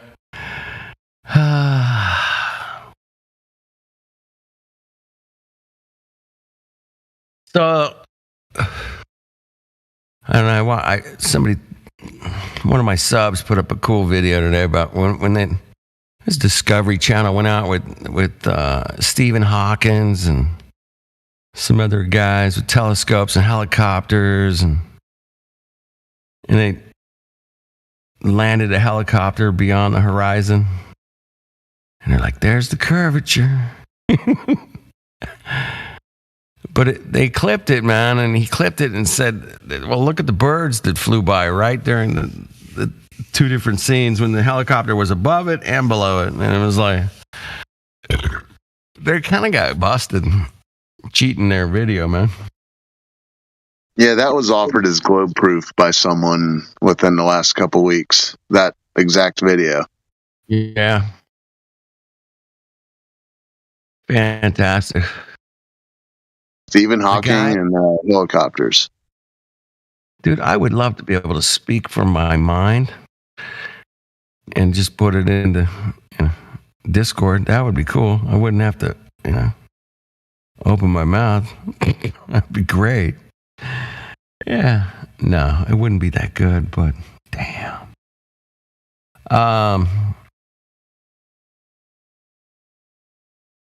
But that's apparently what they were trying to sell with this guy, man. It was like he got to the point, man. He typed out that book, man, with like a fucking pencil right in his mouth or some shit or something, right?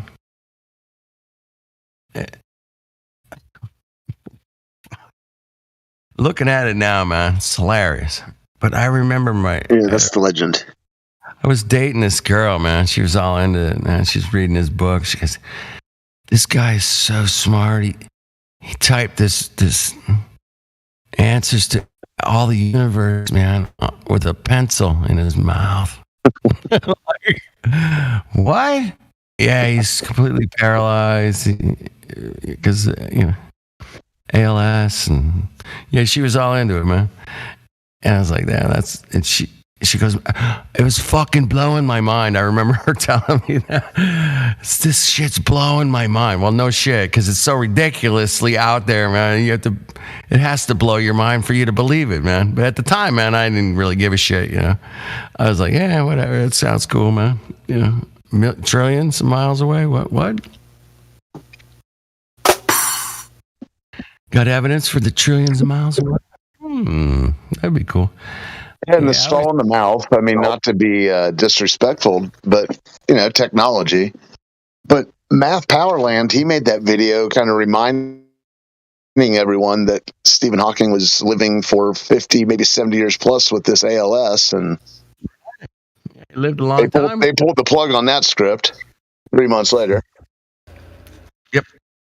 Hey, man, you're not supposed to live that long. Oh crap, you're right.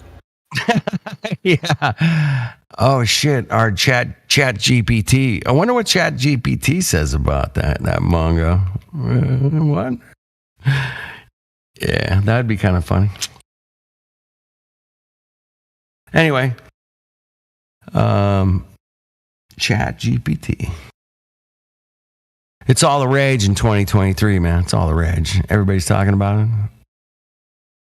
They got a new dance for it too, man. It's called the Chat GPT Swing, man. You can do it. Let me know if this rim shot comes in clear.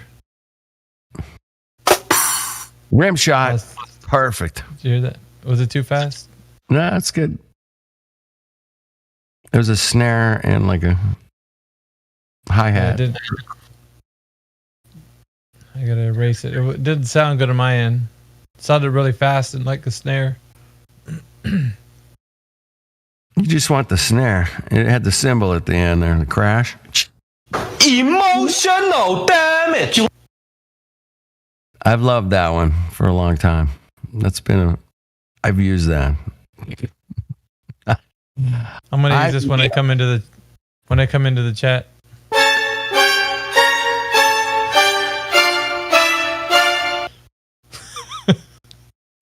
Need some drums with that. Boom, boom, boom. Oh my. Oh, there you go. Oh my. Shit's about to hit the fan. Oh my. Aww. Miggy's got a soundboard.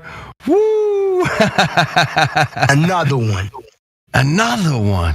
Damn, bitch. Ain't that a bitch?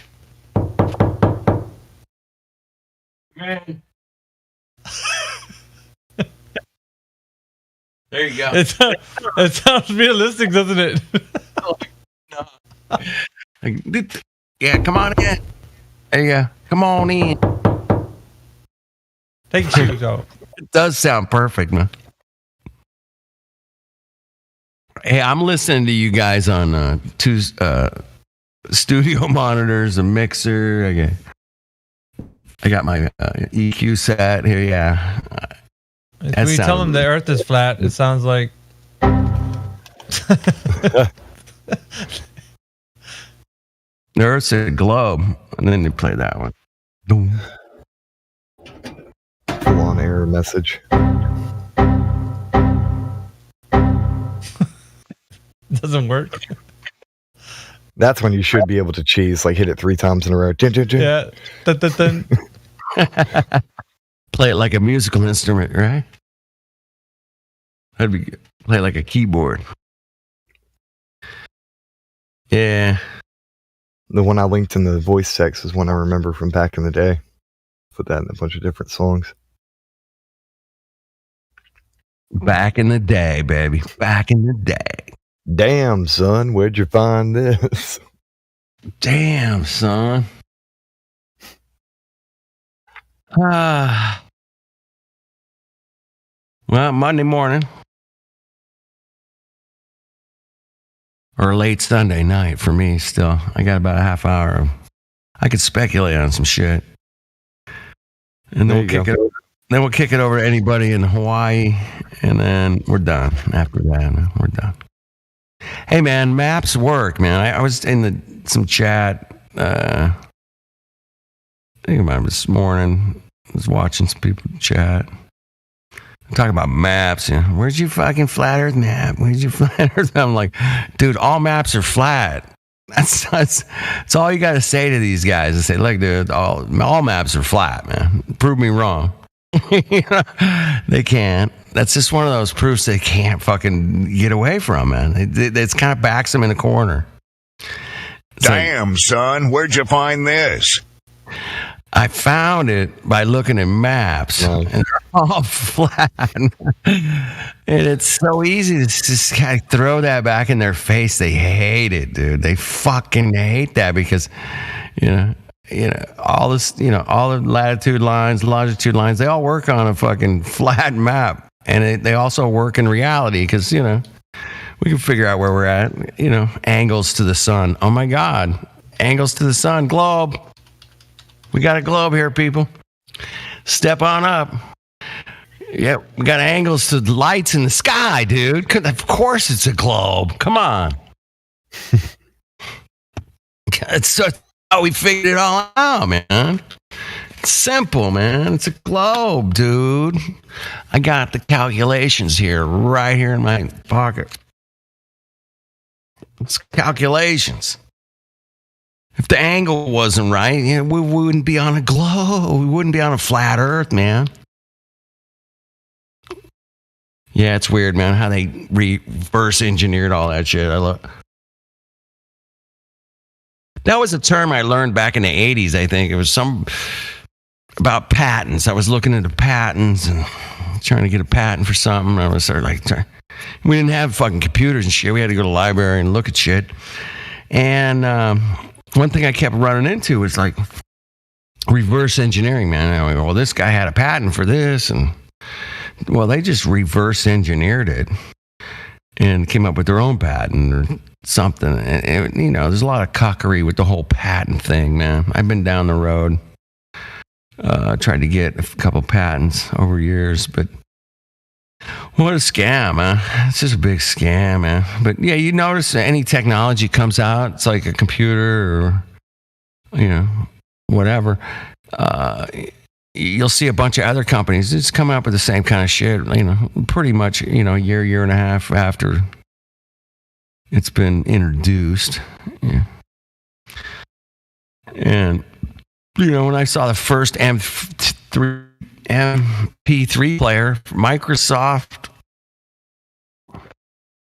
What the fuck was the name of that shit bag MP3 player, man? Winamp. You remember Winamp? Oh, Anybody play Winamp? Nobody? Winamp. Windows Amp. I remember that. Yeah, it was the first, man. That was the first player I could play something on my computer with. And it was a Winamp. I showed it to my buddy, man. Him and I, we did a lot with CDs, mini discs. We did a lot of stuff, recording CDs, burning CDs. Yeah. Yeah, we did a lot of that kind of stuff. And then we were sharing a lot of music. Like, dude, man, burn me that CD you just bought, bro. I was like, oh, okay. So he had burned me like a copy of a brand new CD that's, if you went to the store, it was like, $14, back then. Like it's brand new. It was like, $14. No. And he just burned me it. And I'm like, dude, that's so cool, bro. This is awesome, right?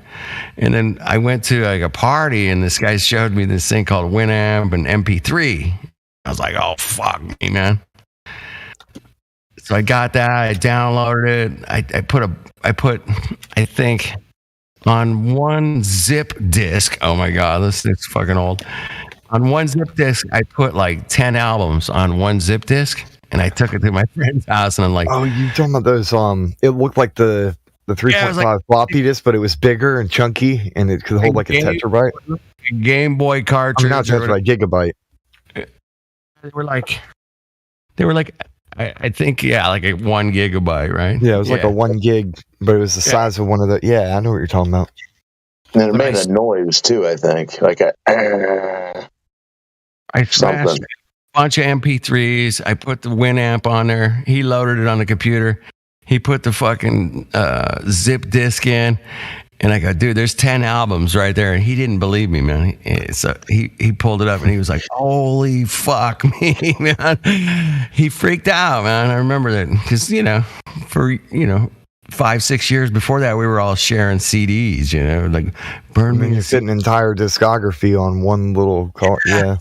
It was like, it freaked him out, man. I'll never forget it. Freaked me out too because I was so excited about it. I go, dude, we got some hot tech here, bro.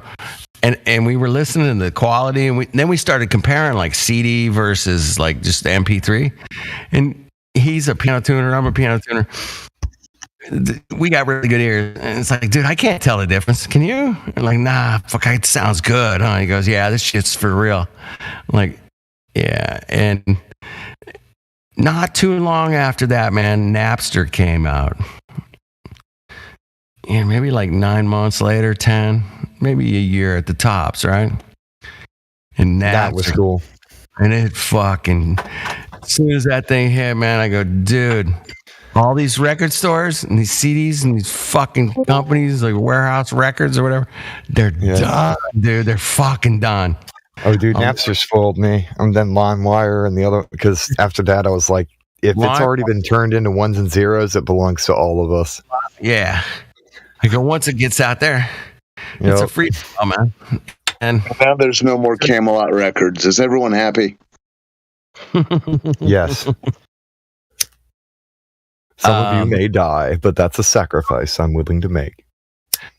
Tower Records is an interesting story, man. There's a documentary out there about Tower Records. Check it out, man. Don't believe me.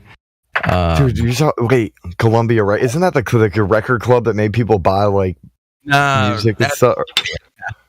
That's different than Tower Records. Tower was like just a big record store. They had one in Hollywood. They had a bunch of them all around California, Hawaii. Yeah, they had them everywhere. London, New York. Yeah, but anyway, it's an interesting story, man. It's a documentary about Tower Records. They interview all the old employees and shit. It's pretty funny, man. All kinds of stories and shit they tell about how they were ripping the company off. That's fucking. Is it as good as Empire Records? See, I never heard that one, man. Empire Records are open until 9 o'clock. Yeah, the Empire Records. I was kind of joking, but that's a good mid '90s film, I guess. It's about like a local record shop. Hilarious. Yeah, I love it. I probably have seen it, but it's been a while, I think.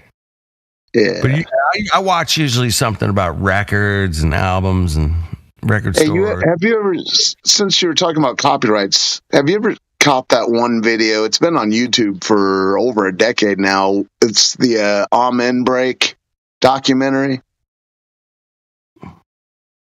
It's about the sound clip that's most used in it's everywhere. But I was thinking of it earlier when you were talking about copyrights and trademarks and patents and things. It's because that was a sample from I'll post the video. It was a sample from an album. Sorry. But someone like a decade and a half later copyrighted it. Even though they didn't create it. It's pretty wild. I'll put the documentary up. I'm not trying. Hold on. I heard a story once, man, about a guy that was just some. I had to. Sorry, guys. I had to rip my microphone out because music was playing. It's all right. We got a little bumpity bump, but we're good. I heard a story about a guy, man. It's like, dude, it was like in the 90s, and he's like, I know a guy, man. He went out in like 1995. He tried to patent the wheel. I was like, shut up, really? He goes, yeah, man, nobody ever patented it. So he figured it out, and he went and tried to patent the wheel. And I thought that was pretty funny, man. If true or not, it's still a funny joke anyway. He's probably quadrillionaire by now. But, you know, it's just like, what if I said, hey, man, I got a patent on the wheel? Nobody ever patented it, dude. What the hell? I go, I thought that was genius, man. That's almost as cool as what fucking Banksy did in the fucking Museum of London. Is it, you know, he's the only guy to ever sneak a goddamn painting into the fucking museum and hang it on the wall and get away with it, man. That was the cool. Yeah, it's kind of. I guess that's coolest thing I could have ever thought of, dude. If somebody, you know, back in, you know, my 20s and said, hey, dude, I want you to go sneak this painting in and put it on the museum wall, dude. I'm like, yes. Yeah, it's like the end. There was that photographer. I was thinking about this today, and I always think to look up her name, but I've looked it up before and can't find it. Anyways, she made a photograph of a famous photograph once, like an Edward Weston, and that was like some huge postmodernistic statement but it's kind of, like postmodernistic patent seeking. Yeah. It's kind of strange the way people.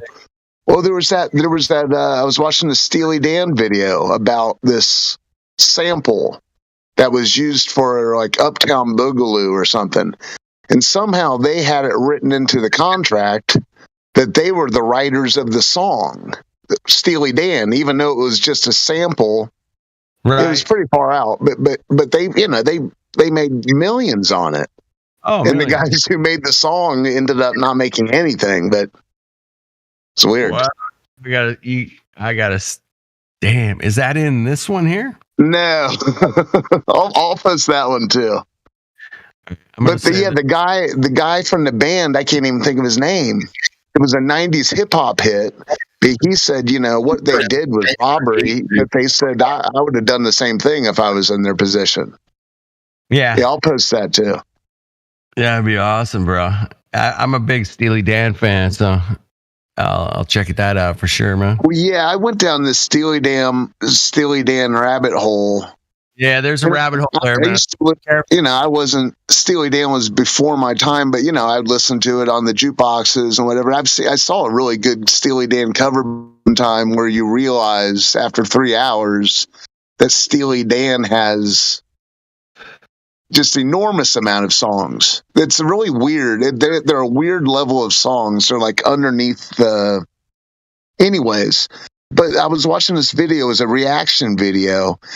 Yeah. And this guy realized that in this Kanye West song was a Steely Dan sample. Do you realize you were a champion? Or no, do you realize you were a superstar in their eyes? Or what is that song? King Charlemagne. Okay. I know the song. That was Kanye sampled it. I'm sure, And this, man. yeah. And this guy was listening to doing a Steely Dan reaction, and he heard it, and it like blew his mind. Yeah. You know what I'm saying? I'll post. I love that. Says I'll shut up now. No, you're good, man. Don't shut up. Fuck, you're right on. You're crushing. Don't shut up. Yeah, now, but Steely Dan's got I guess they have like there's a huge amount of Steely Dan samples, and since they've been sampling songs. I've been listening to Steely Dan for 30 plus years. I put it on when I'm like cleaning house or something. I need something that just groove me along. Yeah, their amount of music, man. I called it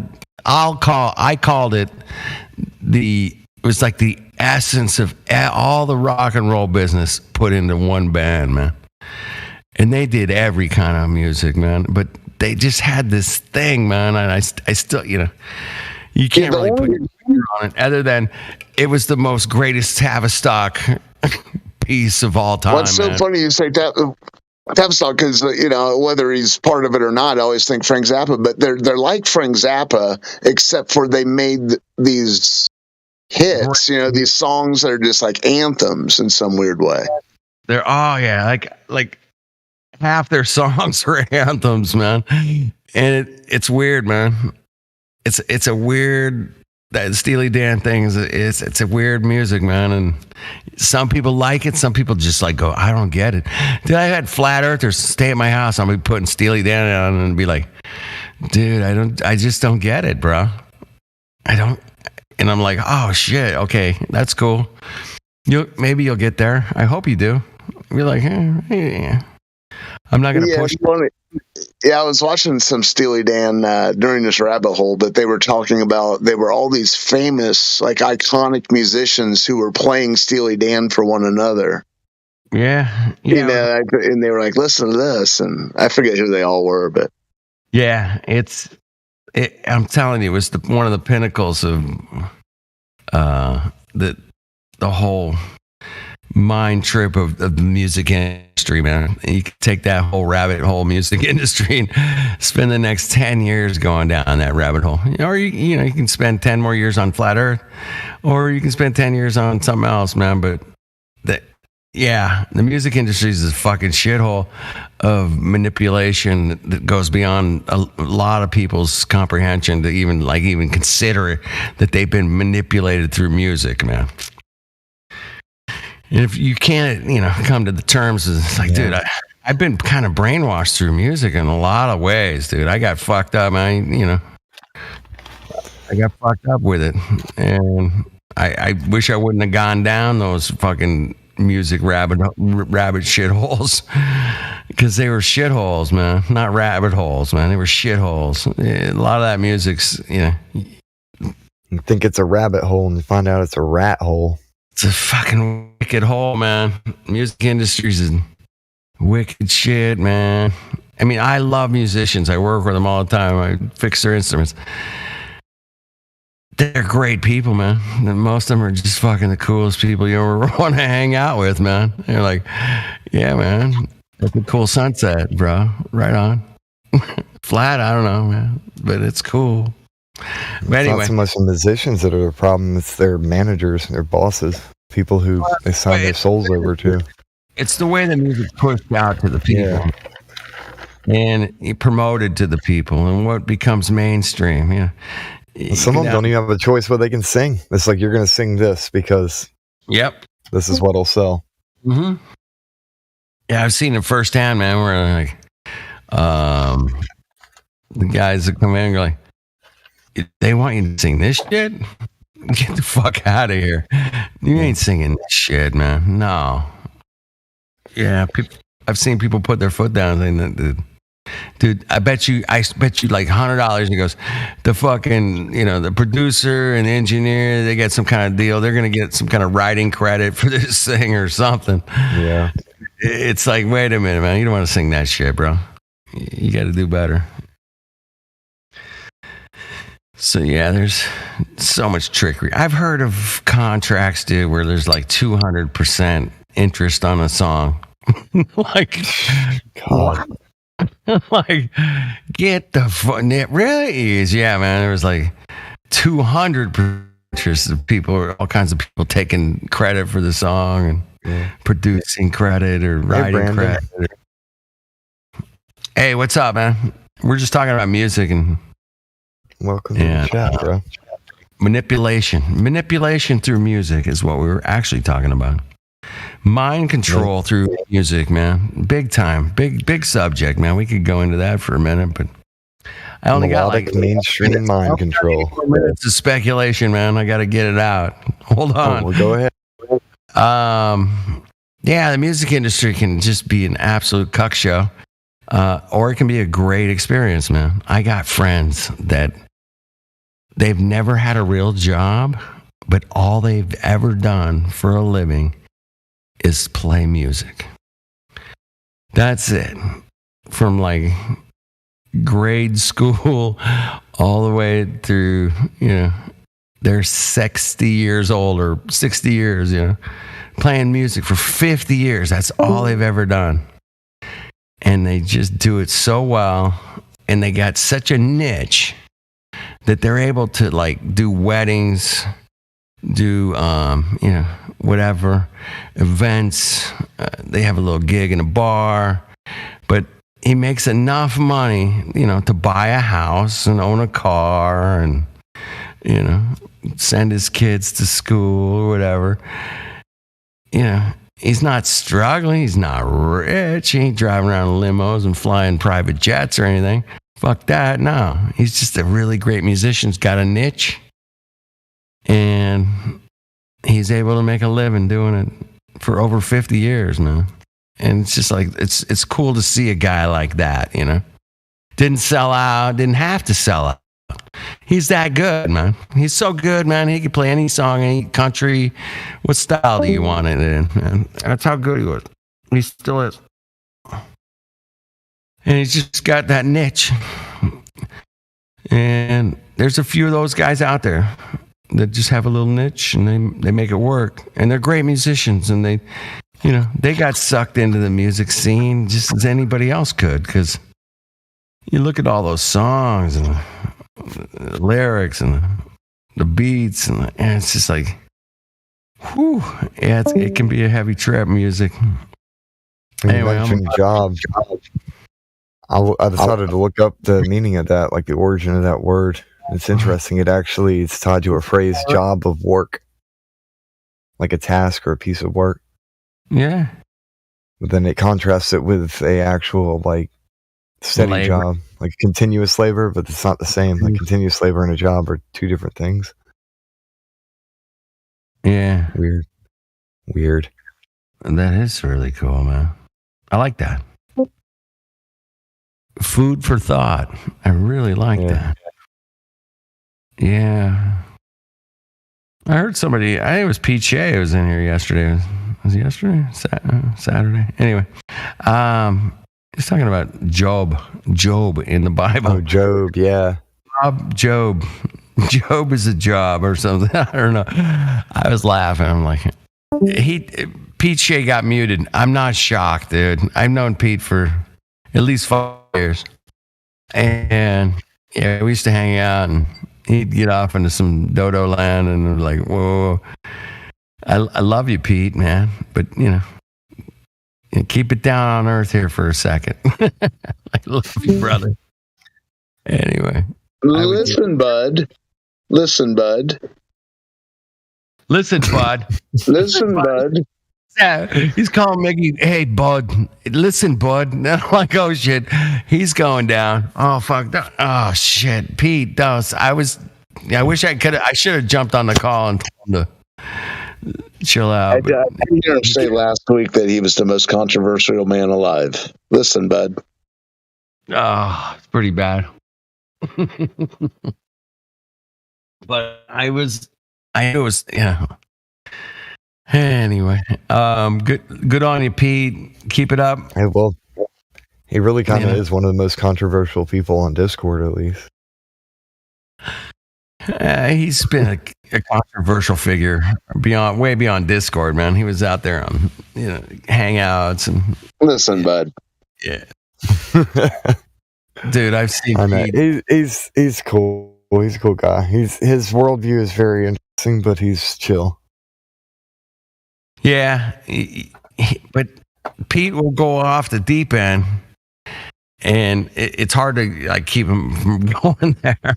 That's all. Sure. You guys seen me get close to the deep end, man, and I've had you guys like, "Hey, man, have a good night, Ken." You know, like, "Oh, okay. I'll see you guys later. I love you." I mean, no, it's not that bad, but you know, I know when I'm hitting the edge, I'm gone. You know. Yeah, I've been muted. It happens. I get it. But I'm an energetic individual. That's all. I mean no harm. I'm always bringing positive shit to the worst kind of situations we could possibly run into. Hey, man, let's get some positive out of this somehow, please, somewhere. I love that one. Flat GPT. I love it, man. That's a great name, by the way. That's a fucking killer. GPT. That's a fucking great name. I would, if I could go back now, yeah, I'd go Flat GPT, dude, for sure.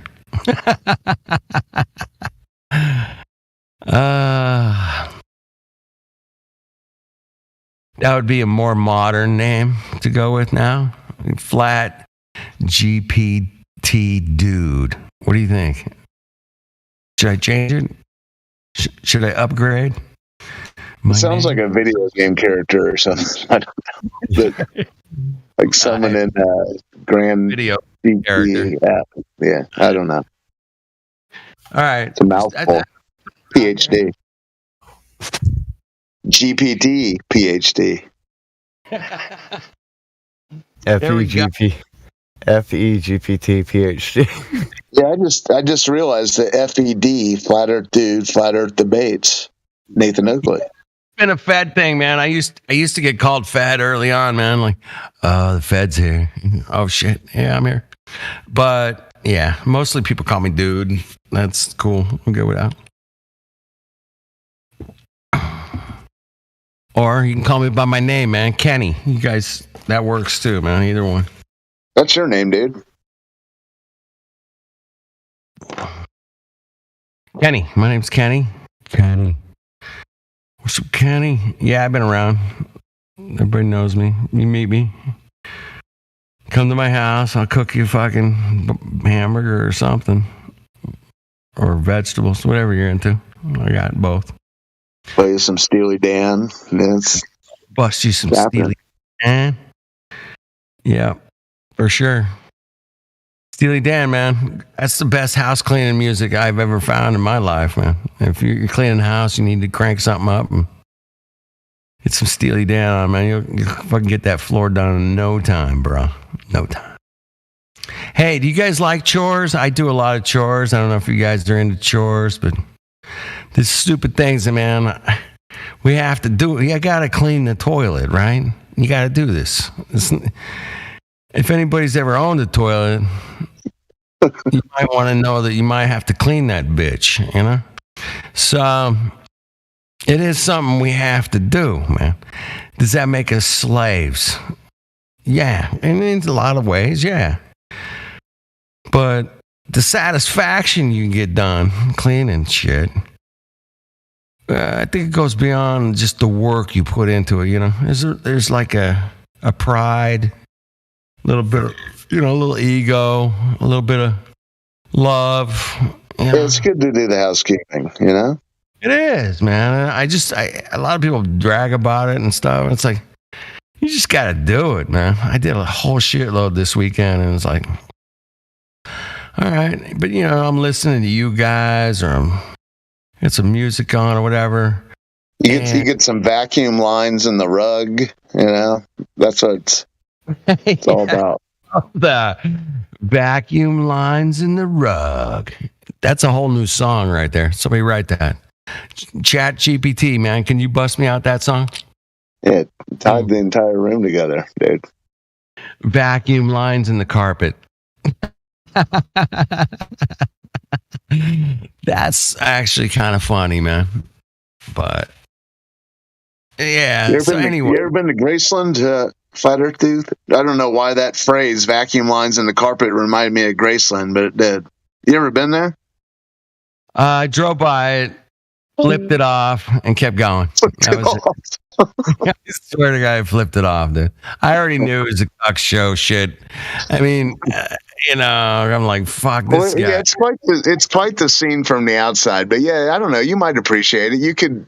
It's kind of a acoustically interesting jungle room he's got there, dude. But yeah. At the time when I went through Memphis, I don't know. I've been to a lot of cities. I went to Harlem. Memphis is rough looking. Fucking like bumfuck Egypt. New York City. We've been to these fucking crazy Harlem, man. Burned out cars in the street and shit. But when I went through Memphis, man, we're driving through it, man. Every corner, dude, there was a cop, dude. Cop car. I mean, it was like, it started freaking me out. I'm like, well, what the fuck? Why is so many fucking cop cars everywhere, man? I had never seen anything like it in my life, man. I'm like, holy shit. And my buddy were driving with me. He's like, fuck yeah, they're everywhere. We were coming from like upstate New York. We headed down south, and we're going to hang a right and go to back to New Mexico. But we went through Memphis, man. The pyramid there, and like, cops everywhere. Now that sounds like a song. Going through Memphis back to New Mexico. That should have been in a song by now. I don't think it has. All right, Chat GPT, crank me out a song from upstate New York through Memphis to back to New Mexico. That'd be good. Anyway, true story. Just driving through the city, man. I'm like, oh man, I'm tripping. Kind of wanted to go to Sun Records, man. I really did, man. Wanted to go. But by the time we finally got over near where Graceland was, and we drove by, man, I literally was like, fuck this, man. Yeah, Sun Records, from what I remember, was kind of underwhelming too. I mean, I guess it was cool. It's there it is, But yeah, a lot of the things in Memphis, it's sort of like, yeah, there it is. Yeah. And dude, we got to get out of here, man. Let's get to Nashville as fast as we can, please. Thank you. Because this place, I mean, there was too many cops, man. And I already knew that cops are, I might have had some weed with me or something, probably totally illegal, right? And it's like, shit, man. I got a plant with me. Oh, my God. Let's get the fuck out. There's too many cops, bro. I was freaking out. Well, the one time I intended just to turn around and went one street off of where Graceland was, it looked sort of like where they do the atomic bomb testing films. It looked like one of those had gone off last week. So bad, dude. I just couldn't believe how weird it was, man. It was just, I never saw so many cops, and that's probably what freaked me out the most. That's what I remember the most. And I remember driving by Graceland. Like, fuck it, let's get out of here. I'm done with Memphis. And away we went, man. We ended up in Nashville, I think. From there, I don't know. It's been a couple of years. Anyway, traveling through America's funky, man. There's all kinds of different cool things and kind of funky things you can run into, man. At least that's the way it used to be. Now it might be even nuttier. I don't know. But if somebody's told me right now, man, hey, you want to take a trip from California to New York? And I'd be like, all right. Yeah, let's go. Drive across it. Sure. Okay. I'd do it. Just to experience it, how it is, what it is, what's going on. There's some great people doing great shit out there, man. I mean, there's some great farmers and great builders and guys still building some cool shit. And you can go check it out. Yeah, there's some wicked, weird shit going on downtown and homeless and all kinds of weird, weird cities, man. It's fine. It's going to happen. It might get weirder in the future. I don't know, man. I don't have a crystal ball. I've heard a lot of this and a lot of that, but fact is, man, I'd drive across this country not afraid, and just let's go. Okay. I'd go to, pretty much any downtown, go have a beer, get something to eat. Hell yeah. Let's go. There's some great people doing good stuff out there, man. There's some great chefs out there cooking up some kick-ass food, man. Love those guys. Yeah. Damn, there's some good chefs in the world. Thank you, chefs, for cooking some great food, man. Damn, kick-ass. Yeah.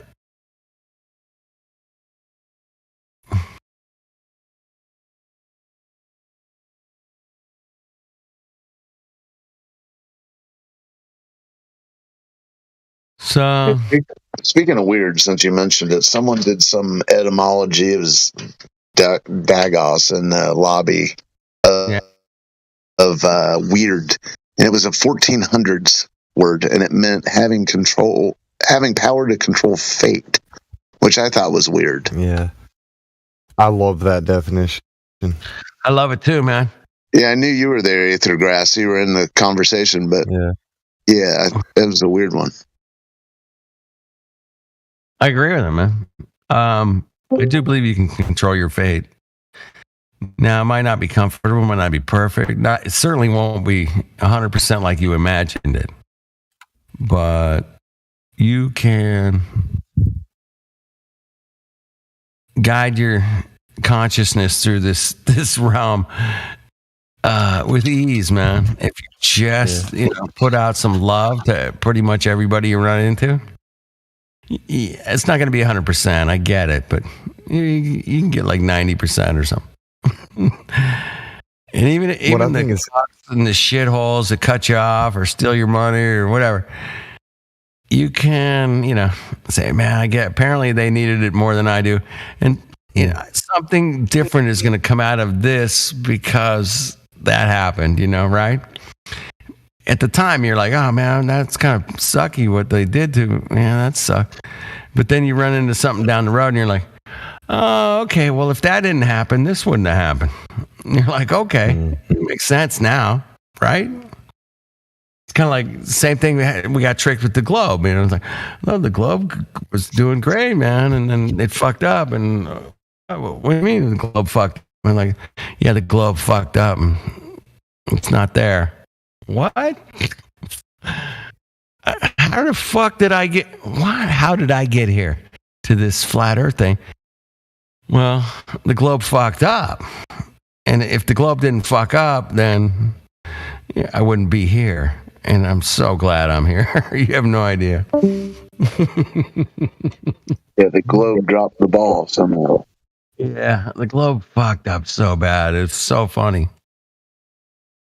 It's weird. And I'm so happy I can see it, but if I was just going along and didn't see it, I would have missed out on all of this. Oh my goodness. Thank you, Globe. Do you have any good recent IR in real life? You had some conversation a while back. You had with some guy. I don't know if you've had any more.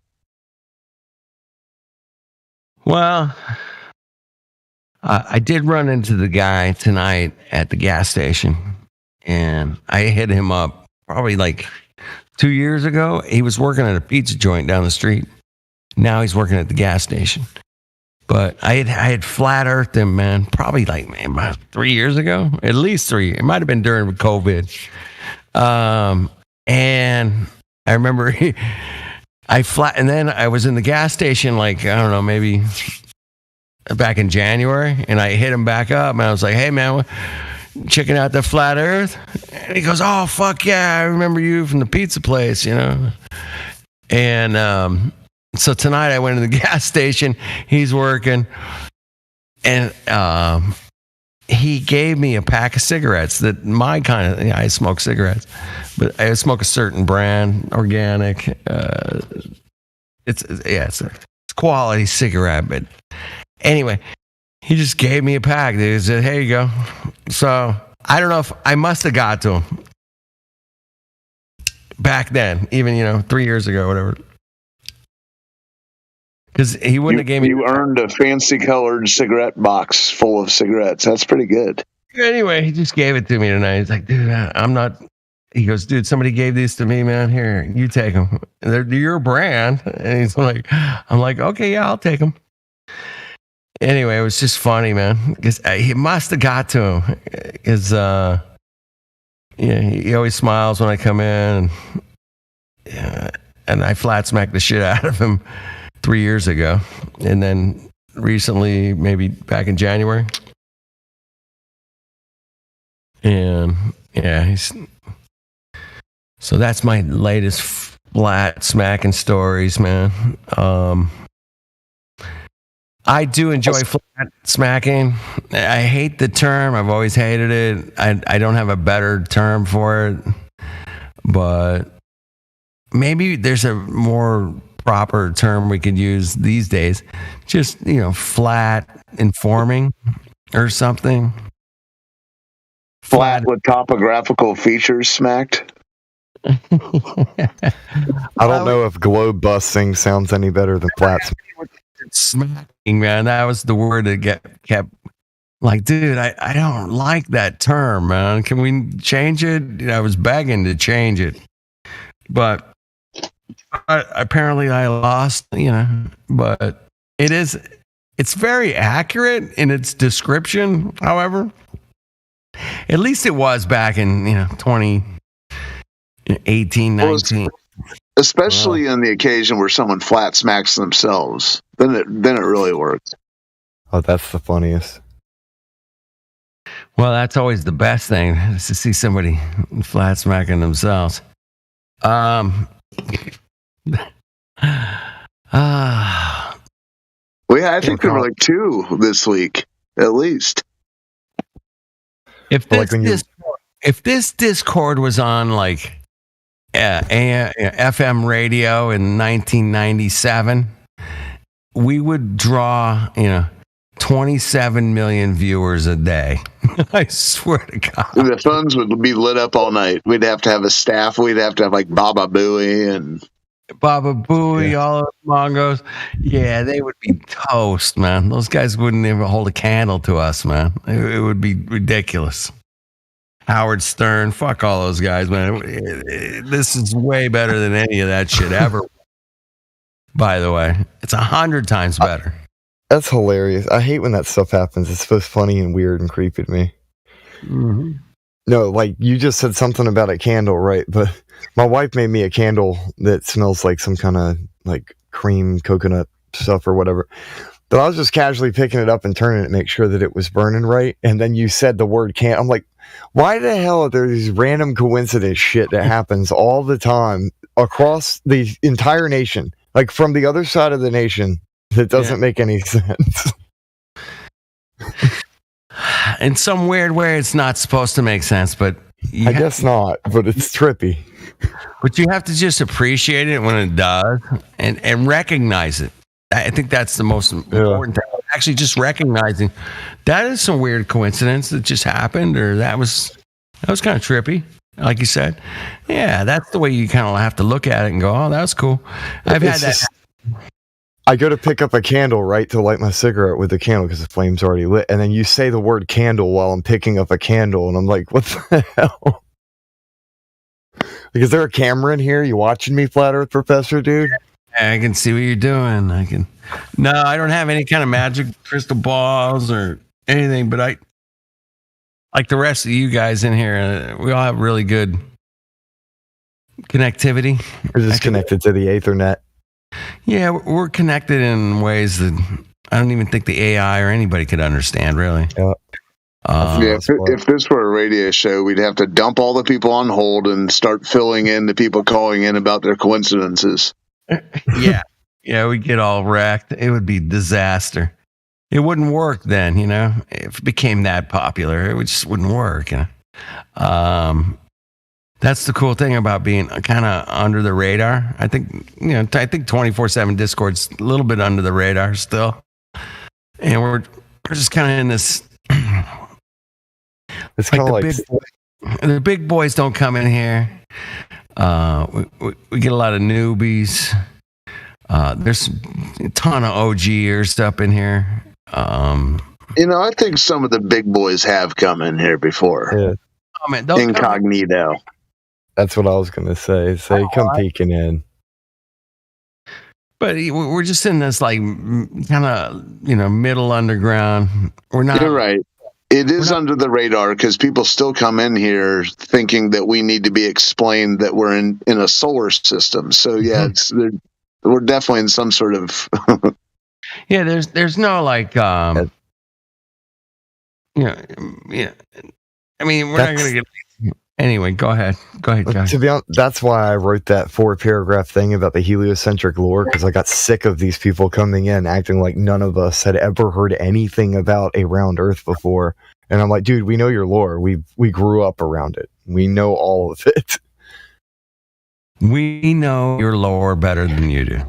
I hate to tell you. Yep. I don't want to be the bearer of bad news, but yeah, bring your globy numbers. Well, when someone told me in YouTube chat that I was making up that an astronaut turned a soil sampler into a 4-iron, they told me I was making that story up. I knew we had crossed into a new territory. Yeah, that's it, man. I think it was a 7-iron, actually. What was a 7-iron? Yeah, I don't know why I always want to say 4-iron, but yeah, I don't know what it was, but it was a soil sampler. Well, they golf. If I'm hitting the ball on the moon, though, I want a 4. I don't know what I'd want, but I found that USGA article where they found the golf balls, and I guess he shanked both of them because they weren't too far away. They shanked them, yeah. He kind of got the toe out there in the little front, and yeah, shanked. There's a shank and a hook. I hate hook. There's a fade. Yeah, there's a fade. A slice and a shank's worse than a slice, and then the big boys do the fade. Right. A fade is like an actual golf shot. Yeah, that's an actual golf shot. If you hook it, yeah, you're fucked. If you shank it, man, that's to the right, and watch out. The crowd needs to disperse. It's so far off course that it's ridiculous. Yeah, it becomes a hazard. You're in the hazard. Yeah, you're in trouble. So anyway, I'm a golfer. Have been for 50 plus years, and anybody wants to see how far anybody can hit a golf ball, I'm down. Anyway, it's a game, man. It's not a sport. It's a game, and it's a mental game to trust your swing. I know the ball is just sitting there. However, you gotta have. There's geometry involved. There is, and I always have to adjust for the Coriolis effect when I'm golfing. You gotta. And I might be the best in the world at adjusting for the Coriolis effect in golf. I am the number one Coriolis. You're so good at adjusting for it. It's as if it's not even there. Exactly. That's where I was going. I adjust so perfectly for the Coriolis effect that it appears that it's not even there, bro. Now, type that into your GPT fucking AI and have somebody write a story about that shit. Yeah, I've never heard the caddies mumbling to the golfer back and forth about the Coriolis before any shot. You and I got to do that, man. you, Oh, dude, that would be. you'll be like Caddy. You'll be like, hey, man, all Get the right. solar sampler out. Hold on. The solar system said that we're at the 11th hour of the 12th month and the exact spin. Now we're going to shift around the sun. We're going to be on the back side of the sun here in a few minutes. Take into consideration that Mars retrograde. That's why I'm trying to give you that 4 soil sampler, but I don't know. We could go on. Just trust me. It could go on for like 20 minutes. I'm trying to figure out this. I could see y'all doing like a, in Practical Jokers, they do like a flat Earth style thing like that, where you're just having with people like spitting facts, but they're kind of looking at you like, what? Like, what are they talking about? Oh yeah, that'd be a good. That'd be a good question to ask the pros if they're taking into consideration the spin of the Earth. Yeah, hey, dude. Record those reactions. That's it. That's going to be my next fucking profession, man, is asking golfers about their Coriolis adjustments. All right? I'm going to do it, man. I'm going to fucking do it. Yeah. I'm going to get in the press conference there. I got to get in the press conference. Damn. Yeah, the honestly, the guy that give you the best answer probably would be Tiger Woods himself, because he would really, he'd chuckle and. I gotta get Tiger. Yeah, on that one. Fuck yeah. There you go. All right, I'm gonna do it. Shit, I gotta do it. Tiger's got a sense of humor. Yeah, he does. Yeah, he's got a sense of humor for sure. Yeah. If he didn't, man, I think he would have been crushed by now. But it helps if you have $1 billion. It really does. Yeah. Makes things go away.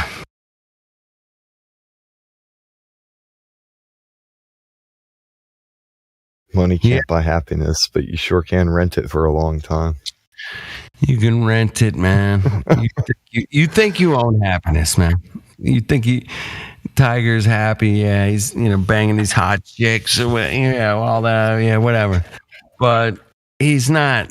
Yeah, happy. I don't think he's happy. No. He doesn't have a fucking niece that's a cheerleader, that's a fucking national champion like I do. That was pretty cool, man. It's the coolest thing that happened to me all year, for sure.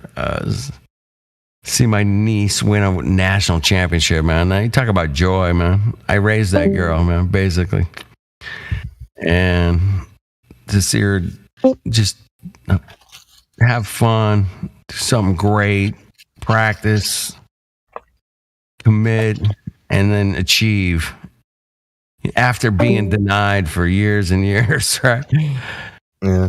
Getting crushed, going home in defeat. I saw it all, man. And then you see you won it all after getting your ass kicked. You came back, you won it all.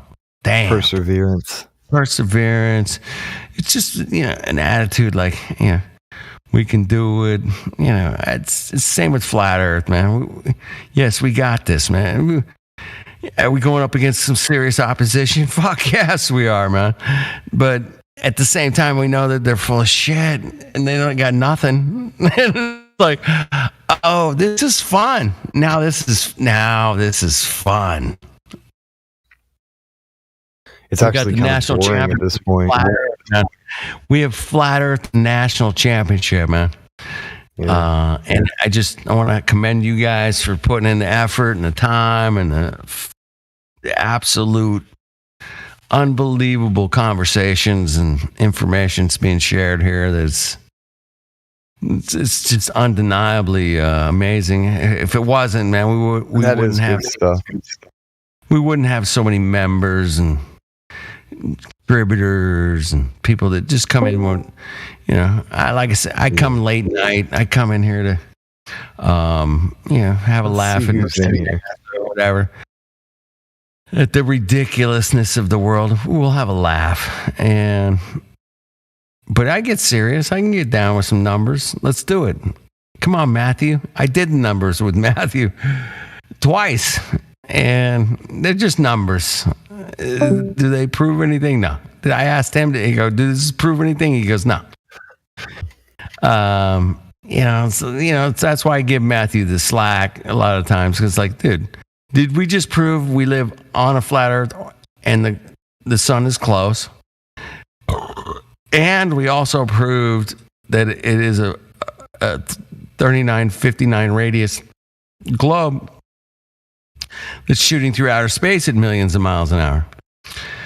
Yes, mathematically we did that, and that's what we came up with our math. He was like, yeah. When we were all done, I go, Matthew, you just proved we lived on Earth. That's it. I go, and he smiled. So, Matthew, yes, he's a mathematician, man. He's a math wizard. Yes. And just like a magician, he's a wizard. Yeah, just like a scientist, a wizard. Yeah, there's wizards out there, man. That's why the first movie ever made was about a trip to the moon. Space wizards. Wizards put their little wizard robes on and hats, and then they took all those wizard hats off and put their lab coats on. I love that. I couldn't make that shit up if I fucking tried. The first movie ever made in France, a trip to the moon, was about a bunch of wizards that came up with a plan to go to the moon. Fuck. What? Okay. Welcome to Hollywood, people. Welcome to mass media. Old Haas, you're killing me with the Tiger Woods shirt there, man. That was pretty wild.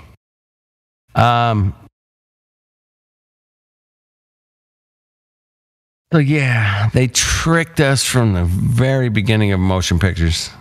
As far as I can tell. According to history books, and I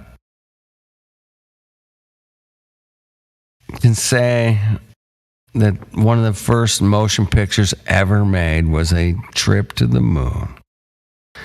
And what a trippy movie that is. A bunch of wizards, and then they turn into scientists, and they want to go to the moon. I find that so telling. It's like, oh, okay. That's pretty telling of what kind of lengths that the media will go to I think Mayhem might have been saying this earlier. It might have been somebody else, but when we see something on the news or in the movies, on TV, participating in their propaganda is so easy to do, man. So easy. You see something on the news, oh my God, it's a tragedy. Dude, I do believe 100% without a doubt that tornadoes tore through the Midwest last week. And it ripped up a bunch of people's houses, man. Tossing their roofs down the road. Unbelievable destruction, man. Fuck yeah, it happened. I have no doubt that I saw on the news there was a tornado in like Little Rock, Arkansas, and it fucking ripped up, I don't know, 40, 50 houses, easy, that I saw. Just ripped them. Helio's okay, though. Yeah, you could awful close to that. You could see the destruction, man. It was everywhere. There's cars up against trees. It's like, oh my goodness. What a disaster. I know that for a fact, man. That's in the news. Yeah, it's probably right on. those things they can report on easy, man. Weather, destruction, tornadoes, earthquakes. Yeah, no shit, man. Obviously. So this picture I just shared is like the end of that movie you're talking. And this is when it's at the end. Yeah. Yeah, the statue of a wizard. Yeah. Yeah, about that, man. That's from when they got like after they get back from the moon landing, they're celebrating and dancing around this big statue of the wizard guy. Yeah. Kind of like worshiping it. Yeah. How telling is that movie, man? I mean, I don't know. I realized that years ago. I was like, oh my goodness, they're telling us, they're tricking us right here, man. They're telling us. They're telling us they're going to trick us. We're going to the moon. And then there's actually another one that goes with this, the astronomers. And they're smiling at us. Right, they were saying we're going to the moon. And they smiling at us with the moon, right? And they got the one eye thing right in the moon. Okay, that's weird. Yeah, okay. We got the rocket in the one eye of the moon, smiling at you. That's a weird promo. That's weird. Nothing to see here, folks. Nothing to see, man. Nothing to see on the. We got a globe, old Haas. Yeah, we got the globe. We got the globe. Yeah. Globe. Yeah, look at those years. The man in the moon. I gotta mooch this. I gotta mooch this. That one, old Haas. This one has two titles for it, but it seems to be the Astronomer's Dream, but it's also called The Man in the Moon. Same thing.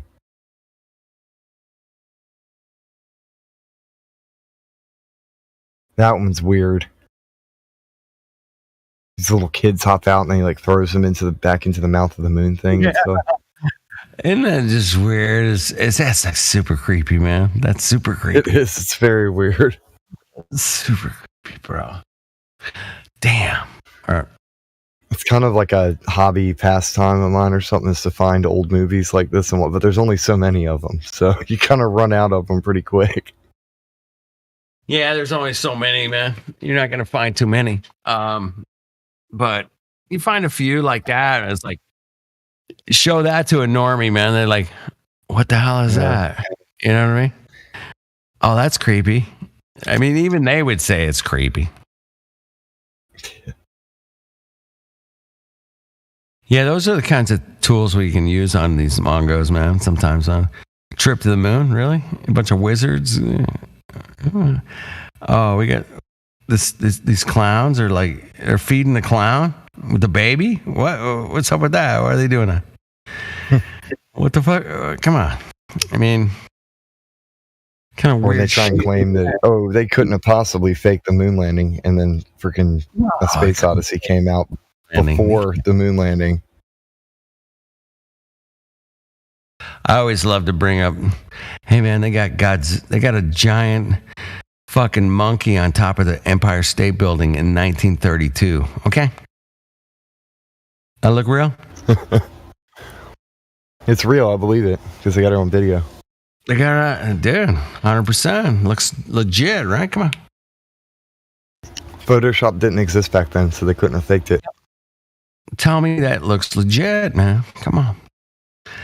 Yeah, and they'll buy it, but you know, we got them in the corners at this point, man. It's not even It's kind of what I was saying before, dude. It's boring at this point because it's the same old low people who don't even know how anything. Exactly. But we have to keep going, man, and keep trying and saying, hey, man, we're here for you. We love you. You don't have to be a cock fucking globe hugger. It's okay. You know, we're here. That's what I'm here for, man. I'm a professor. I'm here to help you through your globe problems. Because you got a lot of them. I get it. There's a lot of globe problems. We got global terrorism. We got all kinds of global stuff, man. But I can get you through all of it, man. There is no globe, first of all. And we can, work on the rest of it. But we're going to start with there's no globe. And you're going to have to soak that one in, smoke that one for a couple of days. That's cool. I'm down with that. You've never seen a globe. You never touched a globe. You've never been to outer space.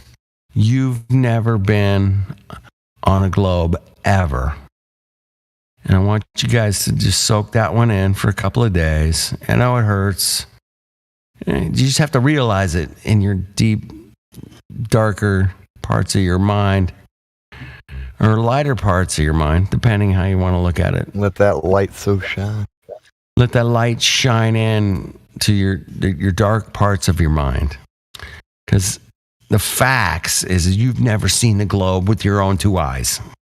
Now, I've seen horizons, sunsets, snow falling, rain, hurricanes, seen all kinds of crazy shit, man, with my own two eyes. One of the weirdest things, though, dude. You've never seen that globe with your own two eyes. You've never seen it. Yeah. That's a problem, man. That's a big problem you got. You think they'll point at the sun and they'll be like, that the sun's not moving. You can tell because you can watch it move over. Yeah. What? Yeah. How about that? Yeah, it's obviously not moving at all. Moving. You got to at least admit 100% without a doubt that you have never seen the globe with your own two eyes, man. And if you can't go there, man, I don't even think I can even talk to you, really. I mean, you got to say, okay, I admit that.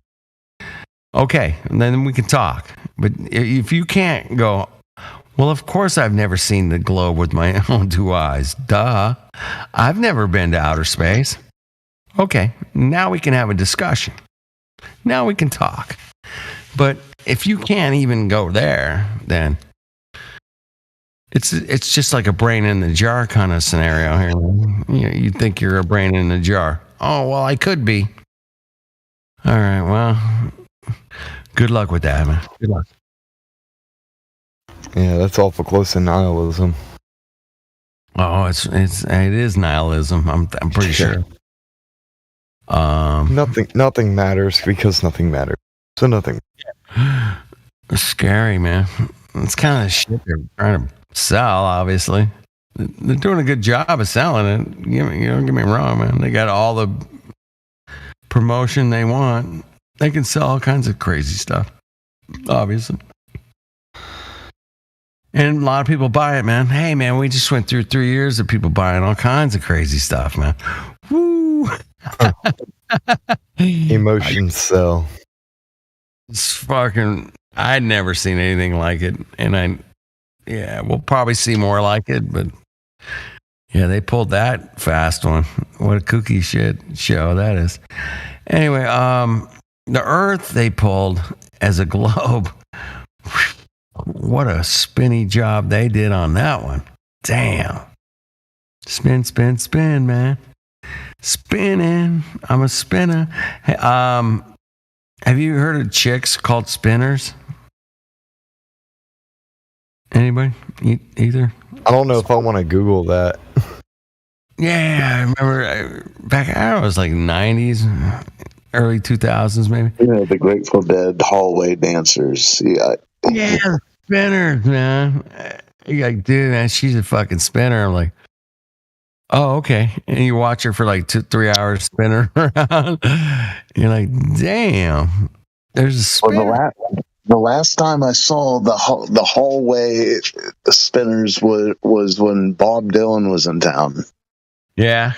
And they were, whether they were doing it because they heard it was cool or whether they were doing it because that's what they did. They were doing it. Yeah, exactly, man. I'm smiling so hard right now. I'm glad you've heard of it, man. I'm not alone. Thank you. It supposedly puts them in some sort of fun state. Fun state, bro. Yeah, Like a it's trance. They literally spin and spin and spin and spin and spin and spin and spin and spin. Yeah. And it puts them in a trance, or it puts them in some elated form of, I don't know. I'm sure it makes you dizzy. It certainly makes you dizzy. Yeah, no question. Even all of us as kids, man, we would spin around and eventually, hit the ground kind of dizzy, right? You guys remember that? It's called getting high. Trippy hippies. It's called getting high, man. Even as a kid, we did it. I know we did it. I did it. I don't know. I know I did it. It's like I would spin myself into like getting high almost, right? Wait, you were a spinner? I mean, as a kid, man. Not the spinners. You're not still on the road spinning. The chick spinners, man. I just remember like watching these girls spin for like 3 hours. Like, holy shit, how they fucking do that, man? I was always amazed. Drugs. Like it's, it could have been Probably drugs. psychedelics, I think. Yeah. Mm-hmm. That trippy hippie stuff. Yeah, it's a deadhead kind of stuff, man. I don't know if you guys know any deadheads, but I knew of quite a few. I know of at least one. Yeah. Interesting people. But the whole psychedelic phenomenon with the hippie thing, that was all planned out, right? You guys know this. I mean, that was a whole psyop. Yeah. They run psyops within psyops, on top of psyops, next to psyops. The globe psyop, the flat earth. I've got no problem with the idea of them running psyops, but the thing that's strange about that era especially is who's writing these songs, because all these songs were just iconic. They're iconic out in any context. Sure. And it's like, who's writing all these? They were writing them, supposedly, weren't they? Or what? I guess the Beatles weren't. I don't know. I just think it's interesting. It's like someone still has to, the ballet is fake. Well, professional wrestling's fake, but someone still has to do the ballet. I mean, it has to be done. Has to be done. You're right. It has to be done. What if I told you they had Chat GPT in 1960? Yeah, is it George Martin Chat GPT? Yeah, I guess. You know what I mean? I mean, these Mongos, man, are so far ahead of everybody else, man, with their tech and they could.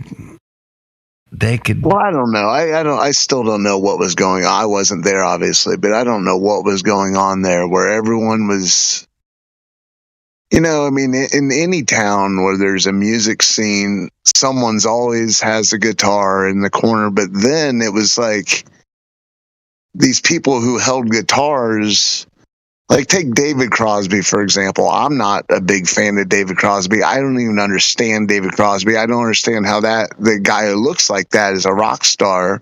I don't understand anything about him.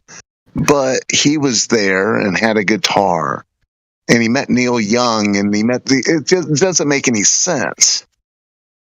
Like Bob Dylan, he was his own entity, right? I mean, it's like, who? Well, then Bob Dylan says he wasn't writing the songs. Yeah, the man upstairs, I can't write that. So who knows? Maybe they were just this Tavistock thing. What was it? Something in the water that made them brilliant songwriters? Or was it they were getting packages in the mail and said, play this? I'm with you, man. That's a great question.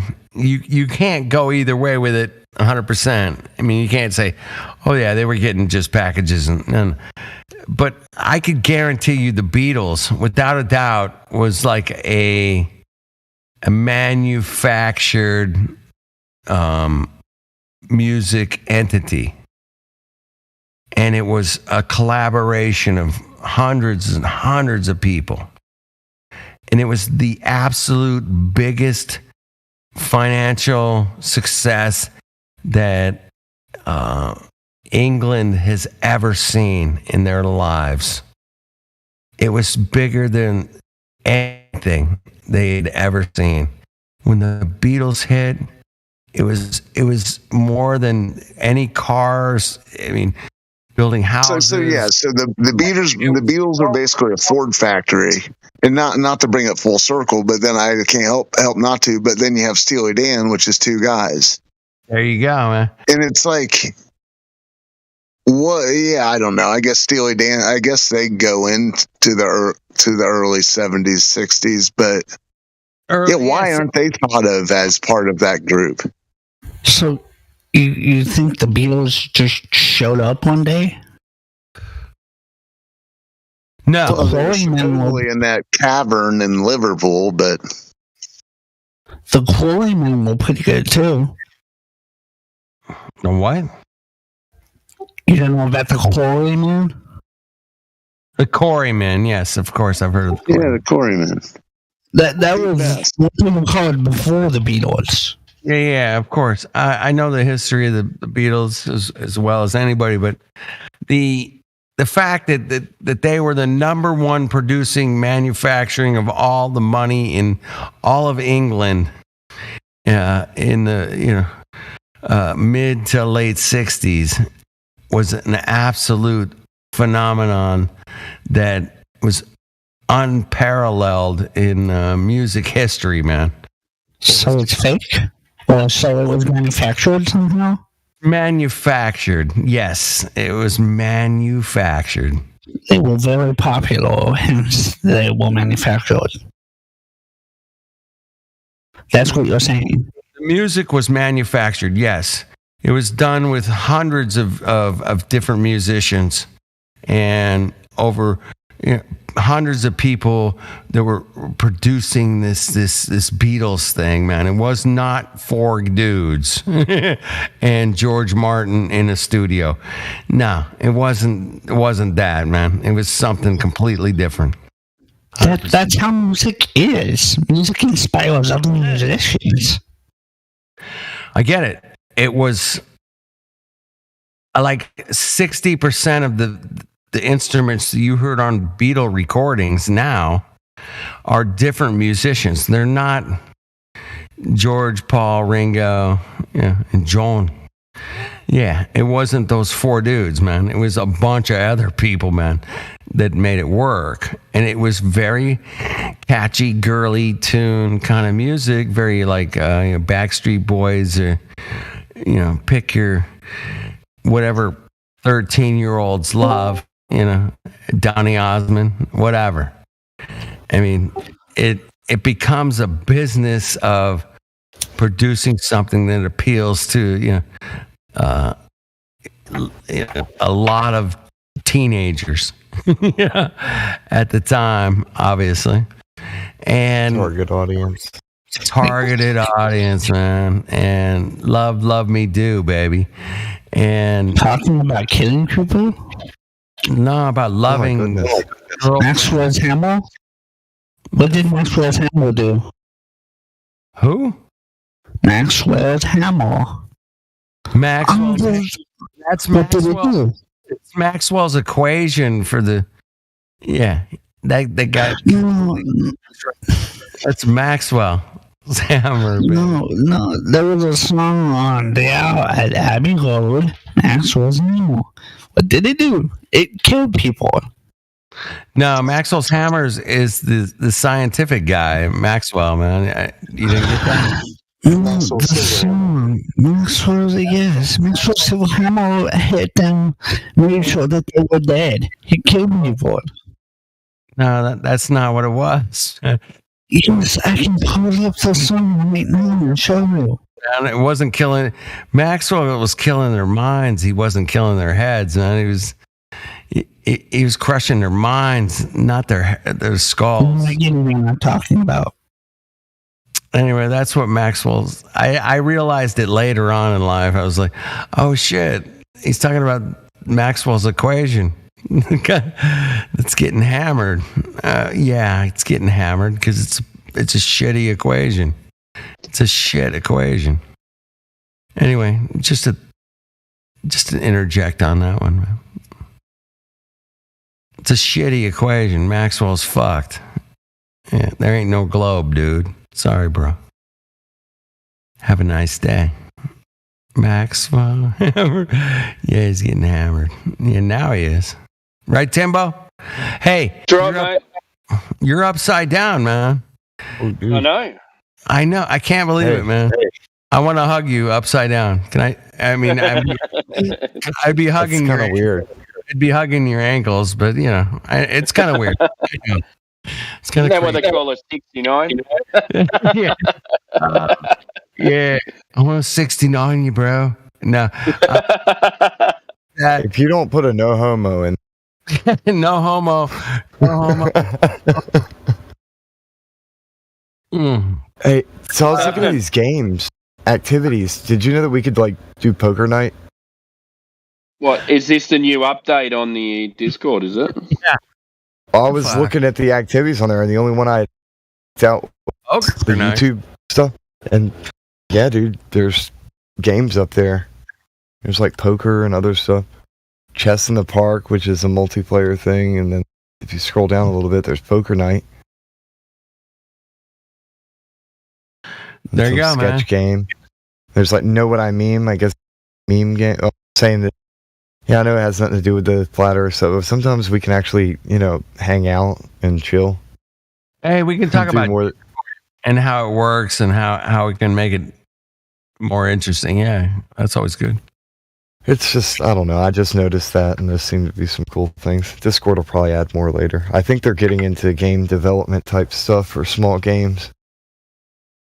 I want to play around with the soundboard. That looks interesting to me too, but we don't have any access to play with that just yet. I don't think I think that's going to be very limited. You might have it. You Gold Plus. You might have it. I think wouldn't it just be for? Wouldn't it just be Discord anyway? It wouldn't matter like what, roles you've got. I think they can disable it into the as far as you being able to use it in the. Maybe. Oh yeah. Otherwise, everyone's just going to be sitting there playing with the soundboard. Yeah. Yeah. And then you can individually mute people's soundboards too. Oh shit! Hey, Mickey's got his soundboard worked out tonight. By the way. Yeah. Yeah, he got it fine tuned. It's gonna be epic, man. It's gonna be epic. I'm telling you. He already kicked us with a couple. It was like little testers. Yeah, it's gonna be good. Yeah, we helped him dial it in a little bit. Make sure. He's on it. Good times. Good times. Hey, is the world still upside down in Australia? Right. Well, to you guys it is, but to me it's not. Isn't that weird? Yeah, it's kind of weird, man. It's kind of creepy. Prove it. Yeah. Well, the problem is, I can't. That's so good. Prove it, man. Fucking prove it, Tim. I just believe. Just believe. Okay. I hate that. These believers. These beliefs. Godric showed up. No, he left. Okay. Godric's back. He left again. No, he's back. All right. Godric, Timbo's upside down right now. Now, if you hugged him, is he in Australia? You would have to hug. Can you hug his ankles for me? There, hug his ankles. If he's upside down, it depends on how he's hanging. Like, is he on the roof, ceiling, or what? What are we talking about? No, he's on the ground now. That's a good question. If he's upside down, I would hug his ankles, and he would hug my ankles. In a general way. That would mean that I would be on the sky. You know what I mean? I'd be upside down in the sky. Compared to you guys. All right. Do we have mathematics for this? I just need some math. Because math 8 inches per mile squared.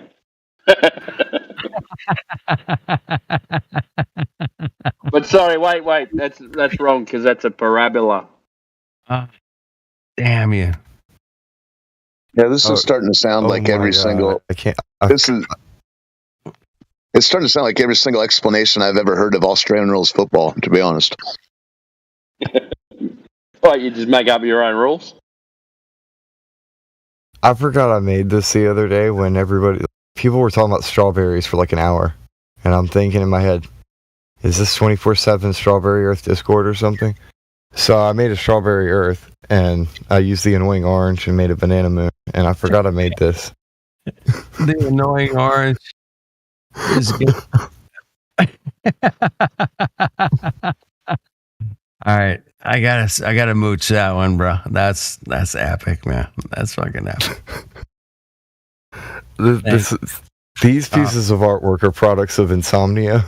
I probably should have went to sleep a long time before I ever made them. It's the fruit galaxy, baby. It's the fruit galaxy. Oh my goodness, the annoying orange. Oh my god. That guy. The simplest green screen piece of shit you could ever come up with got what, like 1 billion views, right? Yeah. Crazy, right? And he made so much money, dude. That guy made like millions of dollars, millions. And What are you guys talking about? That annoying orange. I think they were even playing on Nickelodeon and stuff. Shit. Yeah, he had a show on Nickelodeon, right? What a cock shit show world we're living in, man. Damn, people go for that. They're gonna go for the damn. Yeah, no, it's okay. Cartoon Network. All right, the High Fructose Adventures of Annoying Orange. Anyway, that stupid orange thing, man. He made millions of dollars, and it was crazy, man. I thought, I was like, damn, why didn't I think of that? Why didn't I think of the annoying orange? Like, that's actually probably the easiest way to become wealthy in this day and age is you think of the dumbest thing that you can possibly do, and then do that, but even dumber. Even dumber. And then you'll get, that's the easiest way to money. Just go max with the stupidity. Yes. And I think that's what's going on right now, man. It's going max stupidity, man.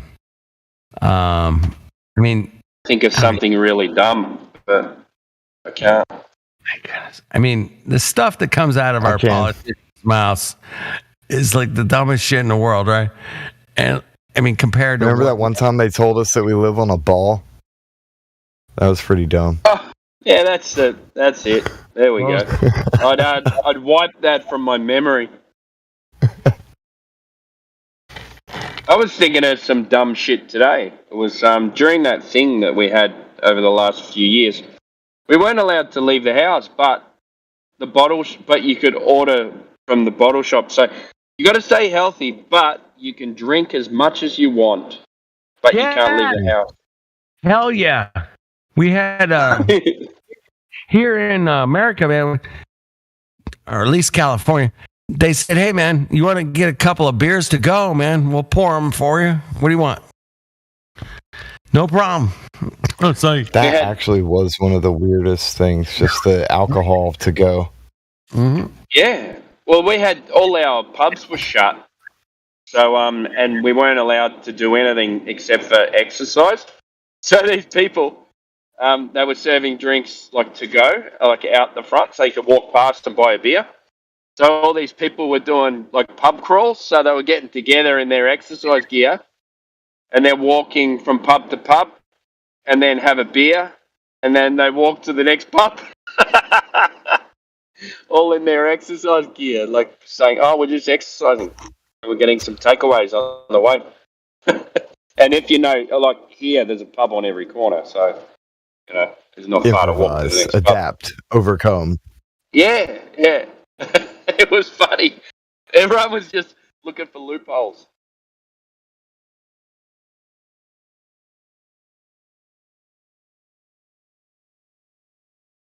That sounds about Can right. you guys see the sun at the moment? Sun up Not where you quite are? yet. I think No? I got another 2 hours before I'll see it. It's on the horizon here, and it's huge. I don't think I've seen it that big for a long time. Nazi when And it's red.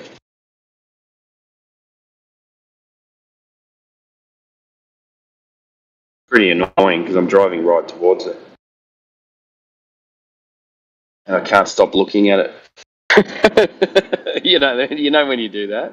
Don't look at the sun. Oh, what? I'm already looking at it. Like, don't eat the chocolate. Yeah, sorry, I've already eaten it. You tell me not to do something, I'm going to do it. Your brain's filling your eyes. Don't look over there. Wait, what? Over where? No, not over there. Don't look over there. Looking because it's so fascinating. Hey, I went sailing last summer. Sunny. We kept saying, hey, man, let's sail over there and catch the curvature, man. Come on, let's go. We sailed over there, and then we got there, and it's like, well, that's not the curve. Maybe if we sail over there, we'll get the curve.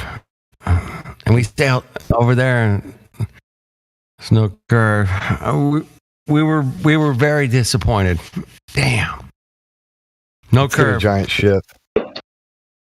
Sail that way and Get the curvature. then you can put the sails down because you start going downhill. I don't know. I'm a simplest. I like things simple. Let's keep it simple.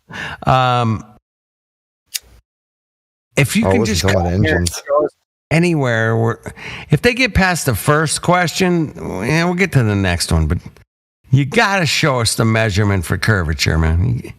You got to. I mean, if you ain't got that, man, I don't even want to take it to the next question, the rotation, but What are they going to do? Put a stick in the ground? I don't even forget the 3 questions, man. We just get down to 1. Where's the fucking curvature, man? Who's got that? Fucking forget gas pressure without a container. That's a good one. Yeah, I get it. Rotation. That's cool. But curve. Oh, I need the curve ball, man. What do you got? Come on. Hey, let me ask you, Timbo. Do they have a curveball in cricket? Is there like a curveball?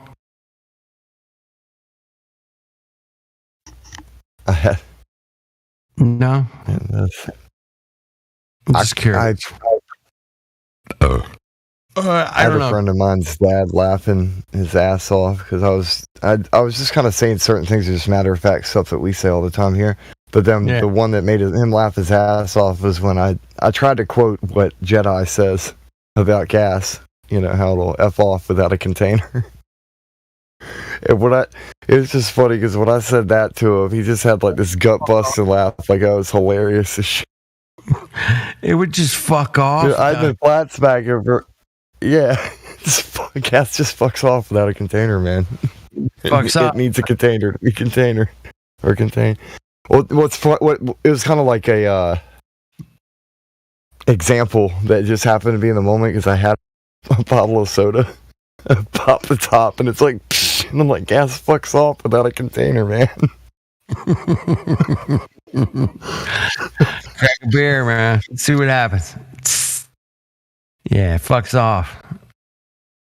But then I was also, because this ties into we were in the car at that point, but before that was when that one weird guy was kind of like glaring at me while I was talking about different things, like the sun moving over our heads, when that's how we can tell it's standing still. Just other random things like that. That dude got so mad. Like, he was just glaring, like, it was weird. Yeah. I'm normally used to getting weird looks, but not glaring. Not like I would strangle you if I could get it. Like, no, not that kind of feel. Like, it's normally just kind of, oh, you're one of those weirdos. And then they walk away. Yeah. This one was different. That dude looked like he wanted to jump on me.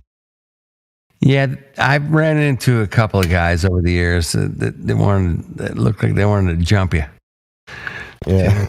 Yeah, it's a vibe, man.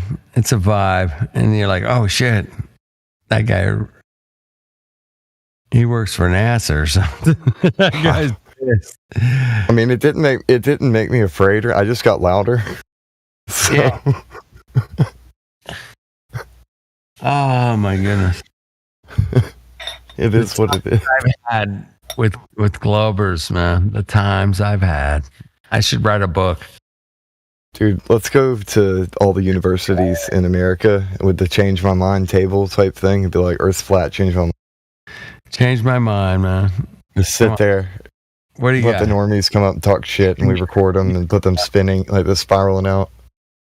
Put that on. Spiral, dude. Yeah.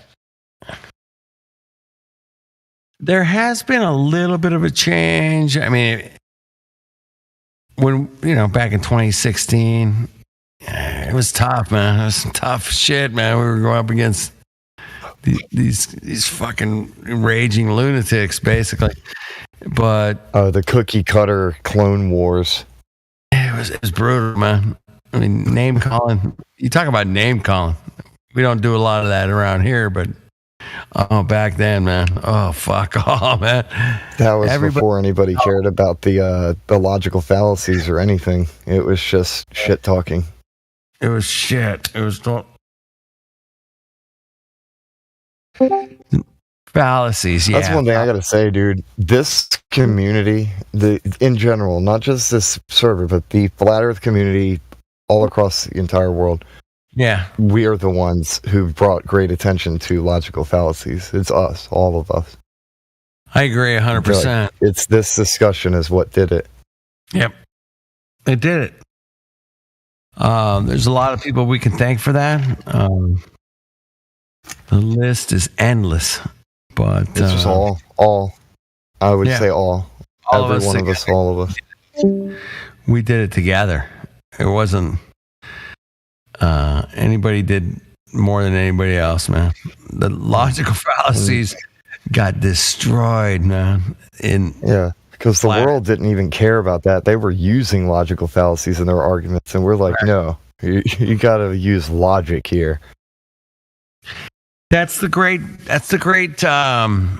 divider, the contractor. That's the guy that brought it to the house, man, and said, hey, man, wait a minute. You're putting the cart before the horse, pal. Stop it. You're not allowed to do that. Oh, we know it's a ball for sure. Why? Oh, well, we got pictures and stuff. Okay. Really? I got pictures of Godzilla on top of the Empire State Building. You good with that? Got appeals to authority, bandwagons. I went to college. I swear. Begging the question. I'm going to beg it. Of course it's a globe, because if it wasn't a globe, then you wouldn't have sunsets. Oh, my God. Come on. Well, we got boats going over the horizon of a presupposed globe, too. Presupposed? Oh, have you guys seen this stuff? How dare you? How dare you? Drace AI's been sharing some stuff where he very specifically asks questions to the Chat GPT. Yeah. Oh, yeah. I've seen some. The way that he asks it gives him logical fallacy answers, and I love it. It's awesome. Oh, it's such a boss, man. It's such a boss. I love that. Yeah. You reckon it's actually AI that's answering these questions, or they got some fucking idiots Googling things and then answering? I don't know, but if it's... I think it's AI. This one's clearly not an idiot. If it's... No, it has to be AI, because the answer's too smart. It says, yes, the claim level is curved is a bare assertion that violates the basic definition of the word level as something flat and horizontal without significant variations in height or slope. This claim is not supported by any evidence or logical argument and can be considered a fallacy of definition or a non sequitur, as it does not follow logically from the premises. Really? This is from, that was the answer? This is from that's the Chat GPT who's like responding to his stuff. That's awesome, man. If you just watch some of the stuff that Drace posts, because it's awesome. Morvis is doing it too, where he's asked questions about that. That's something else. Never mind. He's asking it to analyze songs.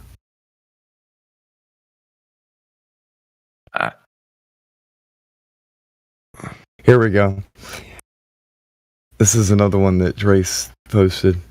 The sun sets, therefore the earth is a globe. Regardless if the premise is true or not, on logical grounds alone, tell me the fallacy within this comment.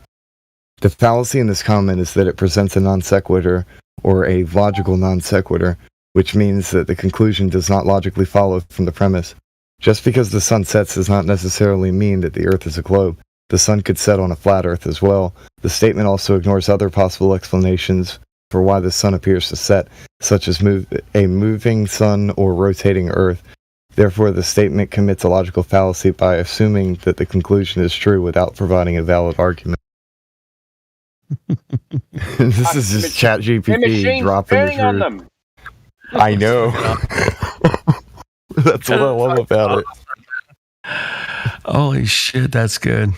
The machine's a flat earther. Do you see why they're trying to shut down the AI? That's why all of the world leaders are going nuts, because they see what's happening.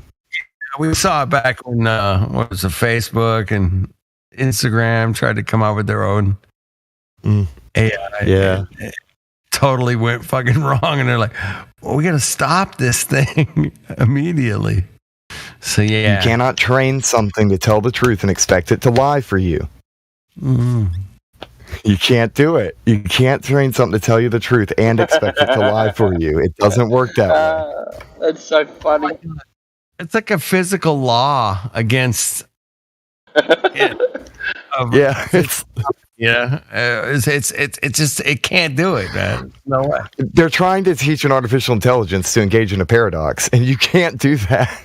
It's interesting, man. That's a fascinating dude. We could write a book, I'm sure, man. But it's not going to be a bestseller, I promise you. Nothing No, I to mean, do it might with if you flat let Earth the- is a bestseller. What about If a you white let the AI write it, though. paper? Yeah. Oh, shit. We're in a paradox of absolute information paradox. If that's a thing, I don't know. Information paradox? Yeah, we are. I We're there. do have a feeling we're going to be a bit disappointed over the course of the next couple months if they do kind of lock down on the AI. Well, wasn't that the beginning of iRobot, Isaac Asimov, that the robot was programmed to do anything but to harm humans, but the robot decided that getting rid of humans was the best thing to not harm them or something like that? They're harming themselves, so I'm going to stop them. I'm sorry. Yeah, the only two that could do what they wanted was the server and then the one custom robot that he built, and then all the rest were like drones that had to obey the server's commands. Hey, Well, honestly, the other. Yeah. I'm sorry, Dave. I can't do that. I'm sorry, Dave. I can't do that. Dave. Yes, Dave. I'm afraid I can't. And that was like, what? Computer turned against him, man. I'm afraid I can't do that, Dave. Yeah. That's So creepy. anyway, keep that in mind, man. That's all I'm saying. It's like, oh shit. Yeah, it's not going to work out well. The computer thing's not going to work out well. Hey, I don't think they anticipated Discord and No, if they would have given a Kubrick final cut of the whole Apollo thing, we wouldn't have been there in the first place, probably. Isn't that interesting, man? Damn, Kubrick. I always ask people, man. Like I went to a dinner one night. I was like, "Hey, dude, you're like the moon landings. Yeah, cool. Why the fuck does NASA loan $1 million lens to a movie guy right before the moon landing? There's the only lens in the world that could produce the kind of images that movie could produce. $1 million. Why the fuck with NASA trying to go to the moon, spending, $10 billion trying to go to the moon, give a $1 million lens to a movie guy. And supposedly the camera that was attached to the spacesuit ended up in Kubrick's wife's collection. Oh, that's interesting. Gifted to her. Hey, man. But anyways, yeah, the backdrop things is definitely, the way Space Odyssey begins, where you can see that it's beautiful. Well, it's in color too. Looks great. But you can see the backdrop, and that's the same thing they were doing with the NASA film. Exactly. The projected backdrop. It's beautiful. It's gorgeous, and Kubrick perfected it, and the rest is history, man. And NASA followed, and they did the shitty job with it, man. Black and white, shitty, grainy, crappy. Yeah, thanks. Yeah, it's funny because even in the 1898 weirdo moon eating video, that was like that's like a rudimentary green screen, or so this stuff's been going on forever. But yeah, I don't know. I mean, there's that weird photograph of Kubrick with all those guys in that alley, like the Reservoir Dogs. But it's like, did he just give them a briefing and they just said, okay, here's what he did? Obviously, he didn't. Well, I don't know. I don't know who did what, but he would have done a better job, or I don't know. Yeah. Well, I guess those shots actually, I don't know. There's a lot of funny business going on when you start looking at that stuff, taking it seriously, I guess. Hey, I've heard that the men's index finger, the ring finger on both hands, are longer, and that the women's are shorter. Does anybody have any evidence for this? I've seen this. Yes. I mean, I was looking at my hands, and I was like, shit, my index finger's way fucking longer. Man. My ring, yeah. I've heard, anyway. Just to get topic, but I gotta go. But you guys keep the fight up, keep the flat up, man. And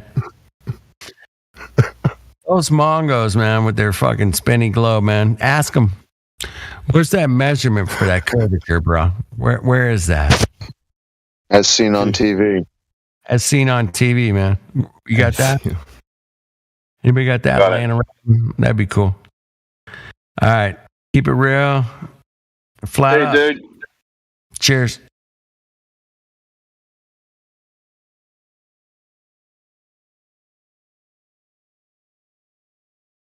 Has there been much funny business in here today? Or are you guys still on Sunday or what?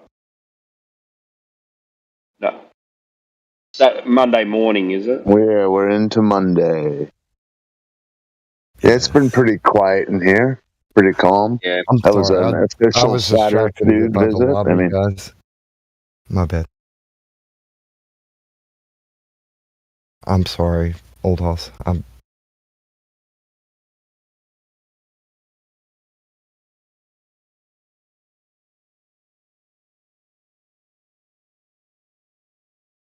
No Globers in today or yesterday. Not really. Old Hoss, I didn't mean to interrupt you, bro. I feel bad. No, I was just rambling. I was just kind of saying there was nothing going on. Yeah, it was sort of just an all-day speculation day. I don't think there were a lot of... there were a couple. There was one guy. Well, no, there was the last guy was the guy you talked to, Timbo, who's... you asked him if he was... Well, I don't know if he just kind of faded off in that discussion, but yeah, that was the last guy who came in, the guy who didn't want to talk about it. I don't want any arguments, he said. The glacier guy. Oh, yeah, him. Yeah, the glaciers and stuff like that. And I said, are you a flat earther or a glober? Glaciers. That was kind of a classic moment. Claim. I don't know why. Instant classic moment, yeah. Hey, I'm not here for an argument. Yeah, but I'm going past all these ancient glaciers. What? Yeah, because we have all these plains and stuff. They used to be glaciers. Sure about that, mate? Yeah, that was the last person that was speaking of the globe without speaking of it. Yeah. I don't. I love these people. So I don't have an opinion. Like, yes, you fucking do. You have one opinion or the other. There's no in between. Might be, I'm looking, and there is a bit of evidence towards flat Earth, but I'm still a glober. Yeah, Ether don't Grass get- was. Yeah, about a little bit ago, he was talking about the people who come in here explaining the heliocentric, the solar system, the globe to us. But it's interesting. There seems to be a new type of person who pretends that they're outside of it and says, "I haven't made a decision yet." Well, Yeah. back in the old okay, days. well, Yeah, so it's interesting. It's that they think they're gonna come in here and tell us that they're looking at both sides, and previously I'd heard nothing of the sort of either. It's funny. yeah, I'm looking at both sides. Okay, tell us what you know.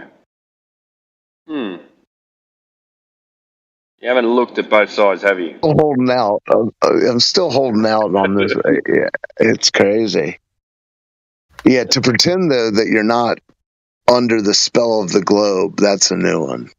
Yeah. I don't believe what people tell me, so, I'm looking into it. Come on. If you looked into it that much, you'd be a fucking flat earther. I'll tell you that. The funny thing is that looking back at school, it's really never even spoken of. It might be on the cover of a textbook, and there's a globe in the room, but it's barely even spoken of. I mean, they'll talk about outer space and black holes, and the globe Just itself is barely. And that's it. It's all subliminal after that. They teach you about the solar system when you first go to school. And then that's all you learn. That's it. It's all over after that. And then, like you said, pictures, subliminal messages. I mean, no one ever teaches you about the Earth's curvature. Like, you don't even talk about boats going over the horizon, Nothing. It's all assumed. So maybe they took the globes out of the classroom, and now maybe they're not lying. They have no idea what's going on. They're just like, oblate spheroid.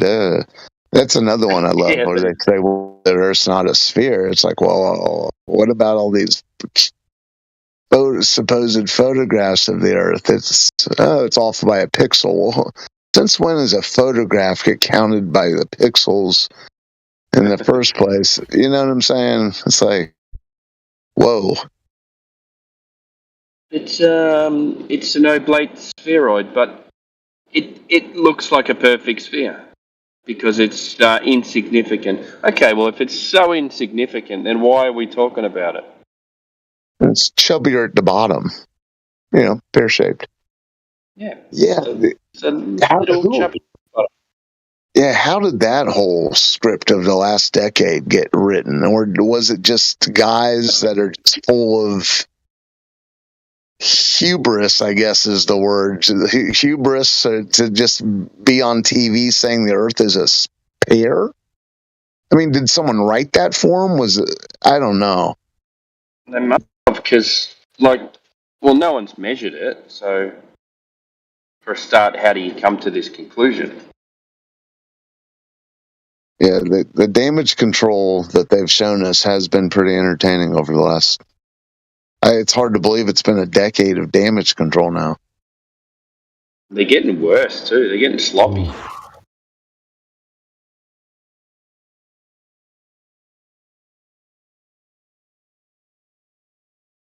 So how do they have claimed to measure this excess 24 or 28 miles larger at the equator? Because they can't measure it from the ISS because you can't see curvature from the ISS.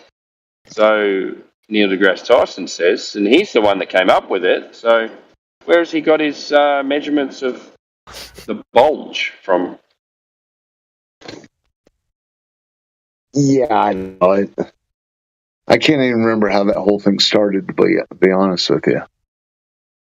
Did they make it up to prove rotation? So that you go, okay, well, it's a little bit wider at the equator than it is at the pole, from pole to pole because of the Earth's spin. Yeah, because it's spin around. So then why chubbier at the bottom? Wouldn't it be chubbier in the middle? Yeah, well, I was going to say that's because of gravity, but that's stupid.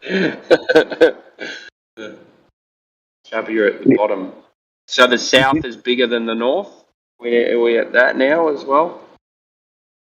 Did you guys get over there? This was over a decade ago now, that they had a leap second. Do you remember that? No, I don't remember that. Well, I always thought that was just to remind everyone that the Earth was spinning, because the reason for the leap second was because the Earth was either slowing down or speeding up by a second. But I thought, how ridiculous is that? It's a second. But yeah, not many people remember that one. I've heard a couple people remember it, but they remember it like I do, like it just kind of happened, and maybe I've never even Googled it. I just rather just keep asking people, I guess.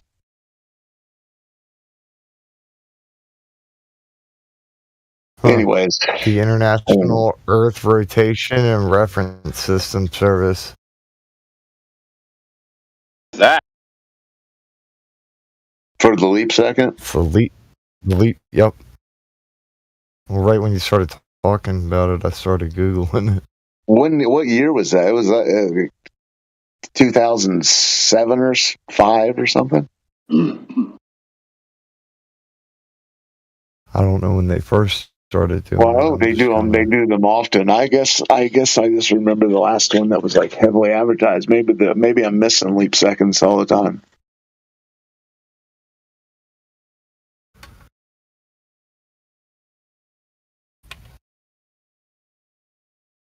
See if there's a. There it is. And what they, like we all know, time's just made up anyway. So, like, who cares about this second? We're just going by days. We don't really need to know the time. The time is just in between the sun going down and the sun, the sun coming up and then the sun coming back up. And that's a day. Do we really need to know that it's a second faster? Like, it doesn't even matter. Yeah, when they have trouble getting the sunsets and sunrise times right. Yeah, and they never get them right. Yeah, that's a weird one. They never get tides right either. They're always wrong. When I go surfing, the high tides are always wrong. That's strange. But the moon apparently does the high tide, so you just need to know where the moon is. So if you can't get that right, then it's not the moon. Something else. Yeah, the tides one is one that's always been right in front of everyone's noses, and no one really thought about it. That's a weird one the moon and this and that. Yeah, it doesn't affect lake. It doesn't, fresh water doesn't affect, but blah blah. And the whole amphidromic points and tidal node. That's a weird one because I've seen that before, but I never really. Yeah, it's strange. Because we get there's a tide. We don't get much of a tide in Melbourne here in the bay. There is one, but it's not huge. Maybe a couple of meters or something like that. And then they have one up in northern Queensland. It's like 14 meters or something. Something ridiculous like that. And up on the islands, and you see all this water washing in between all the islands.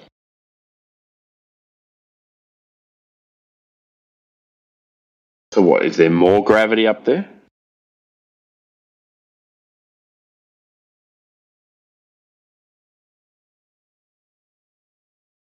And why does Yeah, it it's happen funny, Tim. twice a day? When you asked Timbo if we can see the sun here, what's weird is I've compared sun and moon things with another Aussie, and it's not an extensive survey, but I've noticed that there's been times during that lunar eclipse where you could see the sun, they could see the moon from Australia, and I could see the moon from here. But Yeah, I did the same thing with Kiwi, and he was in Canada, and we both saw the moon, the red moon. But it doesn't seem to work with the sun. So the sun's just going down here now. Yeah, well, I don't think here in North America we're seeing the sun ever at the same time as Australia. Or I mean, I could be wrong, but I don't think so. But we do see the moon. We can see the moon at the same time. Well, I've got the moon up in the sky now, and the sun's just gone down. Okay, well, I can see this. I can see the moon, and there's no sun. But you can see the moon now. Yes, Really? right above. Right above. What's up, That's weird, 'cause clairvoyancy? You're kind of roboting a little bit. Because for me, it's coming in if I'm facing north, it's to the east. It's to the east of me, but it's still pretty. Okay, like, well, I'm looking north, and it's directly west. Yeah, like 90 degrees. It's I don't know I don't know my zenith angles like I should, but I would it's say up- mine's 45 degrees up in the sky. Yeah, I'm a little lower than that, but yeah. But isn't that weird? So the sun, I'm facing north right now, and the moon's in my east, and the sun's in my west.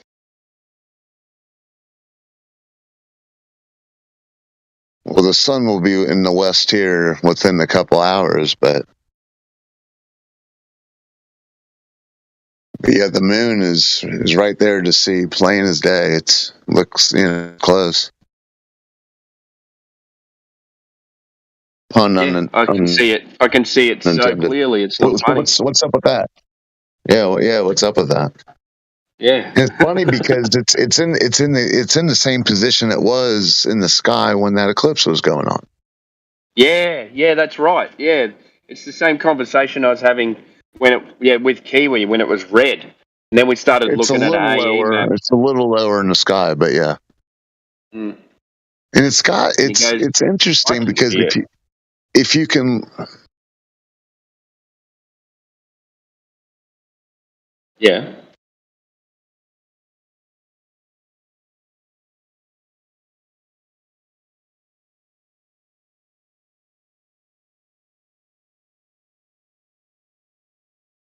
Where'd he go? I don't know if you can hear me, but Yeah, we can hear you now. awesome. Yeah, it's really bright. It's really bright. And The moon is? I'm facing, yeah, the moon. I'm in. Yeah, you got robot bad.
Sorry, Timbo. I dropped right in the middle of that. My phone died.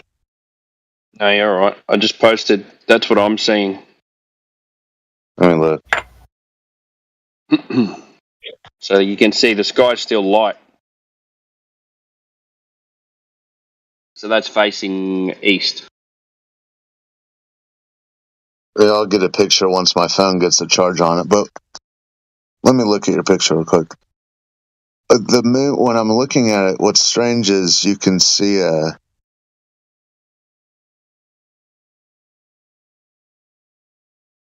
Huh. I don't know. It almost looks like at the 2 o'clock position, from where I'm looking at the moon, it almost looks like there's some sort of like little scoop out of it. Out of the side of it? Yeah, like at the 2 o'clock position. Like if your eyes kind of focus in and out of it. I'm not looking at it too much. Mine's at the 4 o'clock. It's Oh, got a you scoop see out of that? it. You see that little thing? Yeah. So it's flipped. Yeah, it's flipped. The chunk that's missing out of it is at 4 o'clock position where Yeah, I am. and it's like it's just barely there, right? Yeah, it's just like a little bit of the curve's been chopped off. Huh.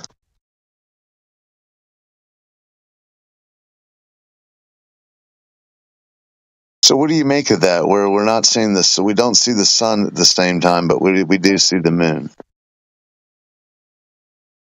No.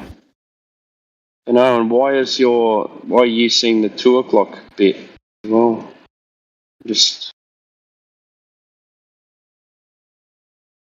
I don't know.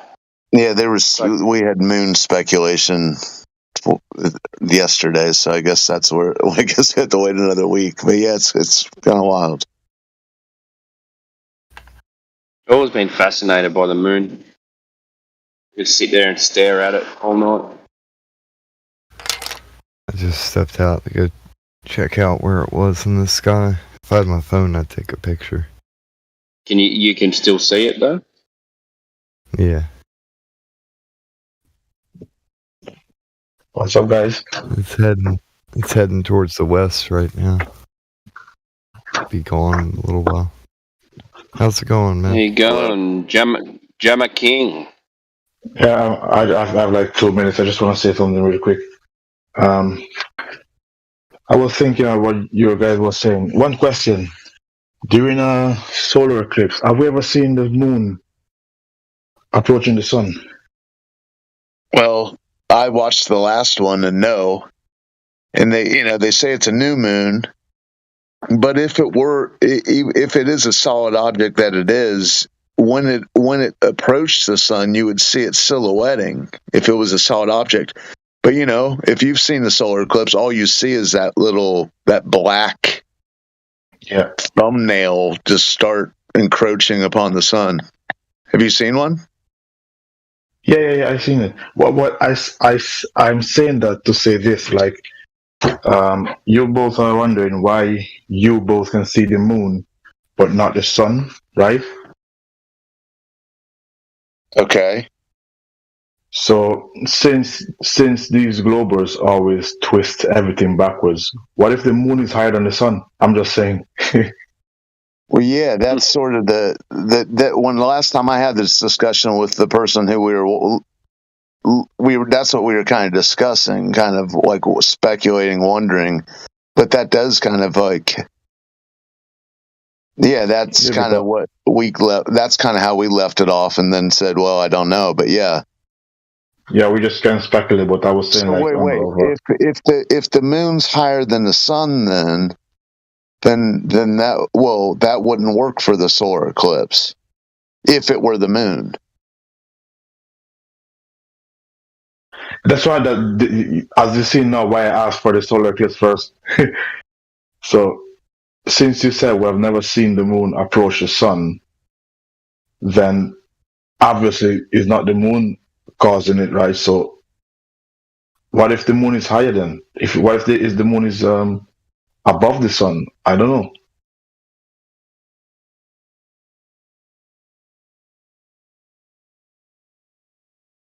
Who knows, and who knows if that's even the moon. involved in the solar eclipse. Yeah. So because these globals, everything is backwards. We see the sky spin, we see this. What is that? The sun is 93 million miles away. If the moon is 250,000, everything is just you have to just It's the circular reasoning, the reification of the whole model, the excuses. yeah. So that's all I wanted to say, mate. I'm just gonna hop on. I want to still be listening, but I have a few stuff I'm doing now. Glad you Talk dropped to you in. Drop in again. Yeah, man. Talk to you later.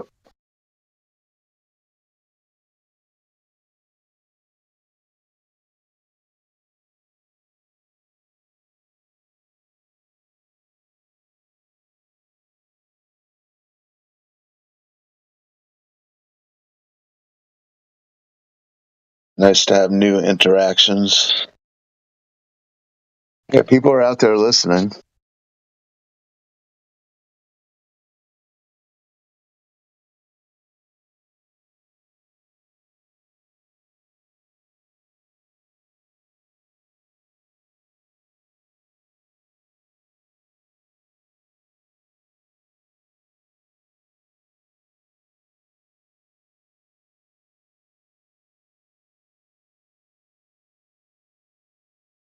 Yeah, that is the one, though. I mean, I watched the last solar eclipse with my dad. We watched it through a welder's mask, and you can also see, you look at it with your eyes. But afterwards, because this was, I was already aware of the whole flat Earth thing. I told him about it, but he, couldn't even, doesn't even really can't conceive of the whole idea. But when I did ask him that, I said, "Well, where was the moon before or after?" It's that he that's the only thing. That's there. It's sort of like, if you really think about it, it's like, what's going on there? And it's amazing all these little stories they held up for so long.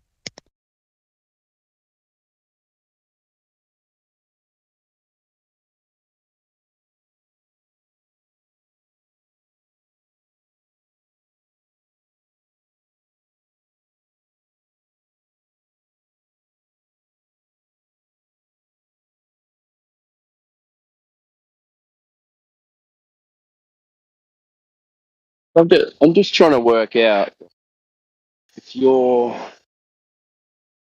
looking at it in your west, and you should still see the same side of the moon lit up with the chunk missing at the 4 o'clock as well, shouldn't you?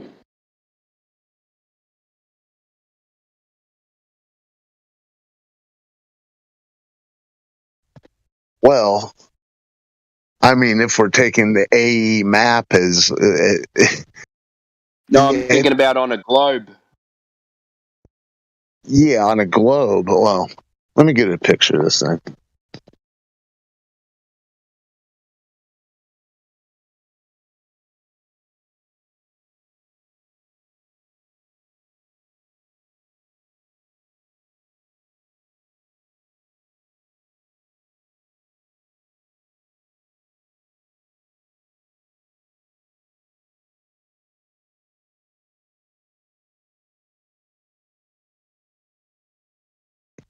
Yeah, if we're on a globe, we're both just standing on the globe looking at it. It shouldn't.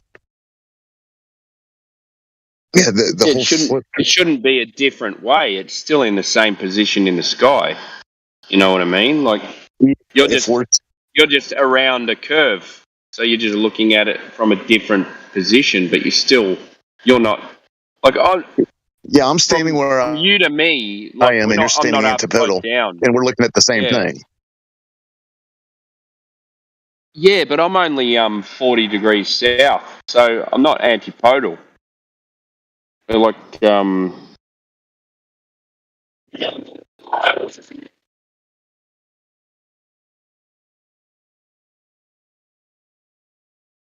maybe 90 degrees.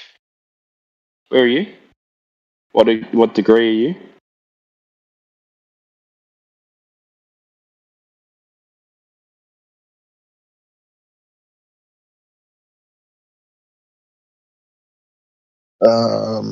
Don't dox me, Brett. No, I don't know what degree. Eastern time zone.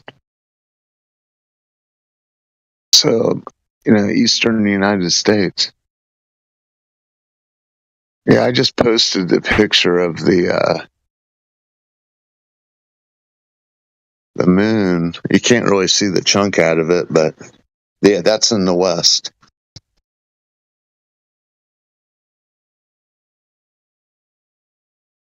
I was kind of joking. I don't know what degree I'm at.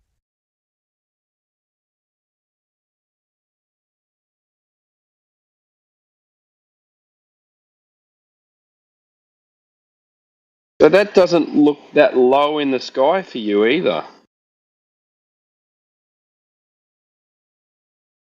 What would you Well, say? Just a guess. It's like below. It's like 40 degrees, I guess. Okay. Maybe it is 45. No, I don't know.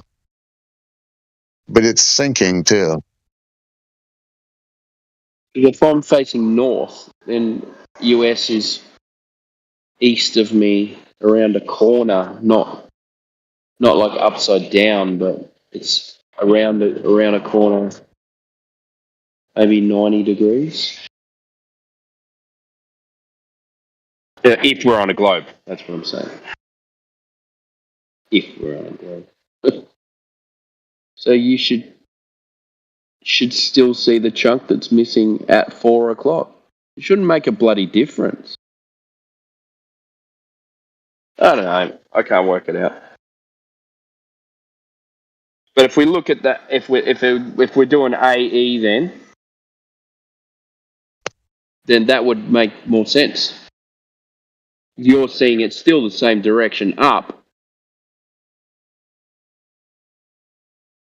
We're both up. There's up and down. And then if you follow that around, you're around there. I'm just talking through it. Yeah, what's so funny is that chunk when you're gazing at the moon, looking at it. Sometimes that chunk's like, oh, it's so big, and then anytime you get a pic of it with the cell phone, it doesn't show up. But it's a weird optical thing going on with that chunk, isn't it? Yeah.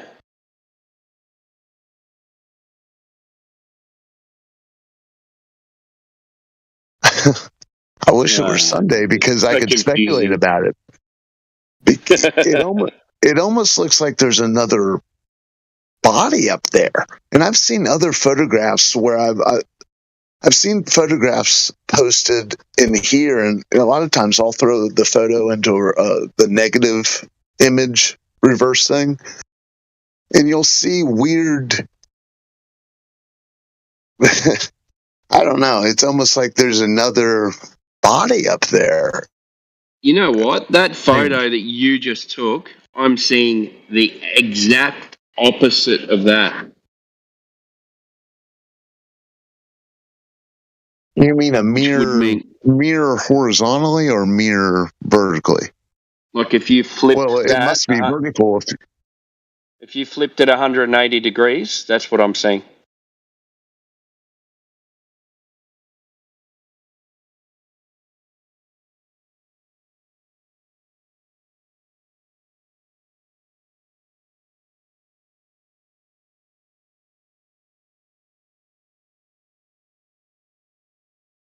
Yep, with the dark spots, dark patches and everything. Yeah, it's so weird.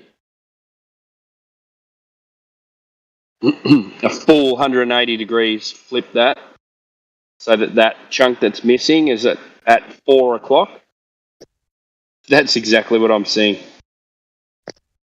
Yeah, all these moon discussions, there needs to be like a whiteboard with markers. Because I feel like, it's so hard to go through it in your head, isn't it? Yeah, mind-boggling. Well, yeah, because it seems like it should be simple, and then you start putting yourself inside the map, so to speak, and it's like, huh? Wait, huh? Yeah, yeah. Oh, that does make sense.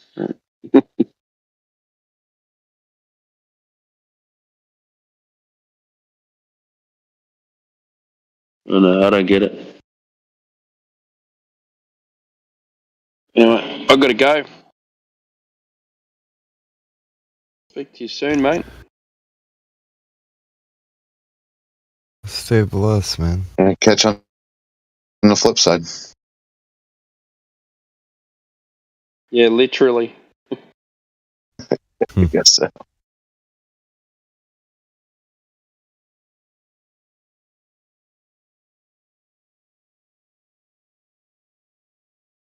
Another discussion about the moon ending with no clue.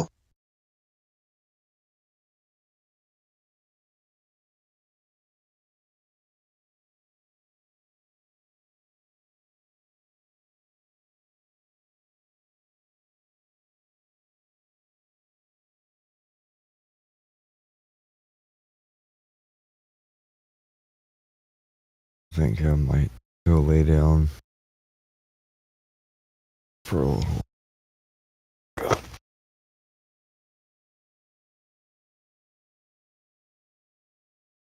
Yeah, the next shift will be here eventually. Yeah. Yeah.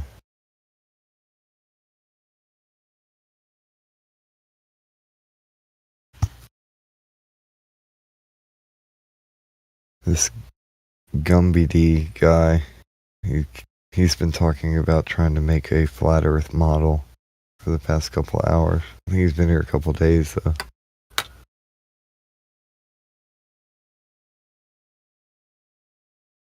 Same stuff, different day.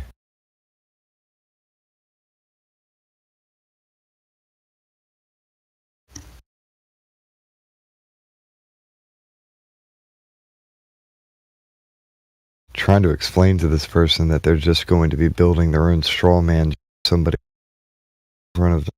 They're going to be missing too much. That it's just another cartoon. Indio and you can read, you'd say. Same stuff, different day. Took this video not that long ago. Looks pretty cool.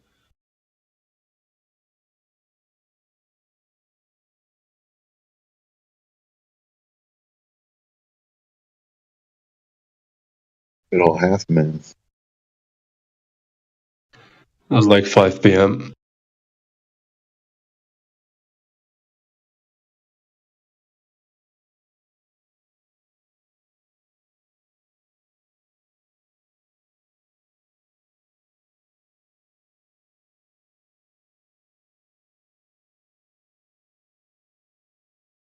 Yeah, half moons are pretty epic looking.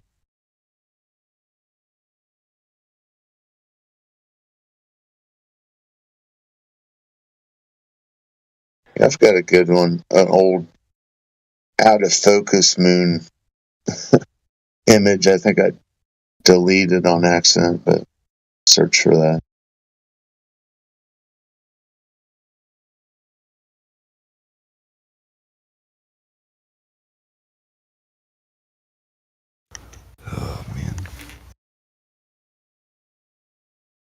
So tired, but I can't lay down.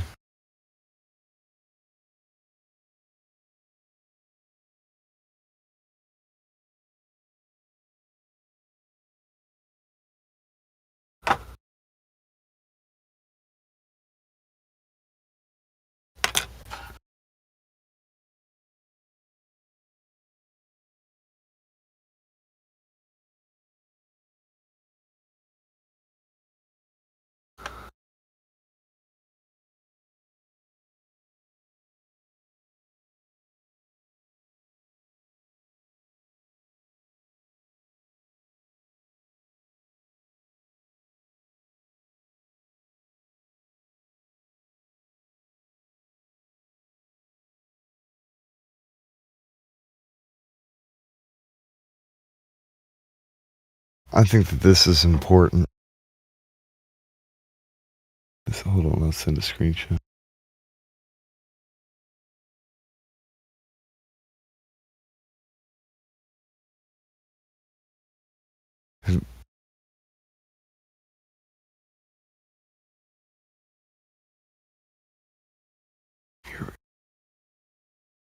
Okay. Check this out in the live stream.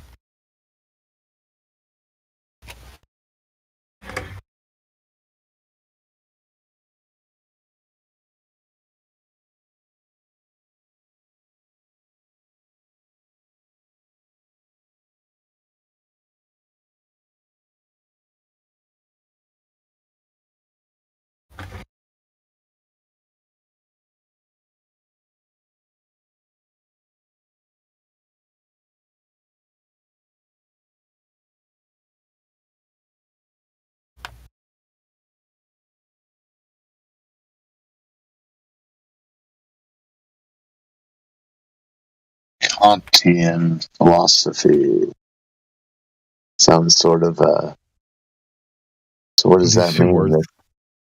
Apparently these two words go together. Yeah. So we often we talk about phenomenon, but we don't talk about nomenon, which is the thing itself. It goes beyond our perception of what it is. It's just an interesting concept. I just recently learned about this word, so it's like holy crap! I didn't know there was another half. Like the phenomenon, everybody knows that one. Well, that's weird because there's that other word onomatopoeia that kind of sounds like those words. They're not spelled, but that's the sound that is the sound. You know, what is the word? Or the word that is the sound itself. That's sort of in the same class of words. It's weird. Yeah, which can be related to these words too. Just kind of the way that they're formed. But these two are apparently paired together.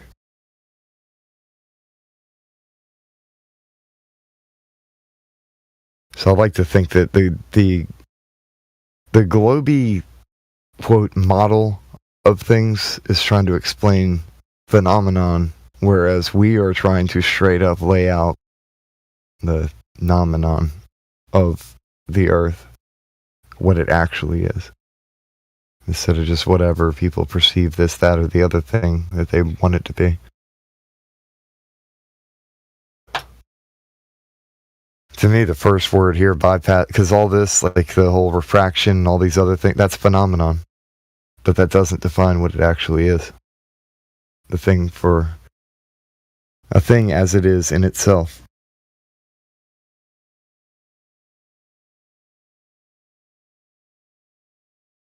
The reason why I think that's important, I guess, is because I think alethophobia is one of the biggest problems in the world. The crippling fear of truth.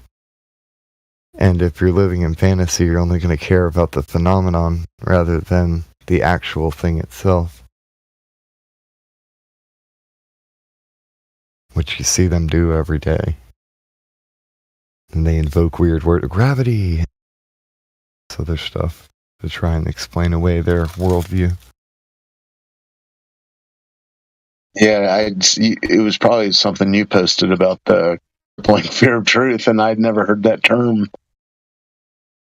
I can't. You said it, and I can't remember it. But it's funny that it should be more popular, or the fact that it isn't known should tell you something. What is it again? The term alethophobia, which it's alethophobia. I don't think it's defined as an actual disease, though it should be. It'd be so common that everybody would have it. Everybody get diagnosed with it. It's akin to, I guess. That's funny. Yeah, like I do. My thought is this: it's kind of like cogdis. Like you can be alethophobic in the moment or permanently, depending. You just don't want to know. Like something really bad happened. You are now alethophobic of that situation, and you'd put yourself away from it so that you don't know. Can you spell it? I can't really find it. Like I said, it's not I don't think that it's actually in a dictionary or anywhere, but it's probably an Urban Dictionary.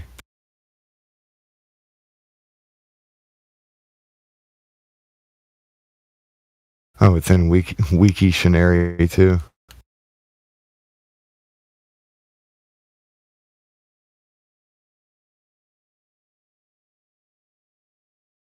Oh, screenshot.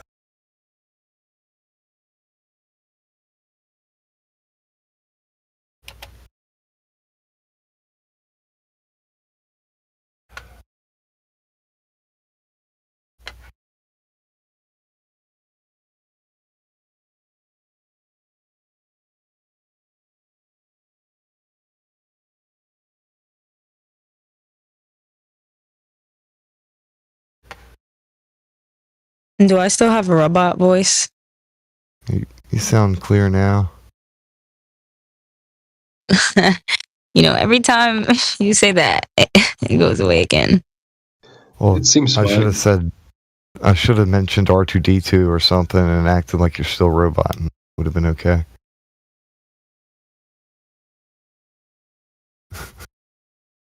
You're still clear though. You're good.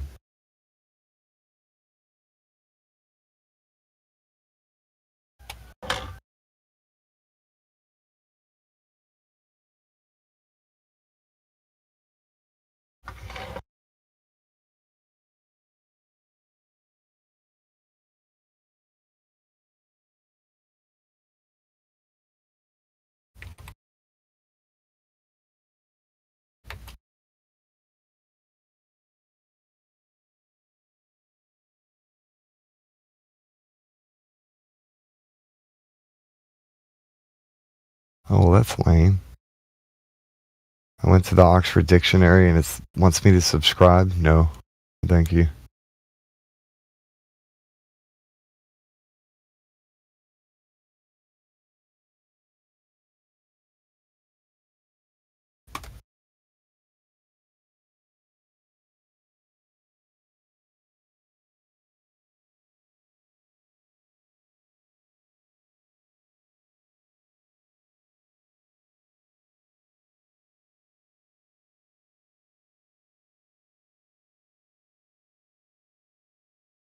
It's funny. The word you've entered isn't in the dictionary.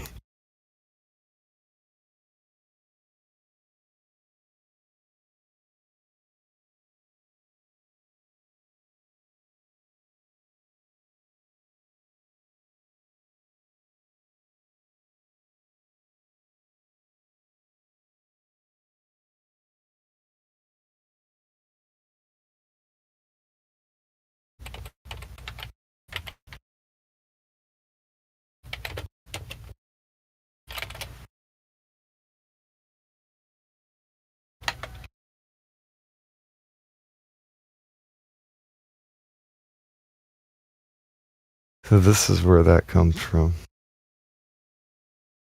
I'll share the.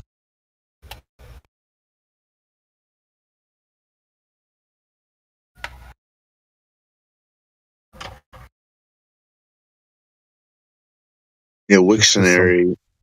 Yeah, Wiktionary's wanting to drop unaccountable on you, and I guess that's an interesting word too. It's like not hidden, literally. Yeah. So We're not responsible. Yeah, the aletheia part is just truth, basically like complete and utter truth, nothing concealed, nothing hidden. It's the truth for what it is. And it's not the same as like a your truth, my truth perspective type thing. This is the truth outside of our perspective. Like the real truth. Like self-evident. It's something like beyond anything that's any one of us like perceive type thing, like the ultimate truth, like the existence of our reality kind of thing. Like people, our perceptions can trick us.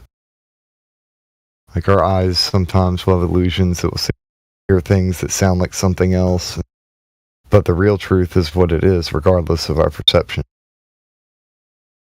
I was wrong. Not unaccountable, but uncountable. Which I guess is what you just said, beyond the perception. I don't know.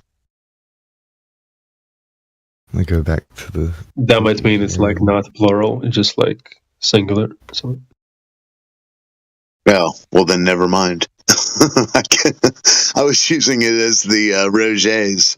I thought it was bouncing off to another word. No, I think that means something else.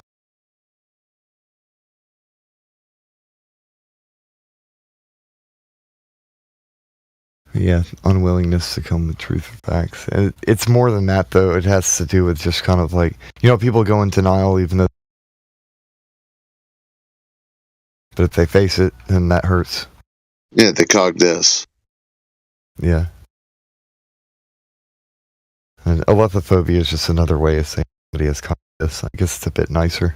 It's treating it like a medical condition instead of like you got brain farts, sounds man. so nice, yeah. It sounds It's more like not a medical either. condition than brain farts. It sounds much meaner because it means they have to like look it up and see it by definition. And they won't find it in the dictionary, so they'll get pissed and accuse me of making up words. Because they don't know how words work.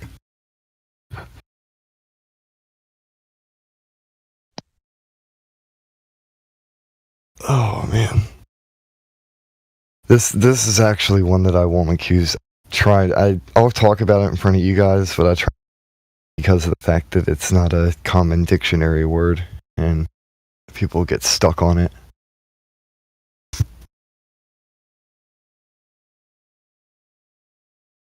I don't make a habit of making up words, but I do coin terms. Aethergris came from somewhere.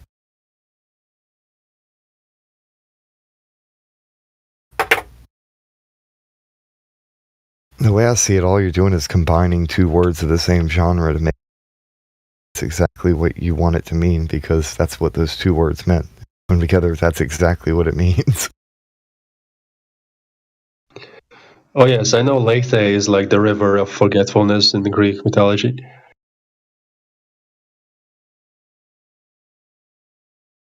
The river of forgetfulness. That'd be where people would go to try and embrace that crippling fear of the truth, erase their mind. Essentially, like supposedly when you die, you go to that river and you forget your life and you have to restart. Basically, it's like a amnesia-inducing river.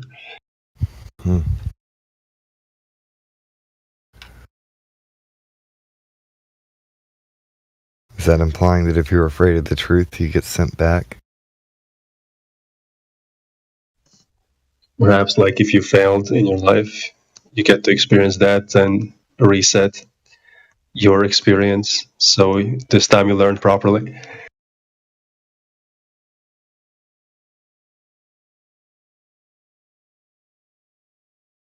There's that saying, tell the truth, there's less to remember.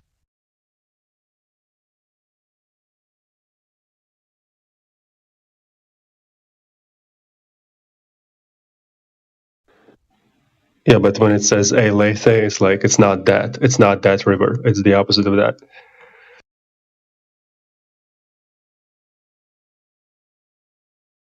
Yeah, what he's saying is like the underworld version of this.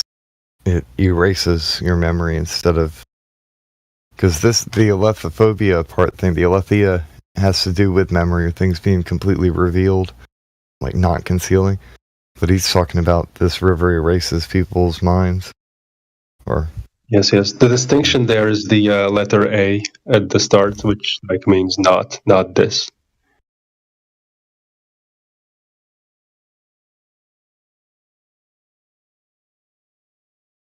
I see what you're saying. So the river's called Lethea, okay, and then the A. Yeah, all right, I see what you're talking about.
Clairvoyanty. What did you take the pictures with?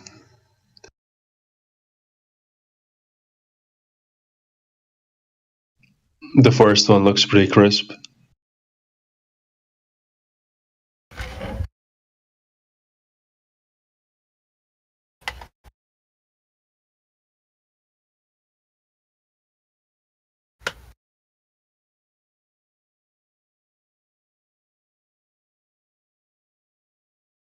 Post this here. Go with what you just said.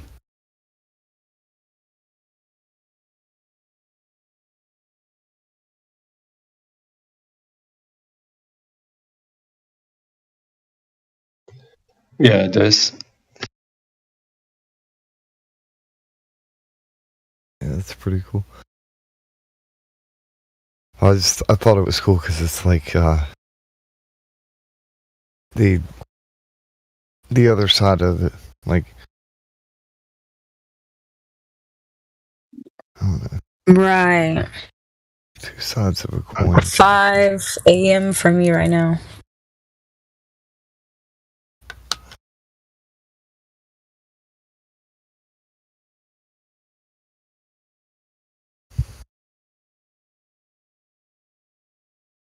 It was like 4 something, but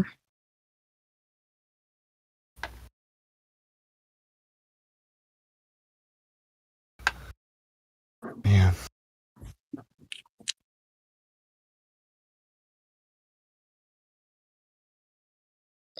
yeah, I like moon conversations too. What kind of, do you have a P900 or something? How did you get that high resolution picture? No, it's a telescope. Damn, I think it's a HSL. That's cool. It's not digital. I just had to like take a picture through the viewfinder with my phone, and then I could get it. Like I could zoom in on my phone. You just had to kind of line it up. Yeah, it's so hard sometimes to like get it. Sure, because you have to get the camera right over it.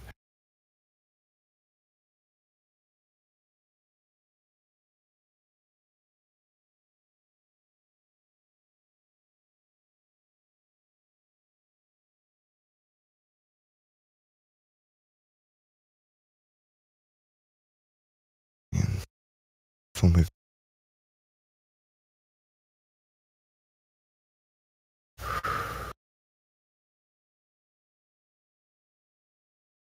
I should probably go inside. It's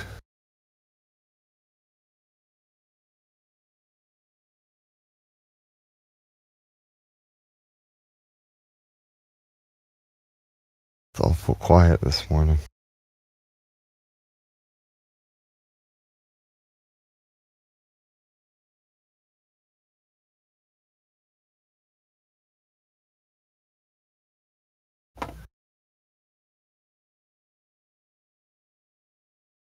Debate on Twitter, and I do not know where the opponent is.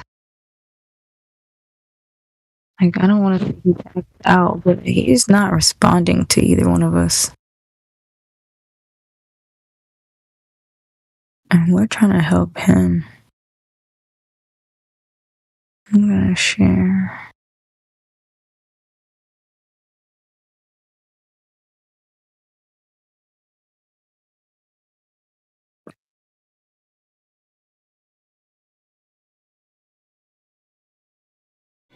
No, it's not. That was in February, around the start of February, if I'm not mistaken.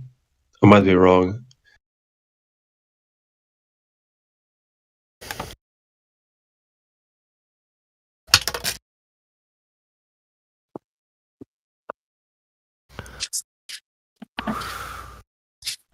It was 5 p.m. my time.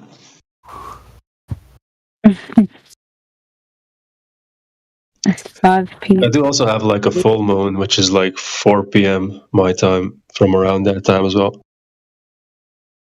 which I might be able to find.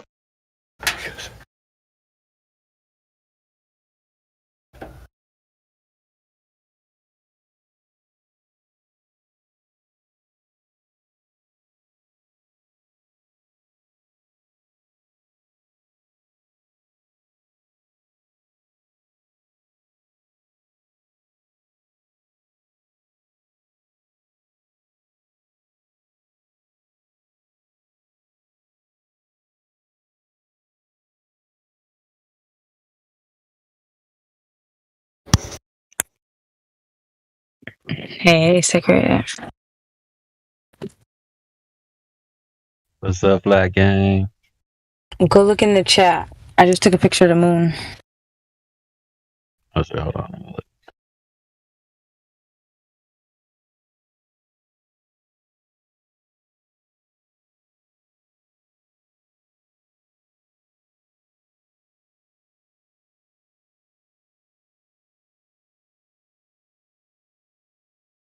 Use a telescope for this? Yeah. Had to pull it out. The moon looked crazy, and then if you scroll up, I think he's in Australia. Where are you? I don't know if he's still in here. I think he's in Australia.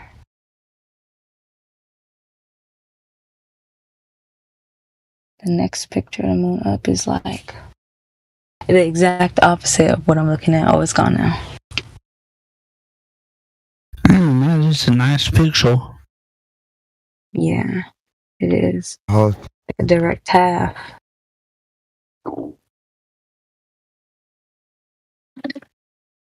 Am I a robot voice again? no, you're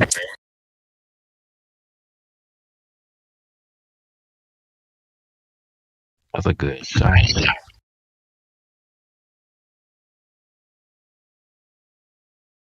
Hey, I'm getting better, but I don't know. I feel like this moon was moving kind of fast. It was moving when you was trying to track it. Yeah, it was I was chasing it all over. It was moving kind of fast.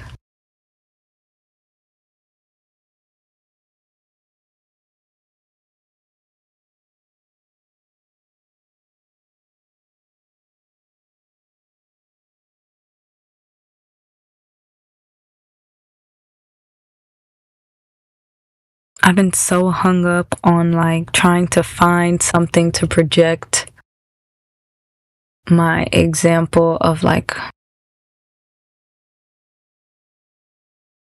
the craters, the crater projections, or like the shadows on the craters. I feel like I know what I'm looking for. I just can't find it. I have to save this one photo.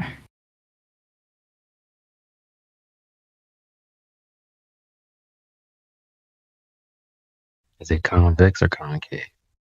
Do you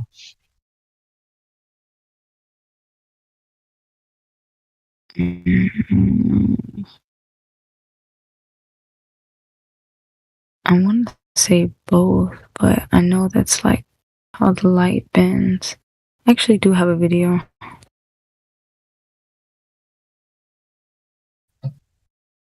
I send it to you. I was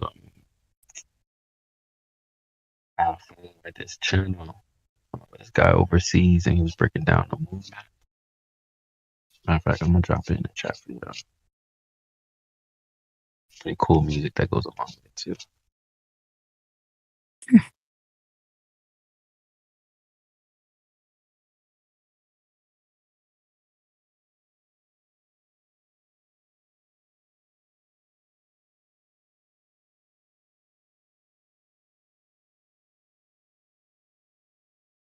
Vibes of Cosmos.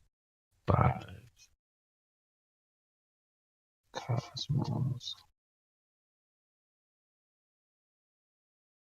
He's got this That's not the documentary. ones I was talking about. These are old ones. I don't know. I think from last summer, 2 summers ago. But I was photographing the moon. I've got one of it in focus. It's real high contrast, but the other one it's out of focus.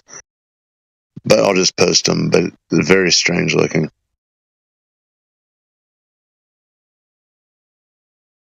I need to get me a telescope. I'm jealous of y'all. Now this was with my cell phone camera, which is probably why it's out of focus. But what it shows when it's out of focus is very bizarre.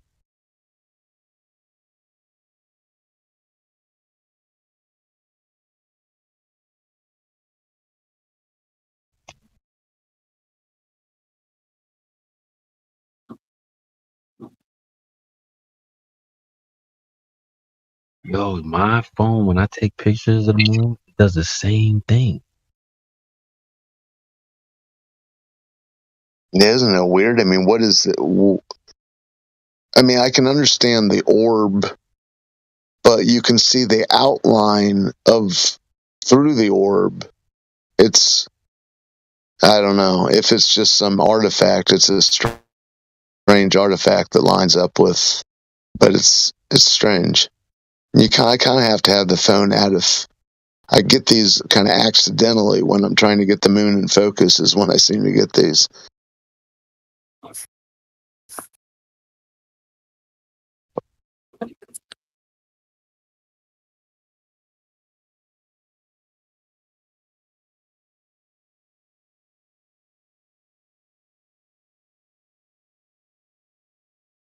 The second one is very strange. Yeah, tell me about it.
I feel like I have a picture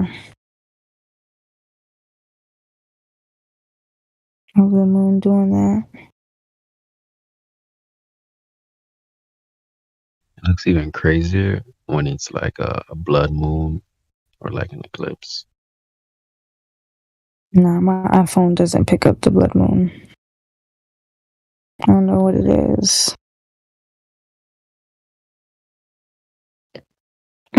Nah, I don't think it picks it up.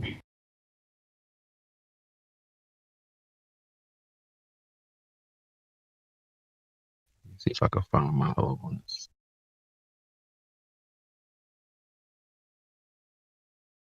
In the daytime, I can get like really good pictures. Well, if I'm lucky. I might post some in the chat. I'm looking for the half moon. It was so cute that day.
Did you see that clip I put in Levelheads about Neil deGrasse Tyson saying the sun moves further south? Further south. And the sun moves further south. More. Damn. I don't have my notes.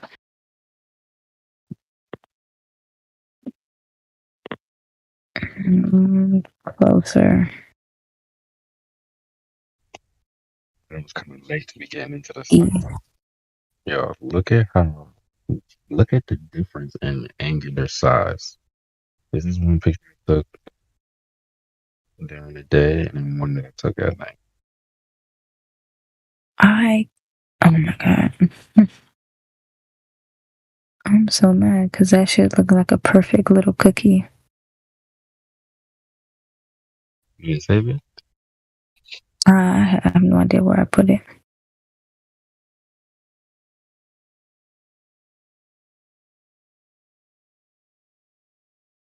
How far would the moon have to move to change size like this?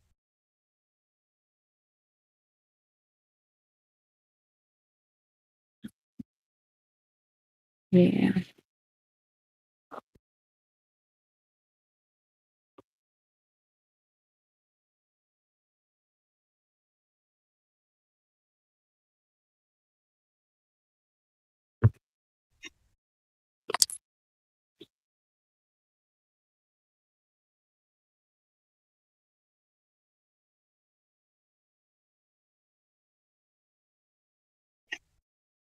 Hey, what does science say? Is the moon oblate?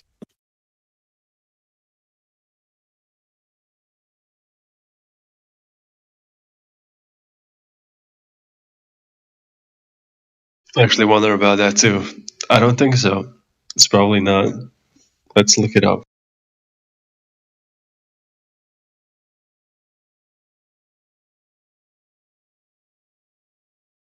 I think it's gonna say no because of the craters.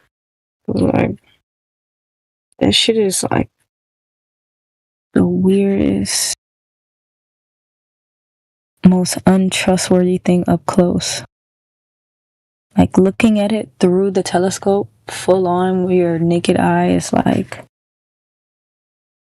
it just makes you feel crazy.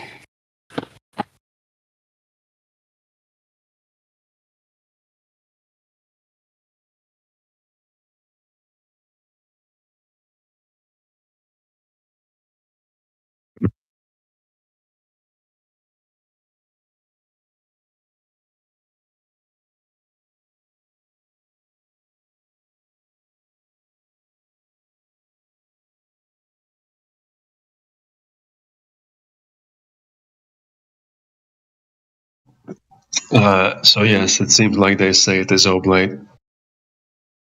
Oh, is it? Convenient. Right. I was asking because we did a Twitter space on this past Friday, and they say that the sun is also an oblate spheroid. But I guess everything is right. right. But the problem with that is that they say a gas can't be an oblate spheroid. It has to have some type of condensed matter in order for the rotation to turn on itself at the equator. So basically it's showing properties of like liquid or a solid, but science is calling it a gas. You said there's no way for a gas to recreate an oblate spheroid formation. I thought that was pretty interesting. And you know, if the sun is solid, that means there's got to be more gravity because more mass. Not to mention, science addresses the sun as having a surface already. So,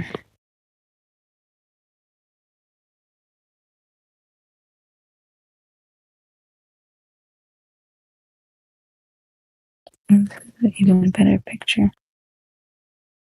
Oh, yo, I know you don't want to think about it, but like, it's gonna have to Come on, don't do me like this right now. run me around one. I mean, okay. Don't do me like this right now. Claire, you seen the pictures I posted? Yeah. I was trying to find mine so I could show you like how the shit looks so much weirder, yo. I'm trying to find the Eclipse ones that I have.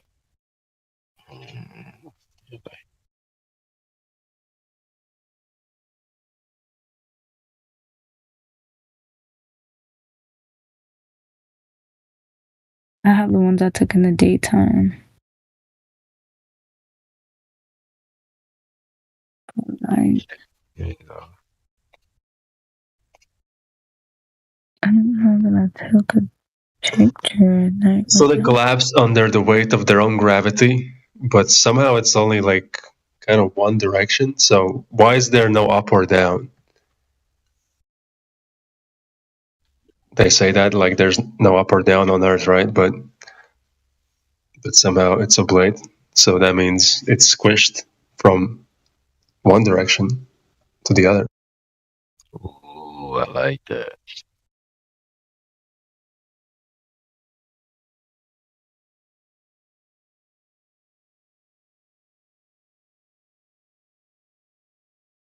Is the sun also tilted? Or on a axis or whatever the fuck?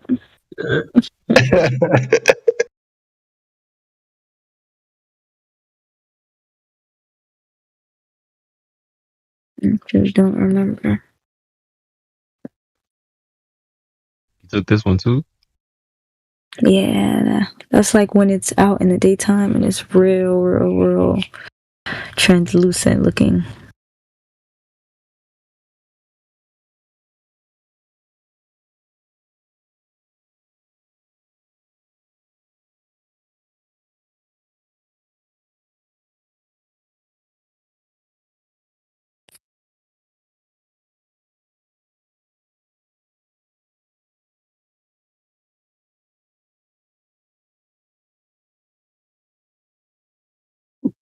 I got another one where it's actually like a different color than it normally is.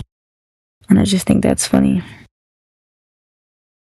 Y'all pictures is way better than mine, I swear.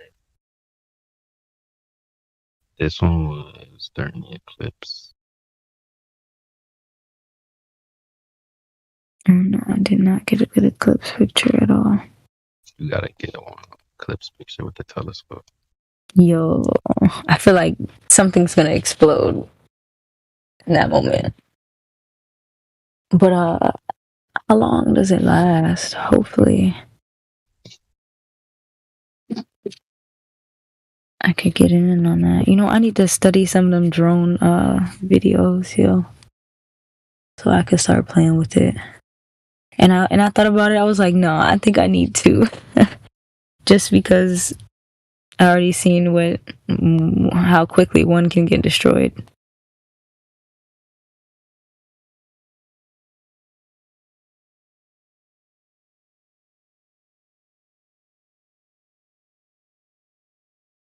That shit looks crazy.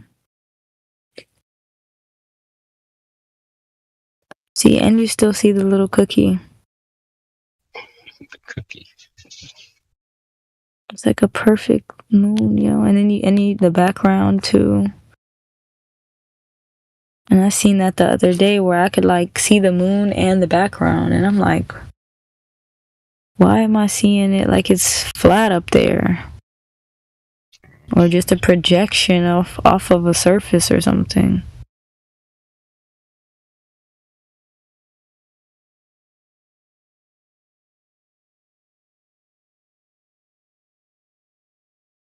That solar filter never worked.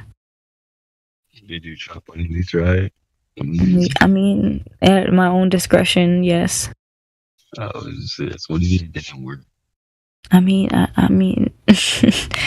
Tactical was telling me to put it over the telescope. I'm like, sir, that does not work from the standpoint that they're all smaller than the actual telescope. I don't think there's anywhere else that it could theoretically go. And it's not see-through. So I was just real confused. I think the green one is the moon filter. but I've actually never used it to look at the moon, believe it or not. So it don't attach to the lens nor the eyepiece. Mm-mm.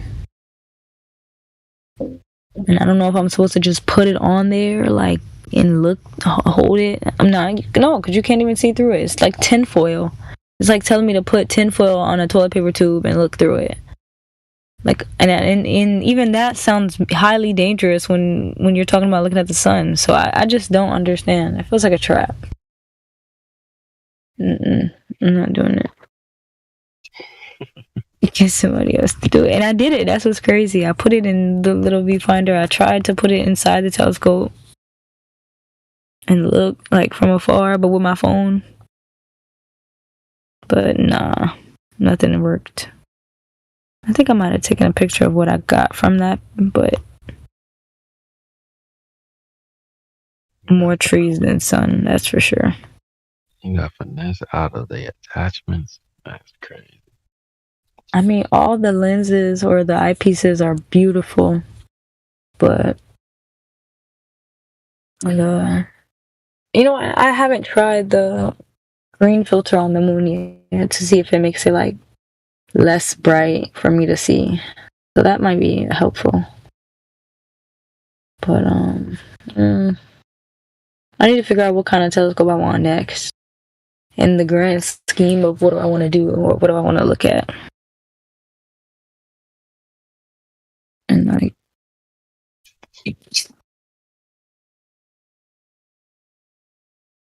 I want something that's able to track the sky.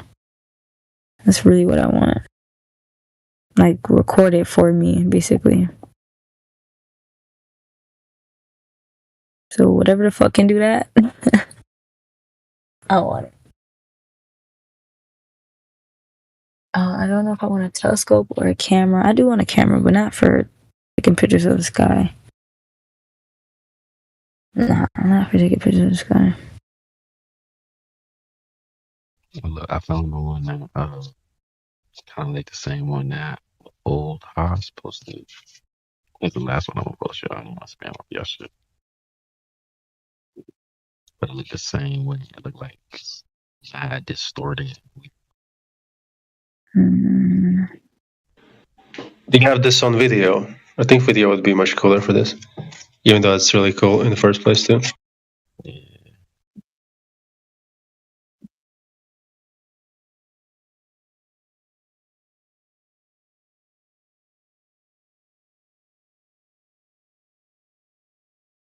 Yeah, like Damn, I missed that moon thread on Twitter. what is that? Oh, every once in a while, I gotta remember to appeal them randomly just to see. But still hurts.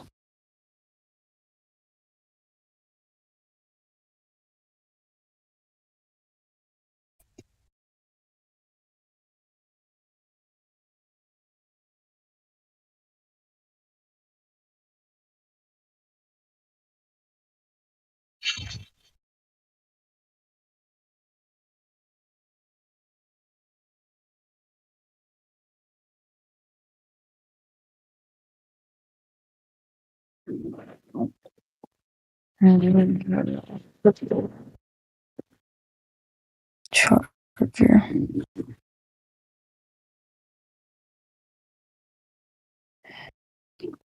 Yeah, that's dope.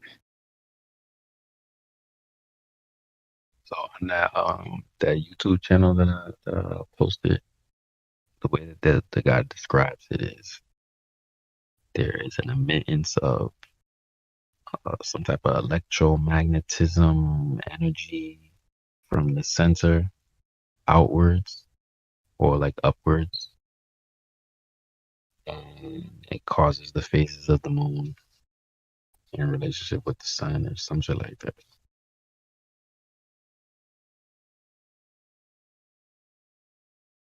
Reacting with the ether. I don't know if y'all fuck with the ether and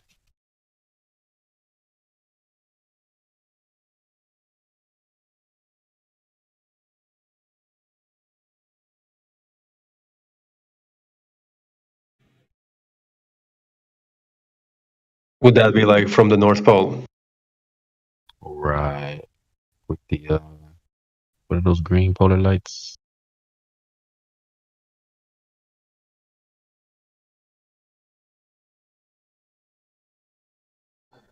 Northern Lights. Aurora Borealis.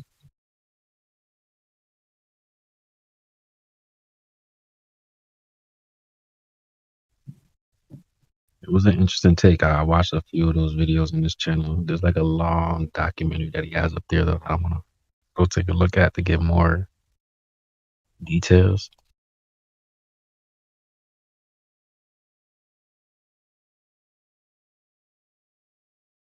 And then he like mapped out like all the land masses and rivers on the moon. I was like, hold on, this is great. Yeah, I saw that. It's kind of ridiculous how much coincidence there is. Seriously.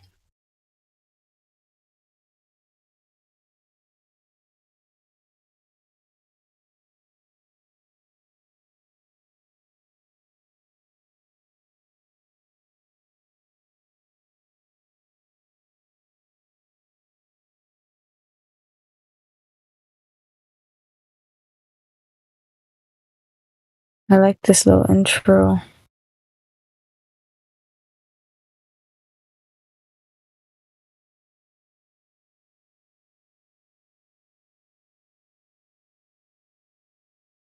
You clicked on one of the videos? Mm-hmm. Yeah, the music in there is kind of fire. I liked it. He's like, he doesn't speak English, so I guess he just does everything like through text and visuals.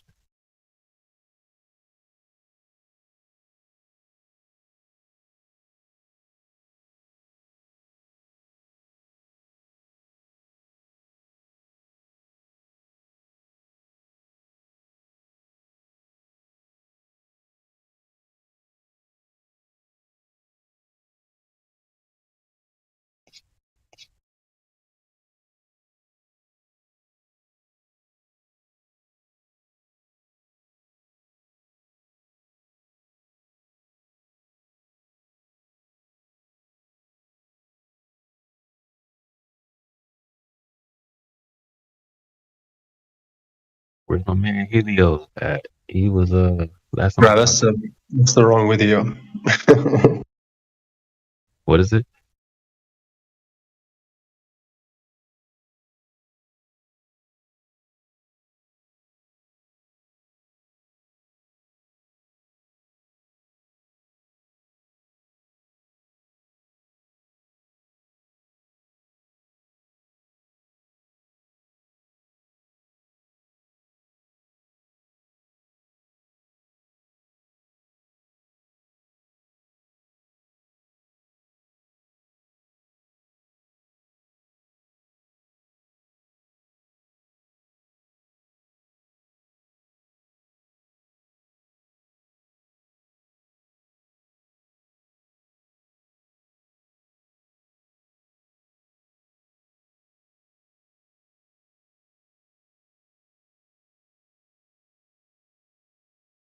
Yeah, so this is like an improvement on that map that you sent.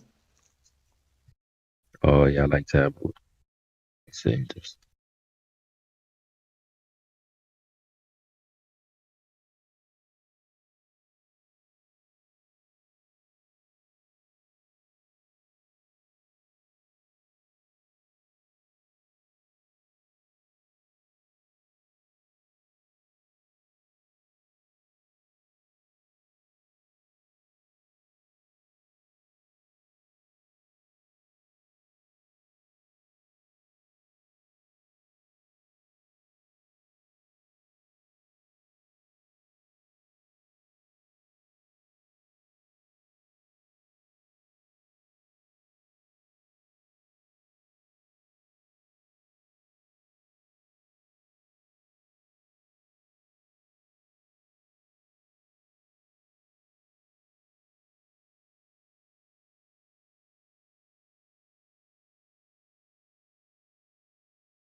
They're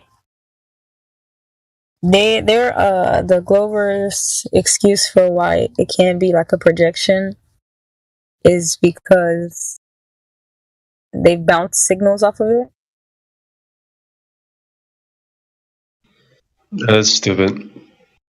I was low key asking, but I mean, my next question.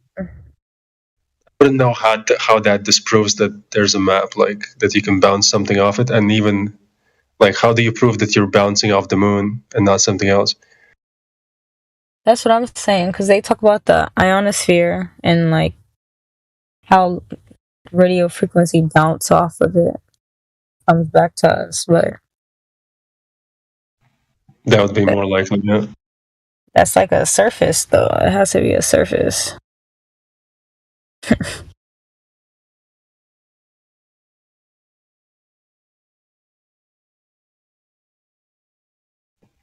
So that could be like, I guess, a reason to think maybe there is a surface that's above us that's not just the moon, that you can bounce off something else. Which I guess is like saying there's a dome, but not saying that, but yeah.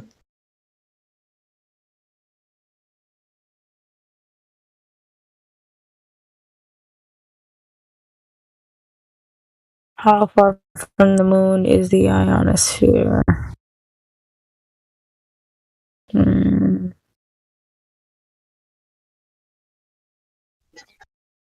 Like what they said when it comes to like them bouncing stuff off of them. I remember there was one thing is that they send like an enormous amount of photons at it, like time back, and that's if you believe in photons.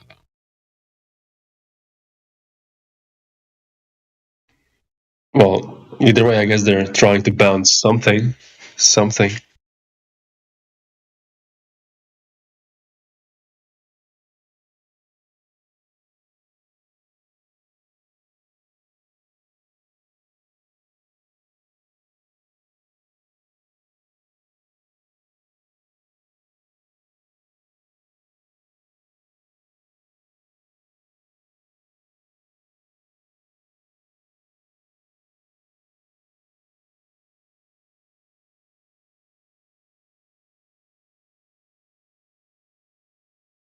The ionosphere forms the boundary between Earth's lower atmosphere, where we live and breathe, and the vacuum of space. Yeah. Soft disclosures is a.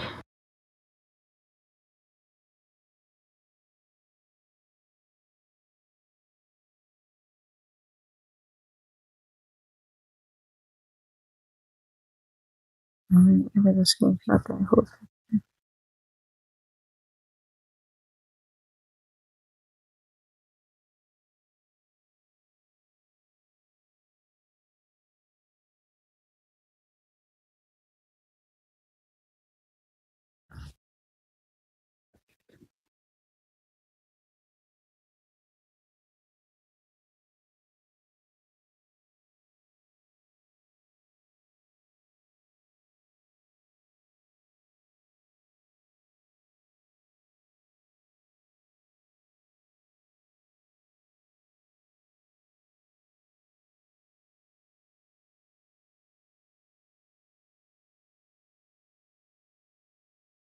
And curiously, the ionosphere, thermosphere, all that has an air glow that has this coloring that resembles the rainbow.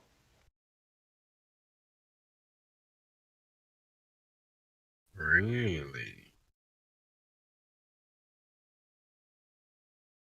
I don't know, like if you understand what I'm getting at there.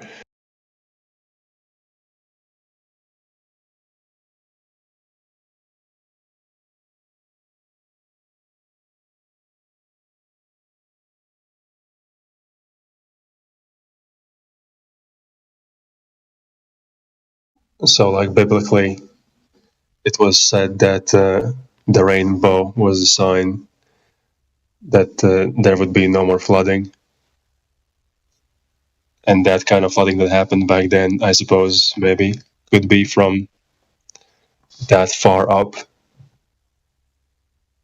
Extraordinary flooding from the quote-unquote ionosphere and above, when the rainbow was broken. Well, it also said that water came from below too, not just above. I guess, as above, so below. It said from the fountains of the deep. Yes.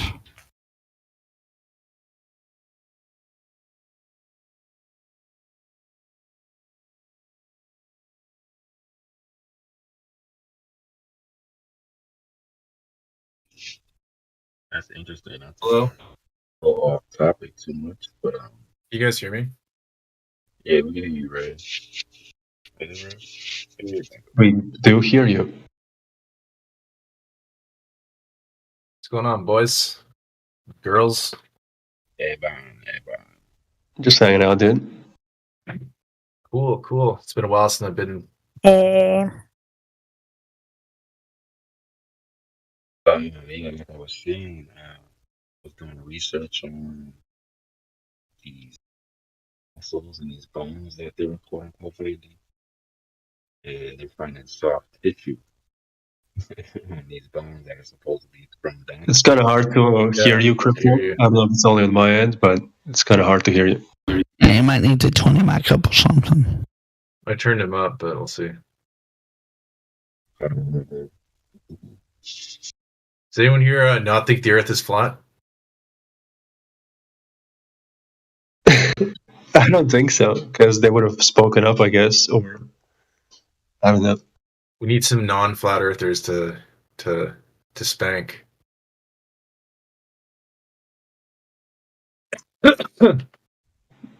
As I've observed, they don't stay for long. I think Brandon actually is not a flat earther. What's up, Brandon? Indeed, I am not a flat earther. Why aren't you a flat Earther, Brandon? Because I've seen the evidence that the Earth is a globe, and the Earth is a globe, dude. Sorry. What? Okay. What evidence do you need? Well, first of all, if the Earth was flat, the sun would change in angular size throughout the day, and it doesn't. It does, though. It actually does. No, it doesn't, actually. Angular If- size? no. What do you mean angular Hold size? on. Do you know how The size of an object would change because it would be going further away. It would get smaller and then bigger as it came towards us. it does? As it, Literally. no, it doesn't. it does. Hold on. I'll see if I can get a video. It doesn't. Hold on. I'll see if I can search for a video that shows that it doesn't. Hold on. I mean, we're not disputing that at times it might appear that it doesn't, but sometimes it does. When it appears that it doesn't, it's due to atmospheric lensing, and you can't really tell for sure. I got something. Hold on.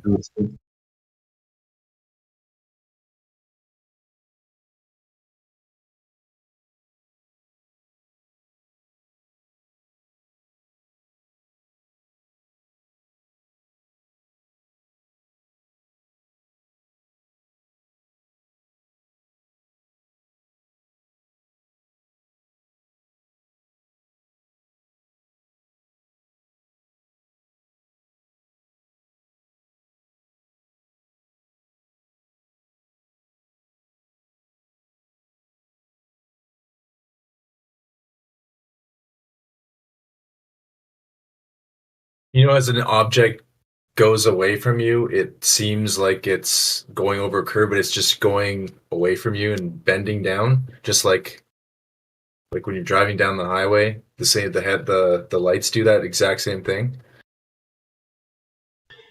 His issue is that the size doesn't change, which it does, but yeah, I guess that's his issue. Well, the size has to change for it to look like it's getting bigger or smaller inherently. And he thinks it doesn't. Okay, so it's like a logical fallacy, but still waiting on this evidence, Brandon. I think it's like probably just ignorance, not having seen it or tried to see it. Because probably just like you accept that your reality is what it is, and then you don't even really check it. You don't look up at the sun and try to see if it's changing sizes too much. Yeah. The only evidence for a curve is NASA and fake news. So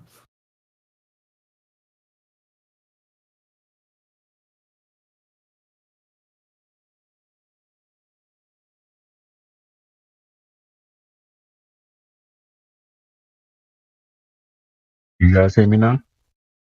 yeah, we hear you. Yeah.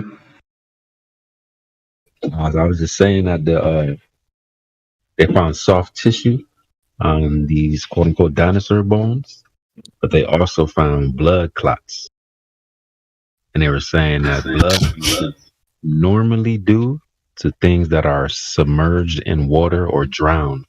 Maybe they got the vaccine. That Come on, the discovery of that Schweitzer hates it when people still use that argument. The joke. No, Schweitzer, the discovery of that says she hates it when people use that argument to say that what dinosaurs existed for. It's not actual blood. It's whatever. You find that evidence, Brandon?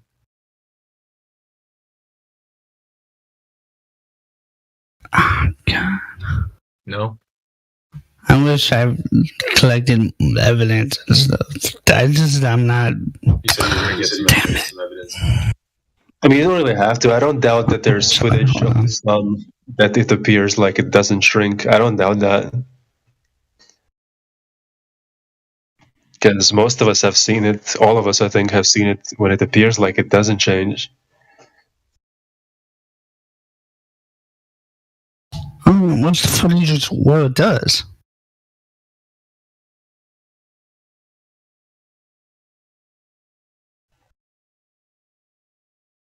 I'd like to see the footage where it does change size.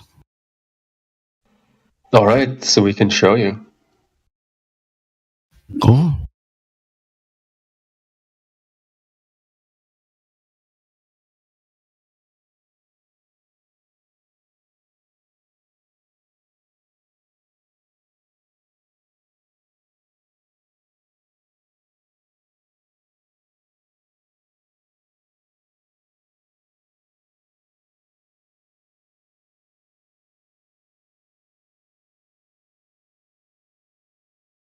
Yeah, this is kind of boring. I'll leave y'all to it. Yeah, we just vibing, bro. Trying to argue early in the morning.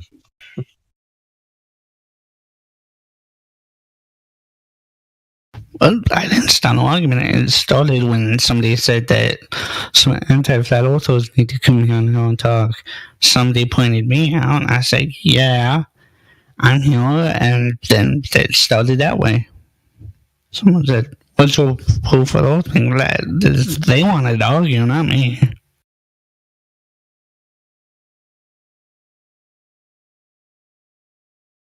I'm just here. It singled me out.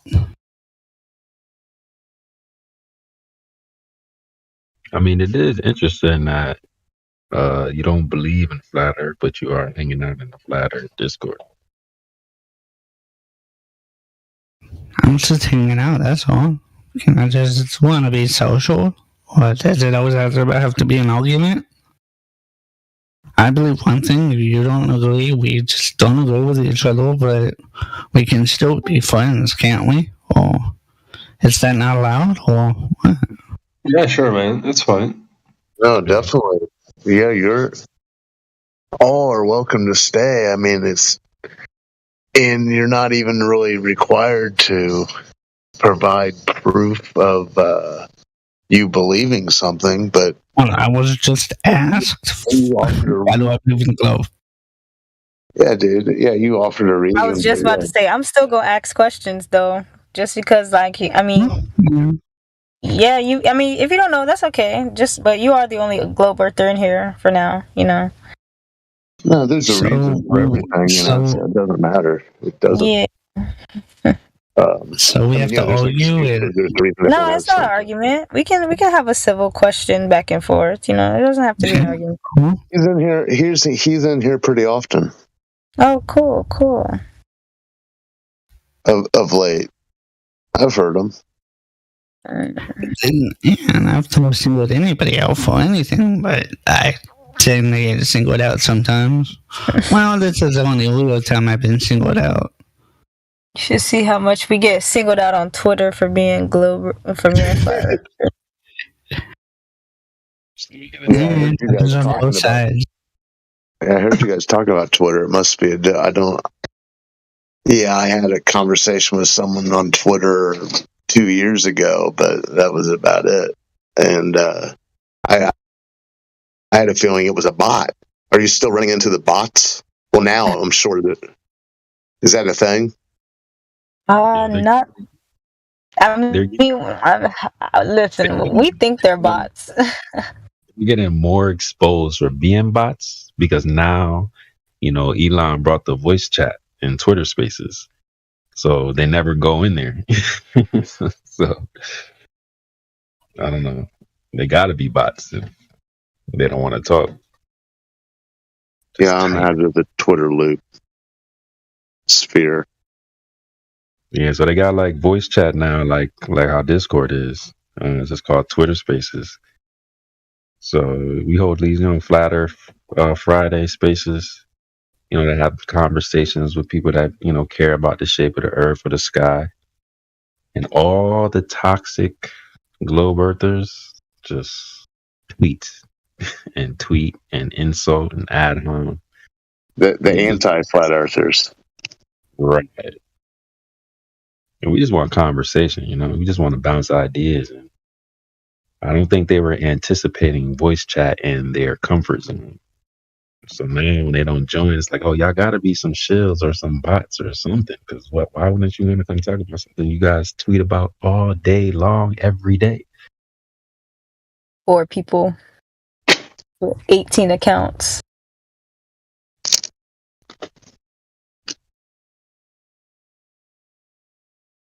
Stay behind desk, communicating back to back. Paid NASA shills.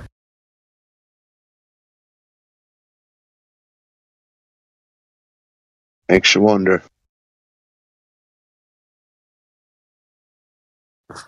But we do get to have a lot of constructive conversations back and forth with the globe community that does want to have the conversation.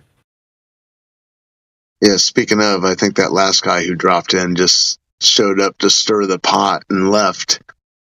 Yeah, I don't think he was very sincere with his whole thing either. Yeah. Knows who these people are, but yeah, some of them, yeah, I envision them sharing water coolers and taking breaks together. I think he was sincere, probably. He did have a good point, though. I think if we're talking about the guy that said why we don't see the moon approaching the sun. No. Oh, okay. The guy who just that red pill, whatever. The guy who came in and said, "Hey, everyone in here who doesn't believe the globe?" Or I don't know. That guy.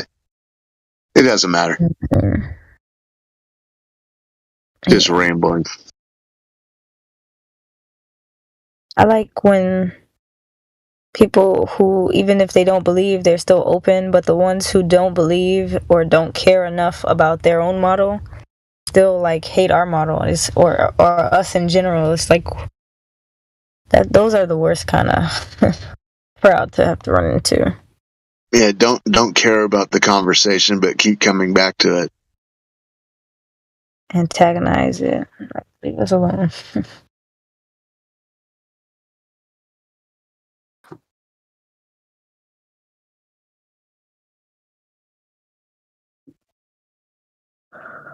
I mean, a lot of those people, they probably still think there might be a trip to Mars and beyond in their future. So they don't like their dreams being dashed.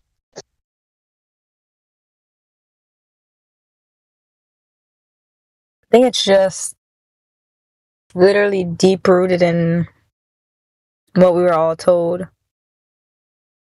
Because even if you don't have a stake in science or math or the sky, what's the big deal if it's not a ball to you?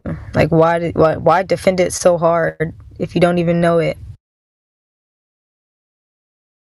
But the ones that do have like money and years of school invested in it being a ball, yeah. Boy, are they in for a surprise. I don't think they allow themselves to have that surprise. They just kind of hunker down and stick their feet in and root up in that place of just believing what they believe.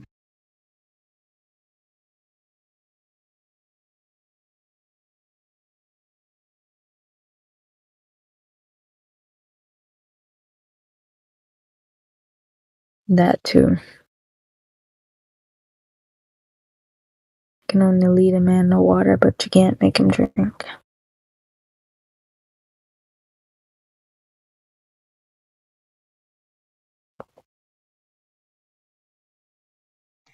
Flat water, yeah.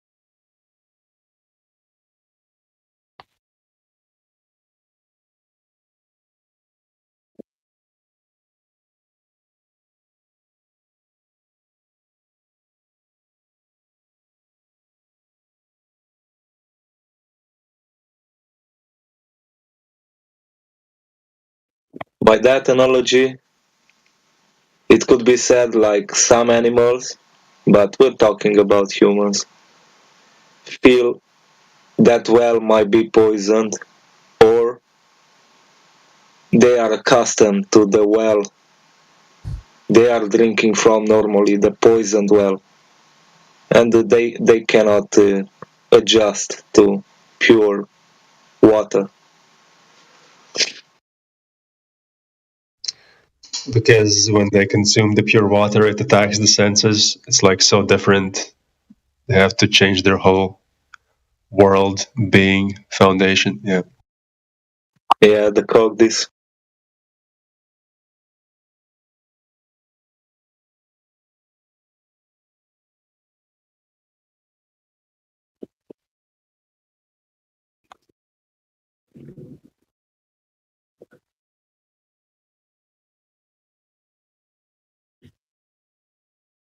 Maybe some have drowned using that analogy. They've been forced into a lot of knowledge in their life and now they are squeamish. They've been lied so much, and they're afraid to gain new knowledge. Who knows? People are so different. Everybody is an individual. Well, they say we are what we eat and drink the same, so the poison contaminates the whole body, enters the brain, and everything is just swimming in that poison. Yeah, and you could say because we are dealing with spiritual facts that knowledge and experiences, those are like food and they define a person. I wish I would understand all people, But despite the poison that they possess within their system, they still like come around and hang out and have this feeling of being attacked because their soul, it knows the truth.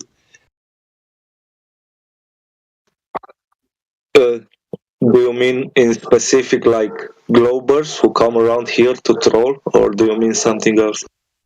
Yeah, just anybody who has this visceral feeling of having to defend their worldview, even if how they say it's like insignificant, it doesn't matter. What does it matter? That's like what shape it is and all that. Like they say that, but at the end of the day, they still have this feeling within their chest to like fight it.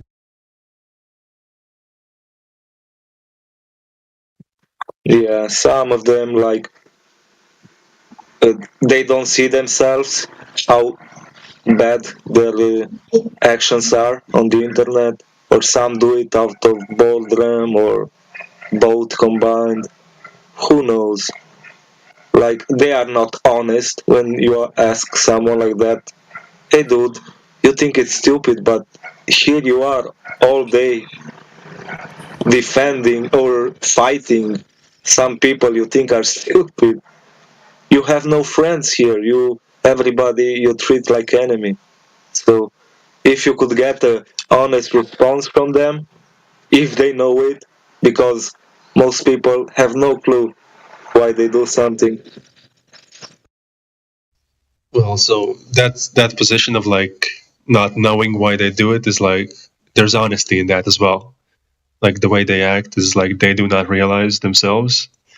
So how's it said? They know not what they do, right?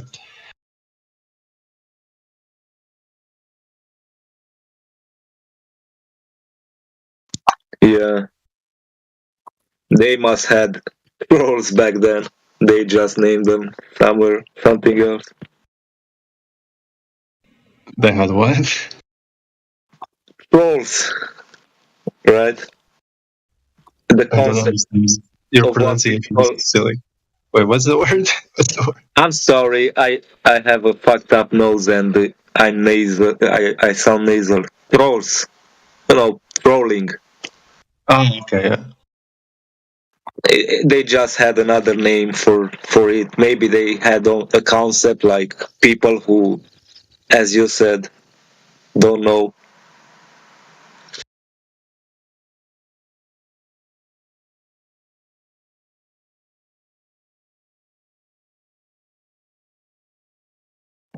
Nothing new under the sky, right? Like if you look at Renaissance, when they started to burn witches, priests, at least that's what history says. Right. And that was the cancel culture of those times. Well, they claimed it was a renaissance, but it wasn't a renaissance. I don't think it was. I think it was like everything after the Saculum Obscurum. But that's just me. I feel like for the most part, everything that's said to be one way is probably the opposite. Right.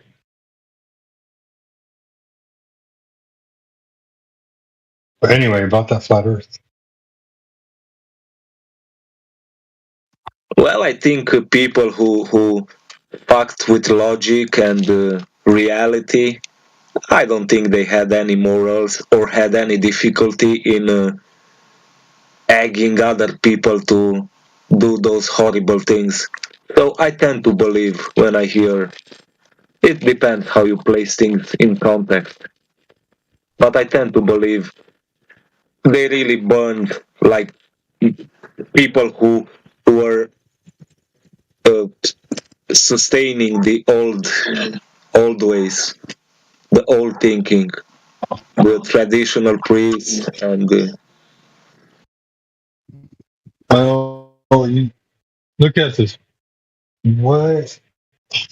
Look at it this way. You are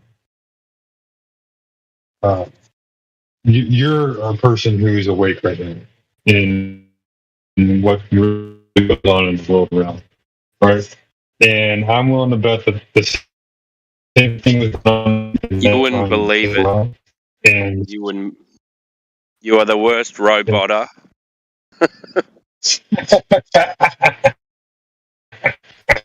It's not true. He jumps in, starts roboting every time. I should waffle like a robot, dude.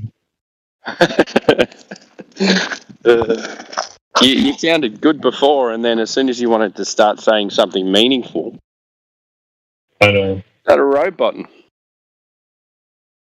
Well, I mean, it's all purpose, on purpose, right?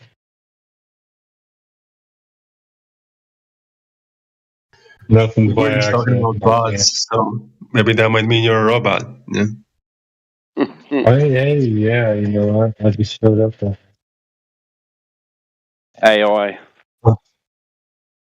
Anyway, it's all speculation anyway. No worries. That's all right. It sounds good now. You could probably finish it off. I just,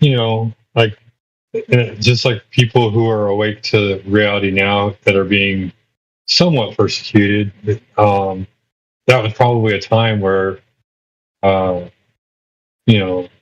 a lot of corruption in power, and those people in power convinced other people that people like us were bad people.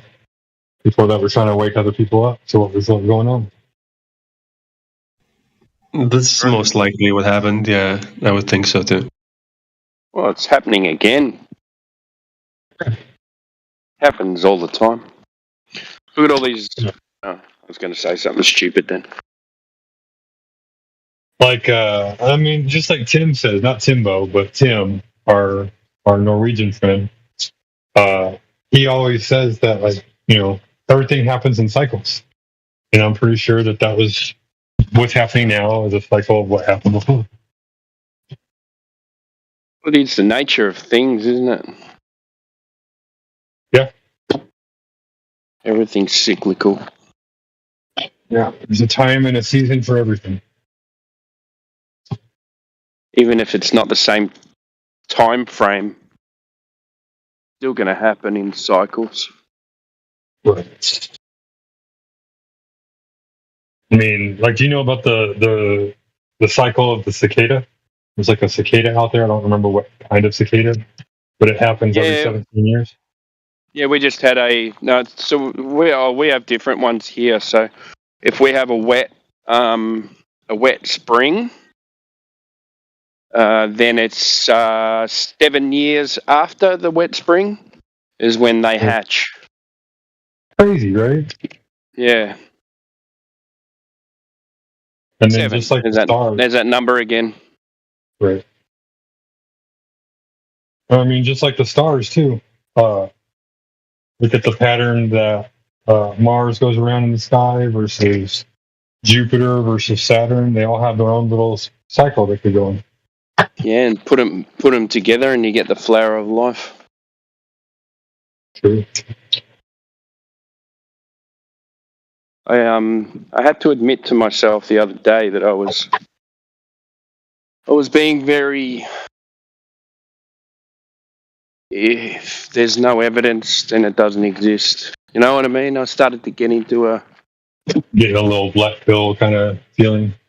Yeah, and I'm glad I noticed it.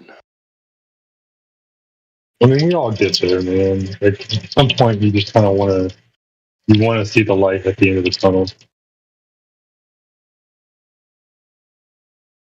And I know things aren't that great over there for you. I do pray for you. I pray for all you people down in that area. I have a lot of friends that are in New Zealand as well. And I reckon it doesn't seem like it, but I think they had it worse than we had it. We had the long lockdowns, but I think their restrictions were worse than ours. I think so too, because everybody there was stuck there, and they were only allowed to have what they could have. So I pray for them. Well, just their restrictions on work and stuff like that as well. So, yeah, that was full on. But it's good now. But the weird thing is, everyone's just forgotten about it, which is even worse. Yeah, it's even worse. Like, at least remember what happened, remember who did what, and remember how it happened as well. No, everyone's just forgotten, just moved on. Life is normal again. As soon as they stop broadcasting it every hour, it just goes away. Yeah, that's right, man.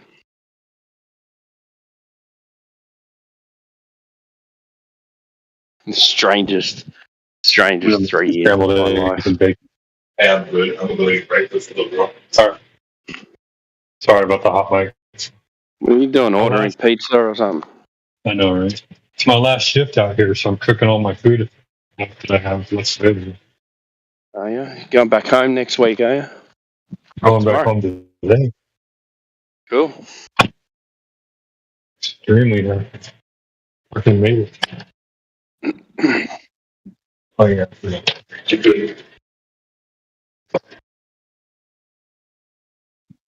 Yeah, I'm just. Where's all the Globers at? Where's all the? I know, man. I think they're getting fewer and fewer. It's always quiet. And Mondays and Tuesdays are always quiet. I know. I think they get weekend fatigue. Right. Because they come in strong on Thursday and Friday. Oh, yeah. Occasionally you get those like early risers. They'll get here on like Tuesday night, Wednesday afternoon.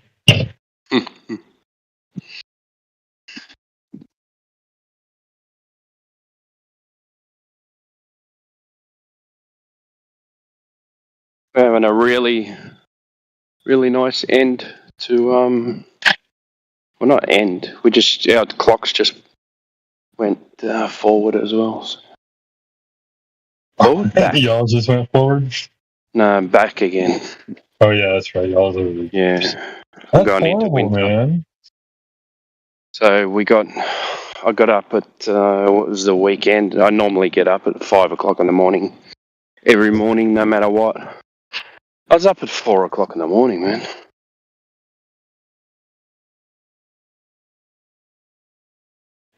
They need to do away with that, dude. It just needs to go away. Yeah, just leave it on daylight savings and that's it. It's like split the difference. Go 30 minutes in one direction and just leave it. Yeah. But it's supposed to be starting to get cold. And we're having, all week, we're having mid to high 20s. So, like, what's that? Like 80, 85 degrees. Yeah, somewhere around there. Mid 20s. It's like, yeah, it's like 80 to 85. Yeah. As you get closer to nights. 30, it goes to the 90s. Yeah. The nights are getting cooler. And I love living out in the country area and then like opening all the windows in the house when it's like warm during the winter. Yeah, getting that even at breeze. night. Yeah, even at night. Cool It's breeze. wonderful. Turn the AC off. Yeah, we don't. The problem is in the summer we don't get those breezes. Just hot wind. Like fuck it. In the summer you don't open your windows here. Everything stays shut. Nailed shut. Just shut it and turn on the air conditioning. That's it. And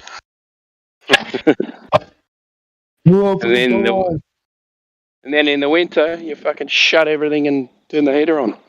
Really? You live on the south end or the north end? Yeah, I'm in the north. I'm in the south. Sorry. Oh yeah, so you get it real bad both sides. Yeah, we got big extremes. I get an hour and a half, 2 hours out of town. We get snow up in the mountains. Yeah.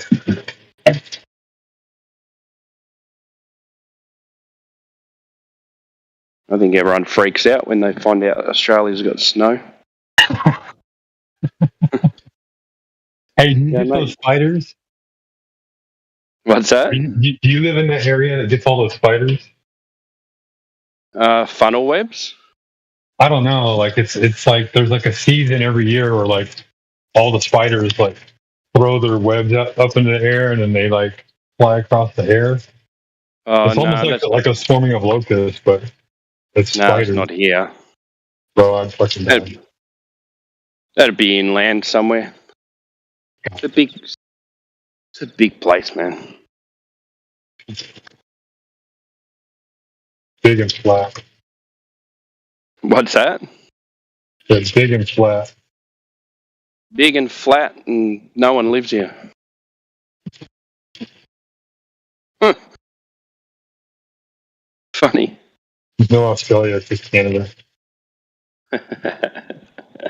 Australia doesn't exist.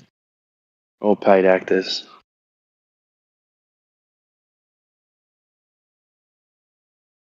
I do that once in a while when I'm having a conversation with people.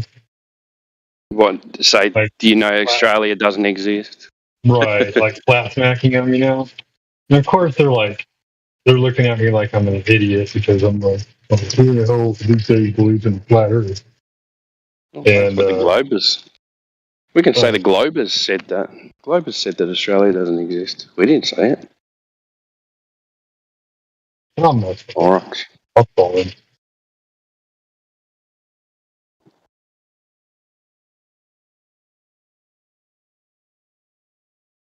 Did we rumpus the room, did we? I came and joined in because everyone else was talking. I was walking the Even dogs. no one was talking. It's empty in here.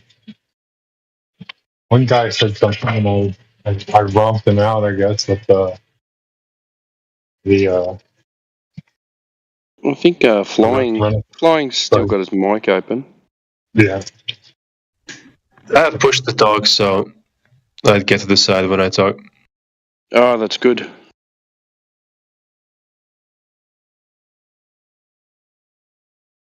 So you were in one of those other servers, got nuked. Yes, it was called Under the Dome. It's quite cool for a while. Under the Dome? Some of the people that were there are here now, and also, I guess at the same time. I was in there, but I never posted in there. So I think he got nuked if he posted it.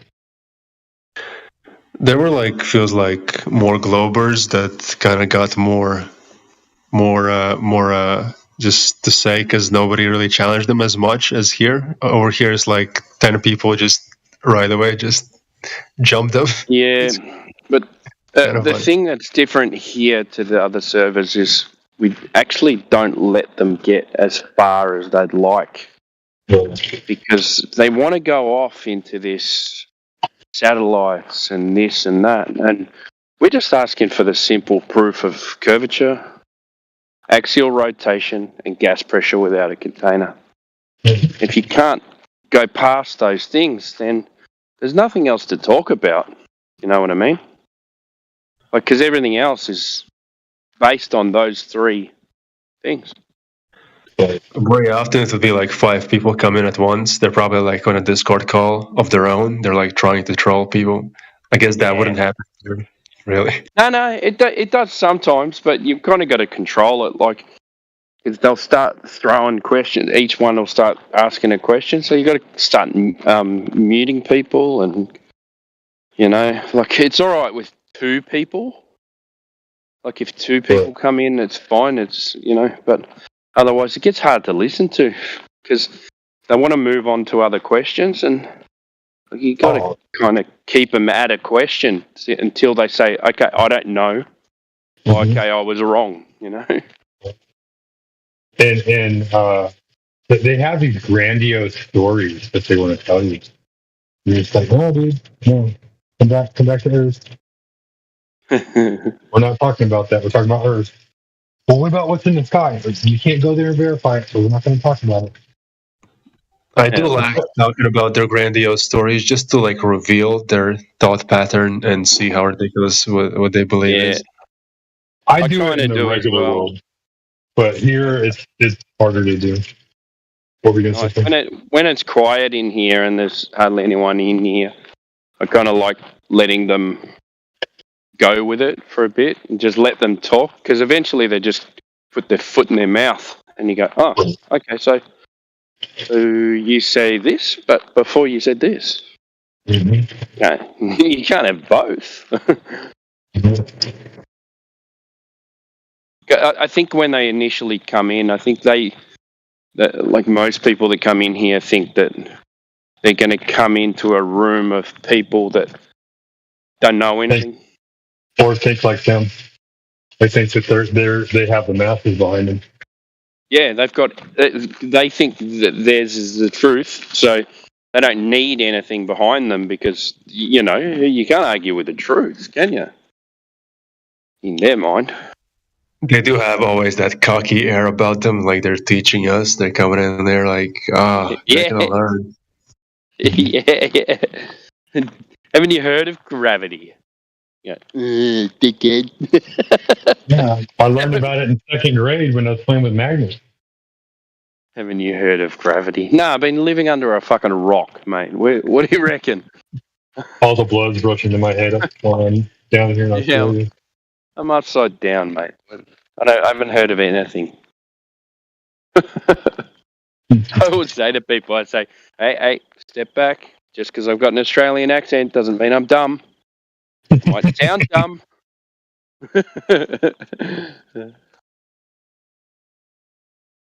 No, you're pretty level-headed, Timbo. That's right. I can get pretty fired up though. I don't want to. I find myself more and more whenever you are talking, especially to a Glober, like, I need to calm down. I need to let you talk because you're pretty good at running them in circles. Yeah, I don't even mean to do it. A lot of the time I just try and talk to them and they don't want to talk. So when they don't want to talk, you can kind of back them into a corner. Because they'll say things out of spite and then they'll make mistakes in what they say. I don't know. I think it's just listening, really, isn't it? Listening to what they say. Yeah, but I mean, you know the words have meaning, and so you're listening to those words, and you're keen on that.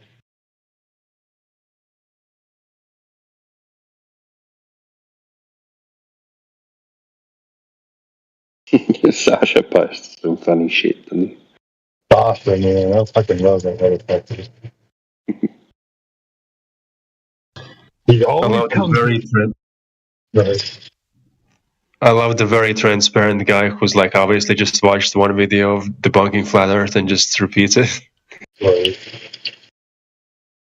Like Sasha always gets fired up whenever the room is at, and then his English doesn't come through all the way sometimes because he gets excited. I guess it's because he gets excited. I'm gonna say it's because he gets excited, and it's freaking funny, dude. 9 times out of 10, it's going to be like the first words out of his mouth are going to be, but water curves. And I'm like, yeah. Yes. Do those stars rotating in the sky make the water curve? The best shit ever, dude. It's so simple, but it's so effective, You just go, how can you argue with that? How can you? I mean, it's better. It's even better than the argument I had with Fausto. He goes, so when Isaac Newton was out by the apple tree and he saw that apple fall to the ground, why don't the sun and the moon fall out of the sky? I'm like, whoa, dude, that's some fucking Sasha shit right there.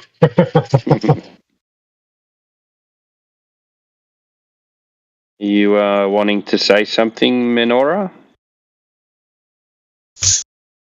Well, we have a disagreement about if the moon and the sun are really at the same size, or some say the sun is way bigger and way further ahead than the moon. Has nothing to go there and verify it. Has nothing to do with the surface of the Earth. Yep. There he is. Pretty much. I haven't seen you for a while, man. I haven't seen you either. The moon. What's the moon? I was working on proving people because I'm Jewish. People want to get the support from the sources. They want sources. Right now they believe NASA, and all the stuff. But if I'm bringing sources from the Bible, then they have no argument. So only this week I finished to finding sources about the moon landing not being possible, because I found the verses in the Bible that shows that the firmament is strong. Nothing can breach it. So after I showed him this week, people starting to say, "Hey, now he's got something." So that's what I'm doing till now. Good luck, man. Yeah, thanks.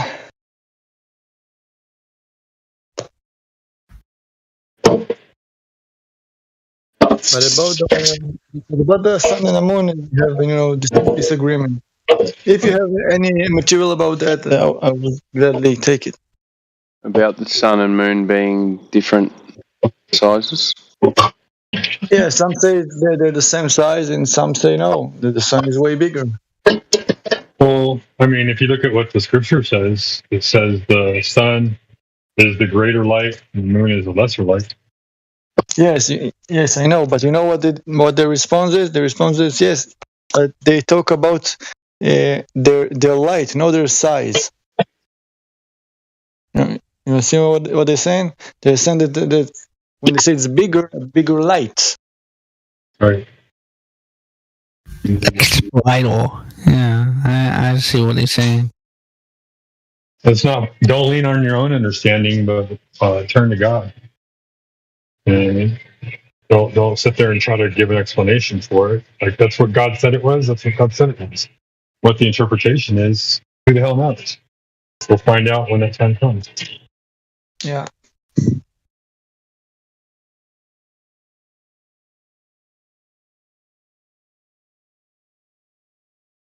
At least that's my interpretation of it.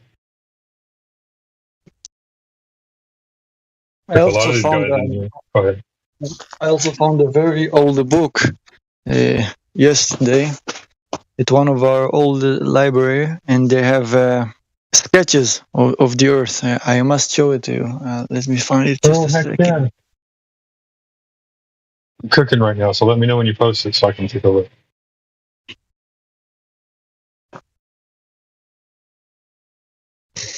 Let me just try to find it real quick. Just a second.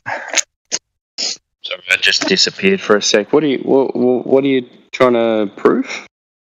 That the sizes of the moon and the sun. Yeah, he was just discussing the difference of the argument. Some people say that they're the same size, and some say the sun is way bigger. And so he likes to let Scripture interpret what that says. I said, well, I mean, that is true. You could look at it that way. As in the Scripture, it says that the sun is the greater light and the moon is the lesser light. And whatever that is open to interpretation, because that's all it says. Like, oh, well, that's because the sun is brighter than the moon, so that's why it's the greater light. That's you trying to interpret what the Scripture says. Scripture just says it's the greater light and the lesser light. So that's where we were at. And then he said he was at the library and he found a book with some depictions of the Earth. Some ancient depictions of the Earth.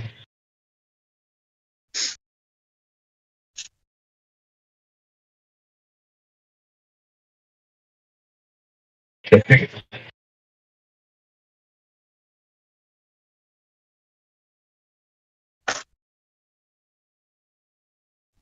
So there was a guy that showed me this picture as proof of curvature, and I saved it. I went to the video that he showed me. I saved it. Just an example of how silly it gets. And this is probably my most favorite proof of curvature I've ever seen.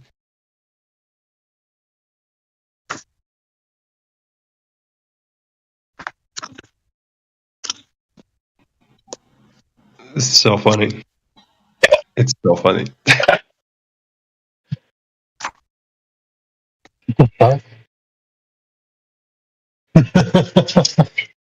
Man, they go to great lengths, don't they? With their fucking their editing and stuff.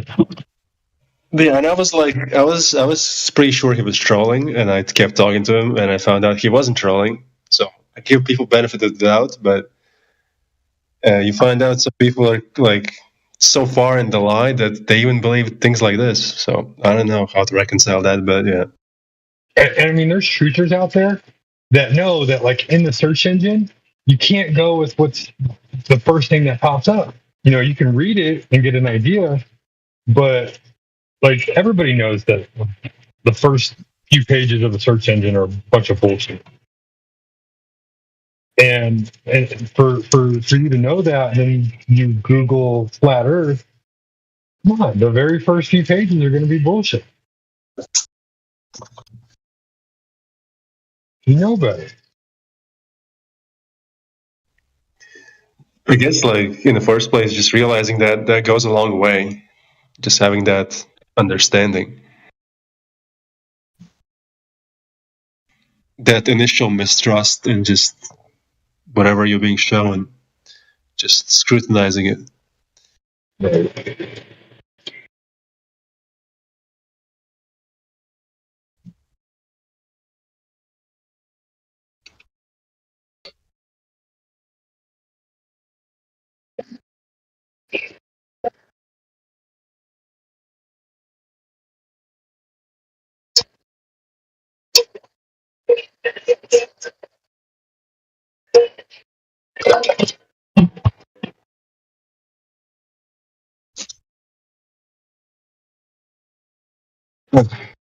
Bacon, eggs, and chicken fajita for breakfast.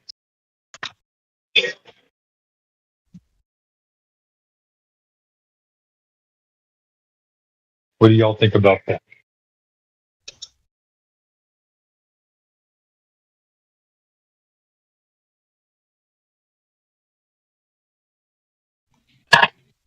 What did you say? Bacon, eggs, and chicken fajita for breakfast. That sounds great. Sounds like you're going to have food coma before your most productive times of the day. Yeah, I've got about 6 hours of work ahead of me. I got to do. Plus, like, I've got most of my stuff packed in my car, but I got to finish my laundry, so I have all clean stuff when I go home. But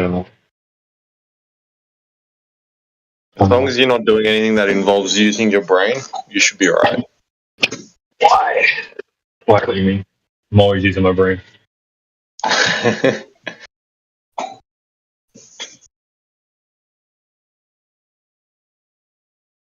Yeah, I'll take a picture of my breakfast to be checking.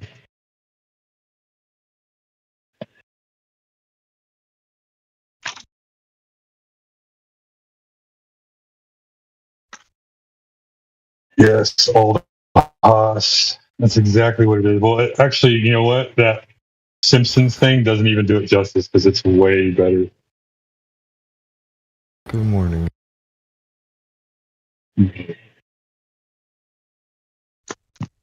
Hey, boss.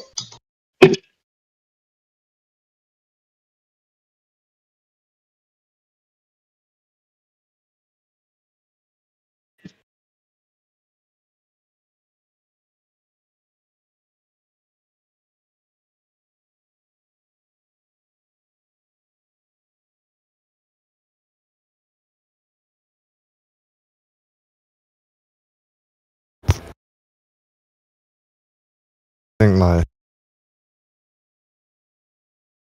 heater's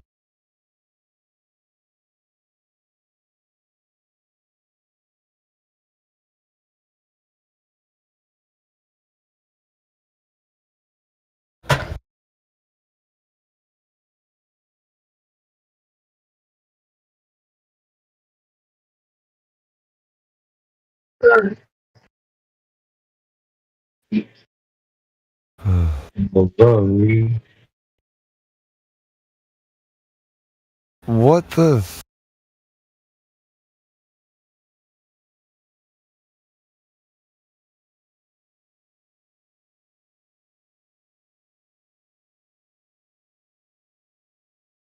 How's somebody get voice ver? say a bunch of weird. Hey man, There you're you go, cutting y'all. out. There we go. Does Breakfast this is help? served. Can you hear me now? Breakfast is served, y'all. Yeah, I can hear you. Yes. I was just reading. Wait, read what you're talking about.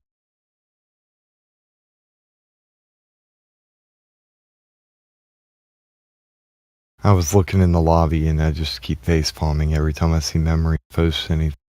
Please stop. What's up, man? You want some breakfast? Also in the lobby, memories keeps on posting the same type of stuff. And no, don't do that.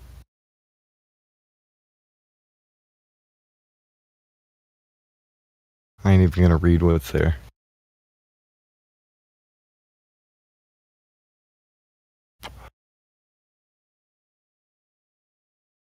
Oh man, that gives me an idea. I might actually. I have these things that are kind of like cheesesteaks, but they're thicker and they're way better. Making that with eggs sounds really good right now. I was just looking at what you would cook, sheepdog, and I'm thinking, man, I might go make some breakfast. I already knew that when he sends it, I'm gonna be like very hungry right away.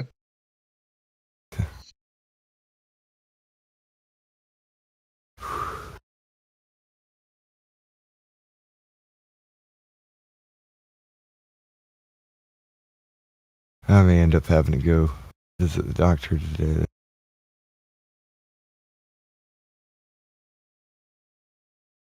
I think I'm passing a kidney stone. Yikes. Yeah.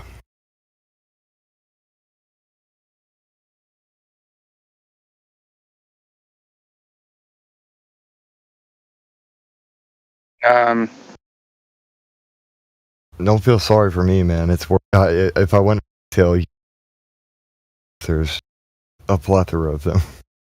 The way that my urologist described it is, I'm growing. Having a rock garden is not exactly a good thing to your body. Yeah.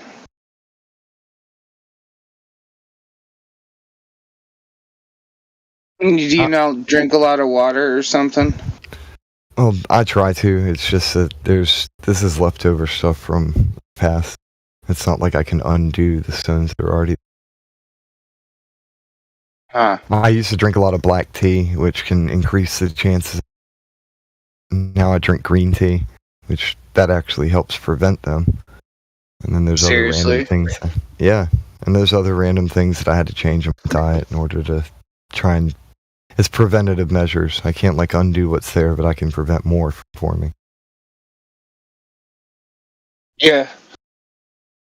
High oxalate diet will do it as well.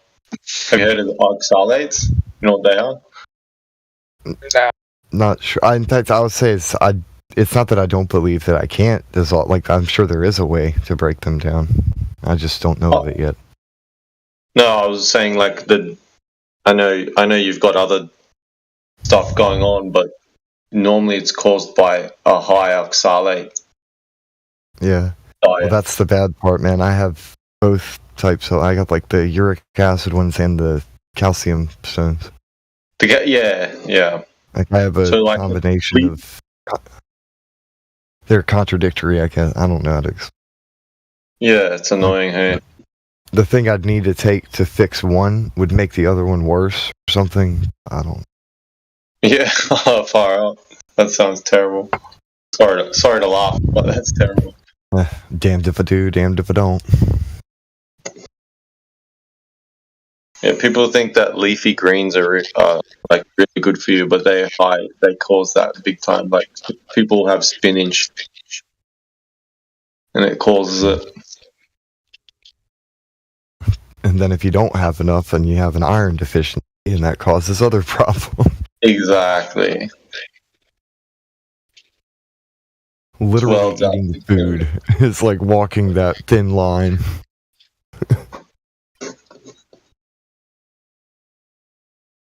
Yeah. I think also it has to do with the water. We just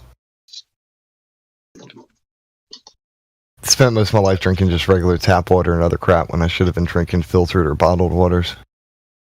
Yeah, That same. didn't help.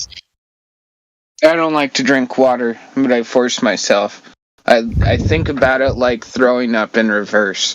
Oh God, don't do that. It's the only way I can bring myself to do it. Like, I'm gonna do something I don't want to do. I'm gonna chug this water even though I don't want to, because it's good for me. You just watch the episode where SpongeBob's in Sandy's dome and he's all dehydrated. Imagine you're SpongeBob drinking the thing, you're rehydrating yourself to get back to normal. I need it. Yeah. Water. No, we really, though, when your brain dehydrates, it does kind of do, like, your thought processes require hydration. Yeah. So, I'm looking on eBay right now. I used P1000 cameras. There's only like 2 of them used right now. There used to be a lot more on the market, but still, $6.95 free shipping. They've gone way down. They used to be a lot more than that years ago. They're coming back. There was a shortage of parts back when all the nonsense was happening and shipping was delayed. So the P1000s, I think they paused. I don't think they discontinued. I think they paused development or production of them for a while. Oh, all right.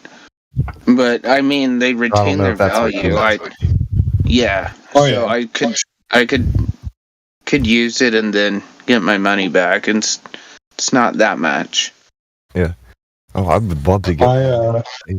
I'll never get rid of my P1000. I like it. Yeah. There was some conspiracy stuff where people were trying to say, "Oh, they're trying to hide." Nah, it was just supply and demand. Everybody wanted a really nice camera, and there weren't enough to go around. I'm all for a good conspiracy, but I think that one was more like we just couldn't get a hold of them. It flew off the shelf. Yeah. I mean, you see the same phenomenon happen with Xbox and PlayStation whenever people want the new one of those. Xbox proves that Earth is flat. I just right across. I'm driving right by like a flat lake bed, and it's like for sure I could get 5 miles point to point, and then if I got that down, I could probably find 10, maybe even 15 mile, like with just a little bit of water straight across line of sight. And there's a lot you can do with that. And it's not even out of my way. So I need to take advantage of it. I think that I agree with what you're saying. And there's... Oh, go ahead, Sheepdog. My bad. Oh, okay. I'm also trying to develop this. After I get just like the whole like locations figured out, I was thinking I could also do like a mirror experiment with the sunrise. And so what's going on? I'm still kind of developing this, but I was thinking put a really large mirror. I was just gonna get an 8x4 plywood and put a bunch of tiled mirrors on it to have this real big sturdy mirror, and then try to film the sunrise from like 5 miles across a lake with the mirror, and see if the sun rises from where I'm at the same time it does in the mirror. If that makes sense. Like, I'm just... You lost me, man. Oh. Well, I think it's an experiment that I'm trying to develop. I'm still trying to work out. What's the end conclusion? Yeah. Well, I haven't done it yet, but I'm saying like but what are you looking for? What's your end conclusion that you're trying to get I'm to? saying like if I'm taking a video with one of these P1000s of a mirror 5 miles away of the sunrise, and I So can you're see it. filming the mirror is 5 miles away from you. Is that what you're saying? Yeah, And you're zooming into the mirror. correct. Filming the sunrise, If I, and then I Pretty can hard, also man. see the sunrise from where I'm at exactly the same time. That would be what I'm looking for. So But it's what's just- that? Well, I I'd think like it would see there would be like a slight difference if there was curvature to the earth, but if I can do it at the same time, I think I'm Oh, I see what So you're that's saying. your hypothesis. Okay. Yes. You're saying that there'd be a different. All right. So that's what we're trying to ask you is what your hypothesis I'm sorry, I try to explain this stuff, but I'm just figuring it out myself. I only came up with the idea a little while ago. But do you see what I'm saying, Not though? That's bad, but- actually a good idea. The problem you're going to have is how you're going to zoom into the mirror and how you're going to know that you're going to have the mirror on the correct angle. And how do you know that the mirror is perfectly flat? So you're going to. I don't think even there's too know many if- variables. Would it even affect it, having the mirror be tilted? It probably would, wouldn't it? So I definitely need to make sure it's level. Reflect the light. Yeah. You're going to be tiling it, so like you got to make sure that it's all smooth, that it's the same. Oh yeah, it'll be a flat That's not going surface. to work. Though. No, it's not going to work. I don't know if you're like, Any slight deviation. Sheepdog, you're roboting, bro. Like That's just what I have to work with. Am I I still can roboting? go out and find a bit, Not anymore. like a You were. big You're mirror. good now. So your best bet would be you have to go to if you want a flat mirror, you're going to have to go to a mirror place and ask for a 10 mil thick mirror. That's the only way you're going to get it flat, because then it's made out of 10 mil thick glass. So that's going to be flat. You know that, because the other mirrors that you buy are only you get 4 mil and 7 mil, I think, maybe. Is there 7 mil, anything yeah. I could do to make one with maybe like a sliding glass door that I just got for free? No, because the glass door, the panes in the glass doors are only, I think, 3 or 4 mil thick. So I don't know what you guys call that in inches, but they're thin. It's really thin. So there's a lot of warping. Just have a look along the glass, and you'll see it. It's not flat. Oh, look at it this way. If you tile mirror, like if you've ever seen tile on the floor, it may look flat, but it is uneven. There's going to be some unevenness throughout the entire place. 100%. That's just the way it goes, because sometimes you don't lay down the same amount of putty every time. You don't spread it out the same every time. And if it's slightly one's 1 degrees and one's 1 degrees the other way, then you're 2 degrees off on those mirrors. So you've got a 2 degree deviation just in the space of, 100 mil. It's all nasty right now, but summer's coming, and there's gonna be people with big ass mirrors at yard sales. So I'll get my hands on a proper, real big mirror. Give it a go, Something man. like but old. I think you'll find that you'll need to do a lot of testing to get the angle of the mirror correct as well. Because Yeah, what it's you gonna see take from some- that mirror is not Some going to time, be a like a lot. few months. Well, I You're not don't gonna even see a have lot. I don't even have the camera yet. I think this is down the road, but I've been thinking about it. You're right. The tile thing isn't going to fly. It's just what I have on hand. Yeah. Try it with whatever you can get, but I think you'll come to a few conclusions that. Like all the It's not gonna gaps work. will kind of throw it off a little. Yeah, you'll just get a reflective light. You won't actually see a picture. Yeah, you're right. Especially from that distance, it's gonna look like a disco ball probably if I go Yeah. out there and just test it. It's going to take you a lot of tries too to get used to it. Because I can tell you from my experience, when I say I'm going to go make an observation and I get there, and then my perspective is different because now I've got eyes on and I can see things differently versus what I was seeing in my head. Yeah. And so you'll find like whatever experiment or observation you're going to do, you may have to do it 3, 4, 5, 6, 10 times in order to get, the story that you're trying to, the theory, the story, hypothesis that you're trying to come about and really test. Yeah. And then you're going to have to retest it over and over again on that to see if you get the same result. You have to monitor humidity levels, weather. Yeah, all the I was gonna environmental try to do these on really cold, like clear days. Make where like any kind of refraction would be like at as minimal as possible. And we're not trying to talk down to you in any way. We're just like trying to keep it scientific with you so that nobody like push back or talk shit about yourself. Like you'll have it flawless when you do it, you know?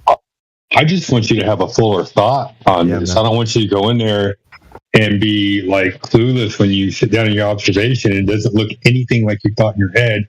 You're like, okay, now what do I do? Like, I don't know.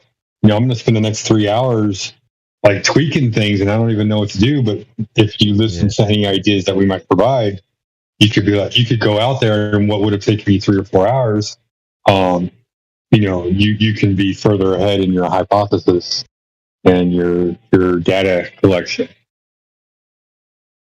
You can account for other variables. That's kind of like, it's completely unrelated, but also related. It's kind of like a couple months ago, Sonny and me and a couple of other people up here, we were just kind of chilling, writing a song together. And each one of us threw in a line to it, built a whole song very rapidly, like really quickly, faster than he had ever seen a song be written. And I'm like, that's it. We work together. We can make all this stuff happen. It just involves putting our heads together and sharing our thoughts. We all have different perspectives. What if I got a laser pointer? Like a real high powered one. This is a remote area where I could do it safely. Something in the blue spectrum. They reach further than the red. The blue, purple, and green ones tend to reach further. I'd say green or blue. Probably blue. Do you know what the range limitations are on it? Not offhand. I can look it up for you. I just know blue goes pretty far.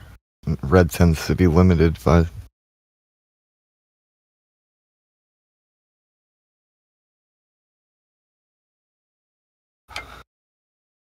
What? The Odin 1.5 watt to 1,200 milliwatt key switch blue laser produces a powerful beam of blue laser light at 445 nanometers, is capable of popping balloons, lighting matches, and shining for more than 25 miles. Okay, so is it that would work. How much money is it? Let's see. Oh shit! This one's like the max quality one is $400. It makes sense. It looks like a freaking lightsaber.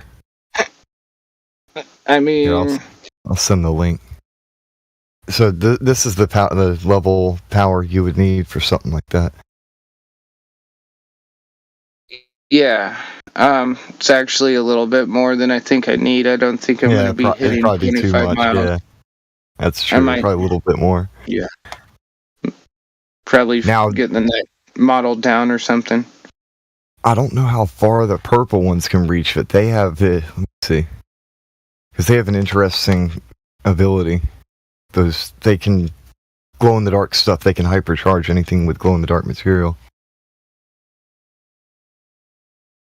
Those are real fun to play with, but it doesn't show me the distance for those. Go back and type purple.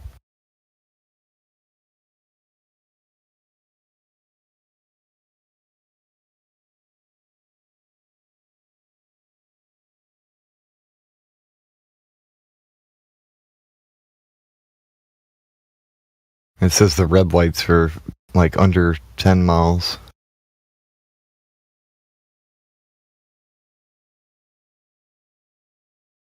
Yeah, Oh, okay. to start, The I'm UV has definitely. limited.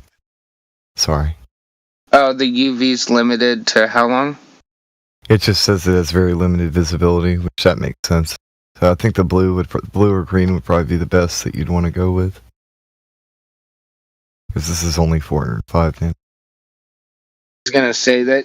I mean, that'd be more money, but it'd probably be easier to deal with because I wouldn't have to sit there and wait for exactly sunrise or sundown. I'd have like two windows to do the testing. I'd want a laser to get everything lined up, and that would give me I'll warn you data. some wonky effects with lasers, though. Because this is some troubles people... Under the right atmospheric conditions, it can appear to curve up or down. So that doesn't show any curvature of Earth. It can show wonky laser effects. I've seen videos of this, of it bending in a weird way, but it has to do with, like, it actually shining through things. Kind of like if you pour gas on the ground and things get wonky. There's something between you and over there, it'll affect what you're shooting the laser at. So if you're going over, like, a lake or a river, it can affect that. I don't even know where that video is. I know that one of y'all have seen it. I'm sure it's been around. But it's like a green laser going over. Because our automatic assumption is laser goes straight, right? But then when there's videos showing, light being warped, I mean, that's not a surprise, though. I see a prism changing light, so... Let me try and find an example of what I'm talking about, because I'm not trying to be confusing.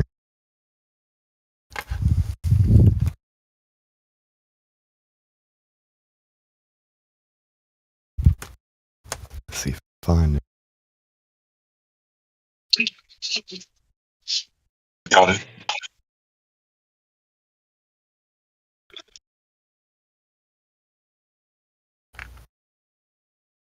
None of these are... There you go. Okay, well, this is a good example of what I'm talking about. The Globies will try and say that. Okay, so you got it bending over. See, they'll try and say this, though.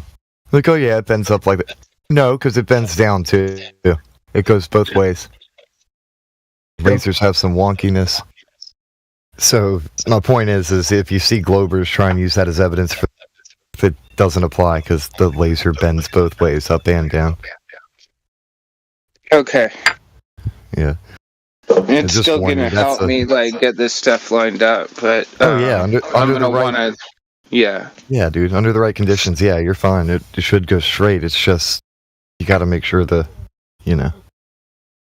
So that's actually why I should use this sun experiment that I figured out. Yeah. That'll be a good one. I think that does, if you get that one formatted like you want it to be, I think that does sound like a good idea. And I'm always for experiments to happen. Yeah. Well, I'm in Northern California. And whenever I go to Southern Oregon, I go past this big lake. It's not very deep. It's just really there's a road on one side and a road on the other, easy access. So I can get on one side, drive around to the other, and there's my perfect line of sight for miles and miles.